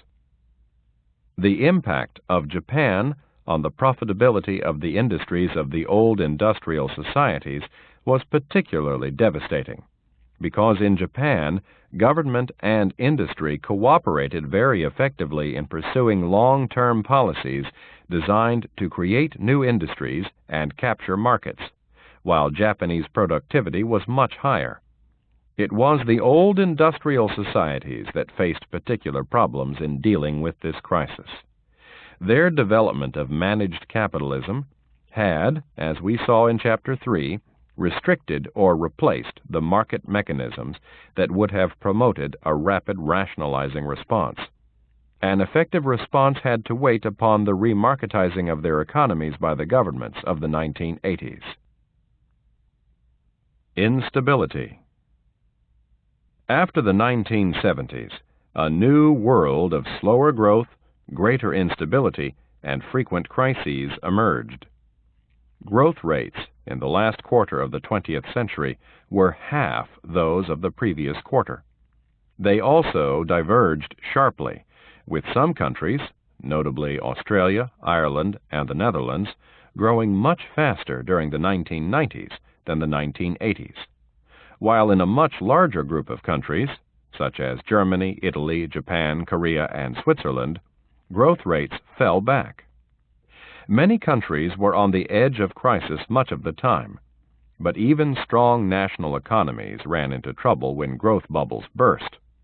Crises could also spread easily from one country to another, as in the crisis of 1997 through 1998, which began in the apparently strong economies of East Asia, but then spread to Russia and later Brazil. This was a world of intensified international competition. As we saw above, the growth of international competition was one of the processes that led to lower profitability in the old industrial societies during the 1970s. Lower profitability then resulted in companies seeking to restore profits by finding cheaper labor elsewhere. As industrial employment, whether in manufacturing or services, spread to new areas of the world, international competition increased even further. The collapse of the last great empire, that of the Soviet Union, allowed the countries of Eastern Europe to bring their considerable supplies of cheap labor into the capitalist world. The entry of China at least began to bring almost a quarter of the world's population into the capitalist world economy. Higher production, resulting from increased capacity, and also, of course, technological change, could be absorbed if demand increased as well, but global demand did not expand at the same rate as the supply of goods. After all, one reason why new centers of production emerged was the availability of cheap labor, and low wages did not generate much consumer demand. The lending of recycled oil money to third world countries initially stimulated consumption there, but higher interest rates then left these countries with huge long-term debts, which a large part of their national incomes was devoted to servicing and paying off. As we saw in Chapter 5, international inequality steadily increased, which meant that consumption was more and more concentrated in the established industrial societies of America, Europe, and by now the Far East. Consumer demand in these countries, too, was, however, faltering. Companies reduced wage costs in order to at least try to compete with cheap imports from the new industrializers, and real wages and therefore purchasing power declined. Privatization exposed cushioned state employees to the rigors of the open labor market. Labor was shifted from good jobs in manufacturing to poorly paid service work. Higher unemployment in many countries further depressed consumer demand. Governments have been less willing to spend and more concerned to balance their budgets in line with post-Keynesian economic orthodoxy. Global consumption has not therefore kept pace with global production, and overproduction has been an ever-present threat to profits, wages, and employment. While one response to the declining profitability of production was to search for cheaper labor abroad, another was, as Arrighi has argued, to shift capital from investment in production to speculation in shares, currencies, and derivatives. As we saw in Chapter 5, huge amounts of money began to flow across national borders and became a new source of instability in the capitalist world economy, leading to the East Asian crisis of 1997. Large amounts of money seeking investment in emerging markets had moved into the apparently strong East Asian economies, but in 1997, fears about the stability of the Thai economy triggered a withdrawal of funds. This in turn led to the collapse of share prices and the currency and bank failures. A similar sequence of events followed in Malaysia, Indonesia, Hong Kong, and South Korea. It did not stop there, and crises followed in Russia and Brazil, as investors pulled money out of any economy judged to be weak. The ensuing recession in the immediately affected countries not only devastated their economies, but impacted globally, as East Asian demand declined, hitting, for example, American agricultural and aircraft exports to the region. This crisis demonstrated the new instability of the capitalist world economy in two ways. The fears that led to the withdrawal of funds from Thailand resulted at least in part from the threat to profits from increasing competition in the region, as the producers of goods as various as microchips, steel, and cars multiplied. The crisis was then amplified by international financial integration and the ease with which money could now be moved into and out of national economies. Overproduction, increasing international competition, and the mobility of money interacted with each other to produce a crisis that bounced from one country to another for well over a year. The Information Technology Boom. A revolution in information and communication technology, ICT, seemed to provide an escape from this instability into a new era of economic growth. This was not only because of investment in Silicon Valleys and the creation of new hardware and software products, but also because these could enhance the productivity of many existing industries. According to the OECD, ICT is transforming economic activity as the steam engine, railways, and electricity have done in the past. There can be little doubt that it has transformed people's work lives through word processing and computer-controlled production, geostationary satellites and mobile phones, the Internet and the web, e-commerce, and telework. According to the OECD, investment in ICT certainly contributed to economic growth during the 1990s, above all in the United States, but in many other countries too, especially Australia and Finland. There was, however, no escape from the cycle of boom and bust that has occurred so often in the history of capitalism, as e-commerce showed. LastMinute.com provides a good example. Founded in 1998, LastMinute.com was based on the idea that the Internet could be used to match companies desperate to unload unsold holidays or meals or hotel rooms on consumers looking for last-minute bargains. In March 2000, at the height of the dot-com boom, it was floated on the stock market at a price of £3.80, which valued it higher than many well-established and profitable companies. Its price rose quickly to over £5 a share, and its founders had apparently joined the ranks of the dot-com millionaires. But within a week, the dot-com bubble had begun to deflate, and Last Minute's share price started to fall, dropping to 17 pence by September 2001. Although, as originally conceived, it had failed, Last Minute did survive by turning itself into an Internet travel agency and using the capital it had raised through its flotation to buy up other companies. it was expected to make a small profit for the first time in the financial year 2002 through 2003. Last Minute was untypical in that it survived, but typical in many other ways of the dot-com boom. Its initial funding came from venture capital, and at first it struggled to raise the money it needed to stay in business. But after massive media publicity, banks competed for the right to float it on the stock market. At the time of its flotation, by Morgan Stanley, it was oversubscribed 47 times, even though it was expected to make a loss of £20 million that year.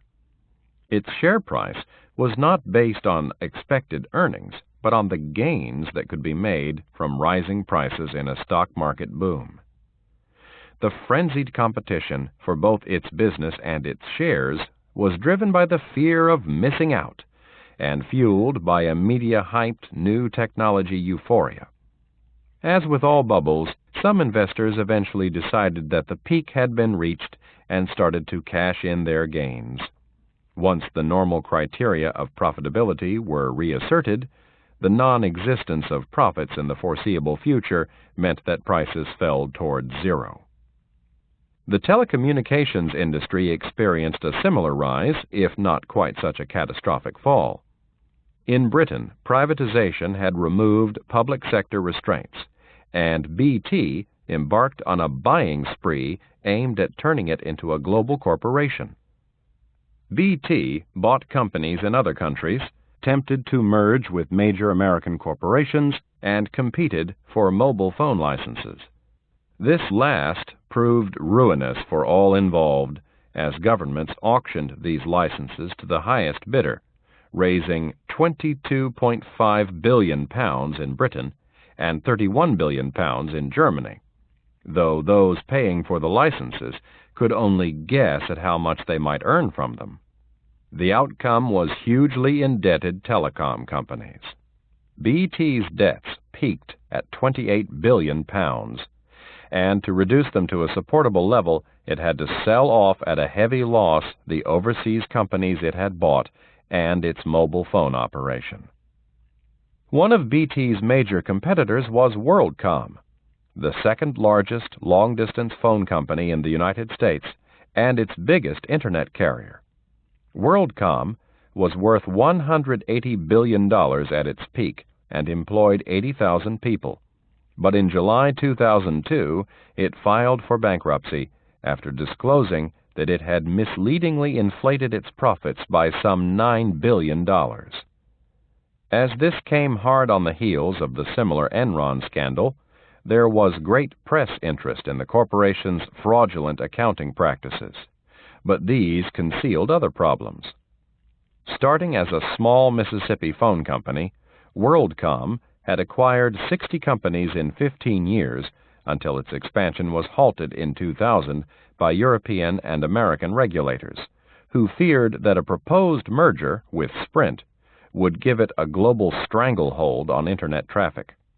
WorldCom had in fact already bought more capacity in broadband than the existing demand justified, while it also met growing competition from new entrants to the long-distance phone market and mobile phone companies. This was another story of overexpansion, increasing competition, excess capacity, indebtedness, insufficient earnings, and unprofitability. The ICT revolution had stimulated a burst of economic growth in some countries and conferred many benefits on at least some of the people who lived in them, but it had not solved the problems of the capitalist world economy. The ICT sector went through the same cycle of expansion, overproduction, increasing competition, and contraction that earlier industries transformed by technological advances had experienced. ICT had also made its own unique contribution to the instability of capitalism by enabling the faster movement of larger quantities of money across the world. A deflating world? Some economic commentators now fear that the world economy is entering a deflationary period of falling prices. If prices fall, and the prices of goods at least have been falling, this encourages people to hold back on spending, since goods will become even cheaper in the future.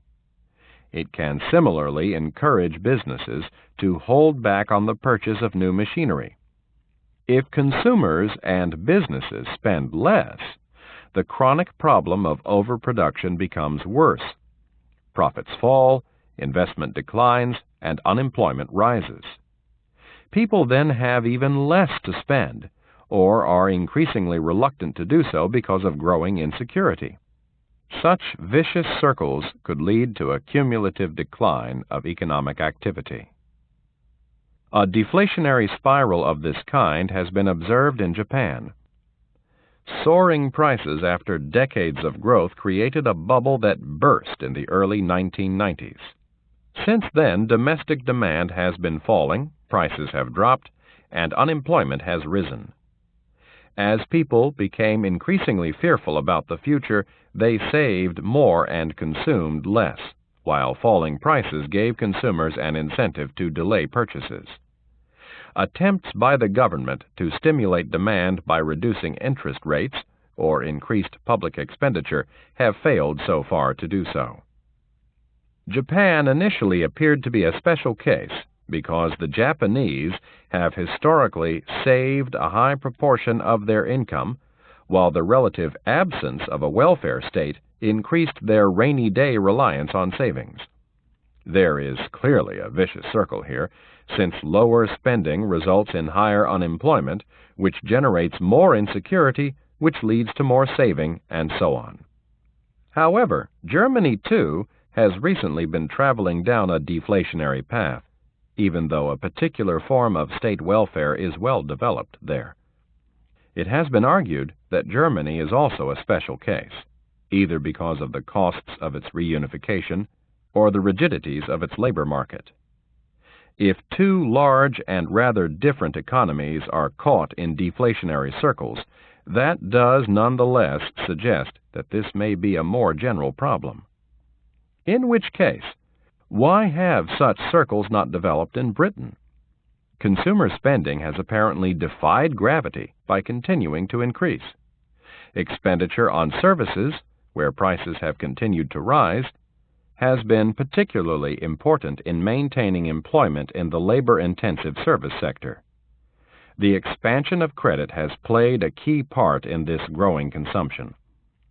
The highly developed and very competitive British financial services industry has found new ways of selling credit, most recently by lending on the security of the increased value of people's houses.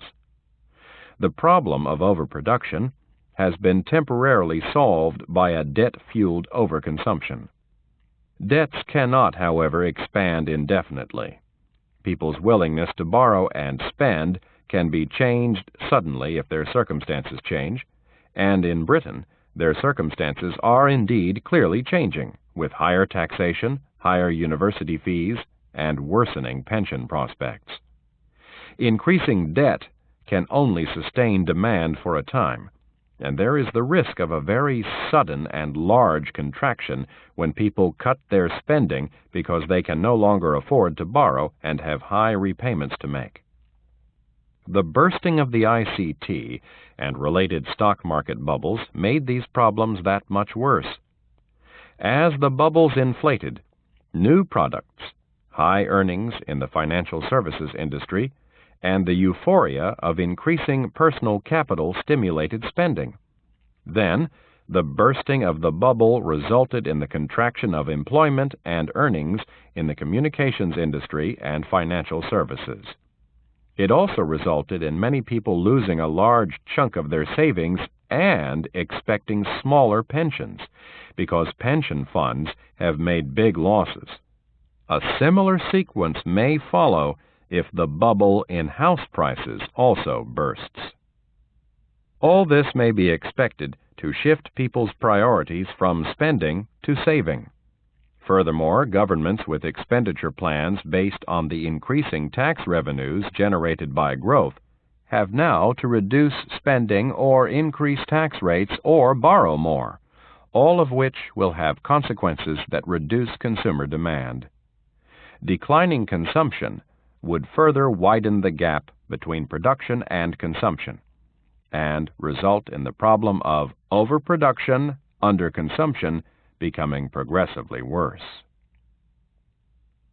A final crisis? The capitalist world economy's failure to enter a new period of sustained and stable growth, the scandals at Enron and WorldCom, the bursting of various financial bubbles, together with predictions of a future slide into deflation, have led some to suggest that the capitalist system is in danger of collapse, of sliding into some final crisis. The scandals around Enron and WorldCom seem particularly serious, since they threatened the normative basis of capitalism. If executives with share options were fraudulently inflating profits, company profit figures could no longer be believed, while the complicity of respected accountancy firms meant that audit mechanisms designed to prevent such abuses were not functioning. The similar failure of a raft of Wall Street banks to provide objective investment advice to their clients, who were steered towards companies in which the banks had interests, has also come to light. All this means that the information and advice on which investors rely cannot be trusted. Confidence in the operations of the capital market at the heart of capitalism has been shaken. Scandals have, however, been a recurring feature of capitalism. The true capitalist is motivated by the amoral accumulation of money, and this frequently drives particular individuals to bend or break the rules. It is only when bubbles burst that the fraudulent practices easy to conceal at times of expansion suddenly become visible. Governments then punish wrongdoers and increase regulation, as has been recently happening in the United States. Even if this cannot prevent new scandals occurring in the future, regulation always leaves ambiguities and loopholes that allow sharp practice. It can sufficiently restore confidence to enable the market to operate. The history of capitalism is, in any case, littered with crises. Periods of stable economic growth are the exception, not the norm. The quarter century of relatively stable economic growth after 1945 may have shaped a generation's expectations about capitalist normality, but it was not historically typical of capitalism. Crises are one of its normal features, for there are so many dynamic and cumulative mechanisms operating within it that capitalism cannot be stable for long. The separation of production from consumption, the competition between producers, the conflict between capital and labor, financial mechanisms that inflate and then burst bubbles, the switching of money from one economic activity to another are all sources of instability that have characterized capitalism from its very beginnings and will no doubt continue to do so. Particular crises also come to an end. Thus, if overproduction is the problem, unprofitability leading to bankruptcies and closures will eventually reduce capacity. The more efficient producers that are left will become more profitable, expand production, employ more, and generate demand. A high rate of product innovation is one of the features of capitalist economies, and the creation of new products or new technologies will again stimulate growth sometime in the future. While crisis has undoubtedly been a recurrent feature of capitalist economies, so has the astonishing capacity for the resumption of growth when the crisis has passed. The other face of crisis in one part of the world is, anyway, growth somewhere else. Thus, China's entry to the capitalist world economy, with its huge reserves of cheap labor, has increased international competition and threatened profitability and employment elsewhere. China itself, however, with nearly a quarter of the world's population, is potentially a huge source of world growth in the future. Cheap labor countries may not initially generate much consumer demand, but when growth takes place in them, higher demand for labor may be expected to lead to rising wages and greater consumption in the future. China is already becoming a big importer as well as a great exporter. If there were a viable alternative to capitalism, the current symptoms of crisis might be more serious. Arguably, the great crisis of the 1930s was more serious for this very reason.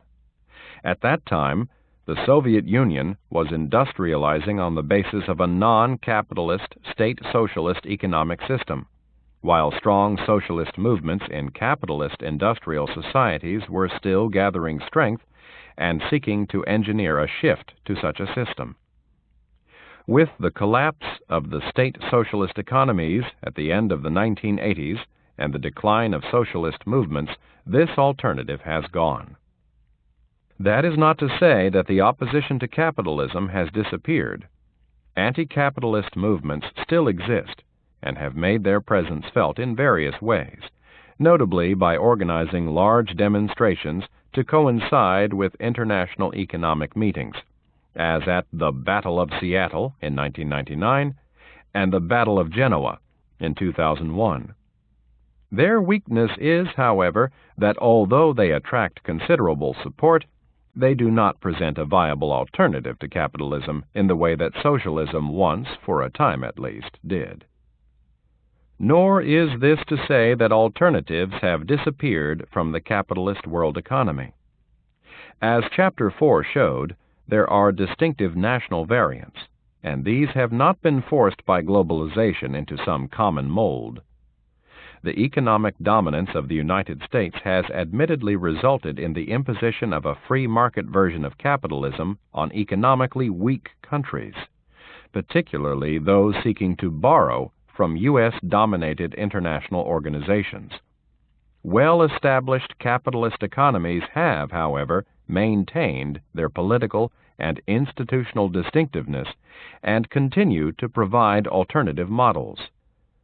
What matters here is not just what the established alternatives have on offer, interesting though this may be, but a recognition of the fact that distinct national variants have always existed and continue to operate within the capitalist world economy.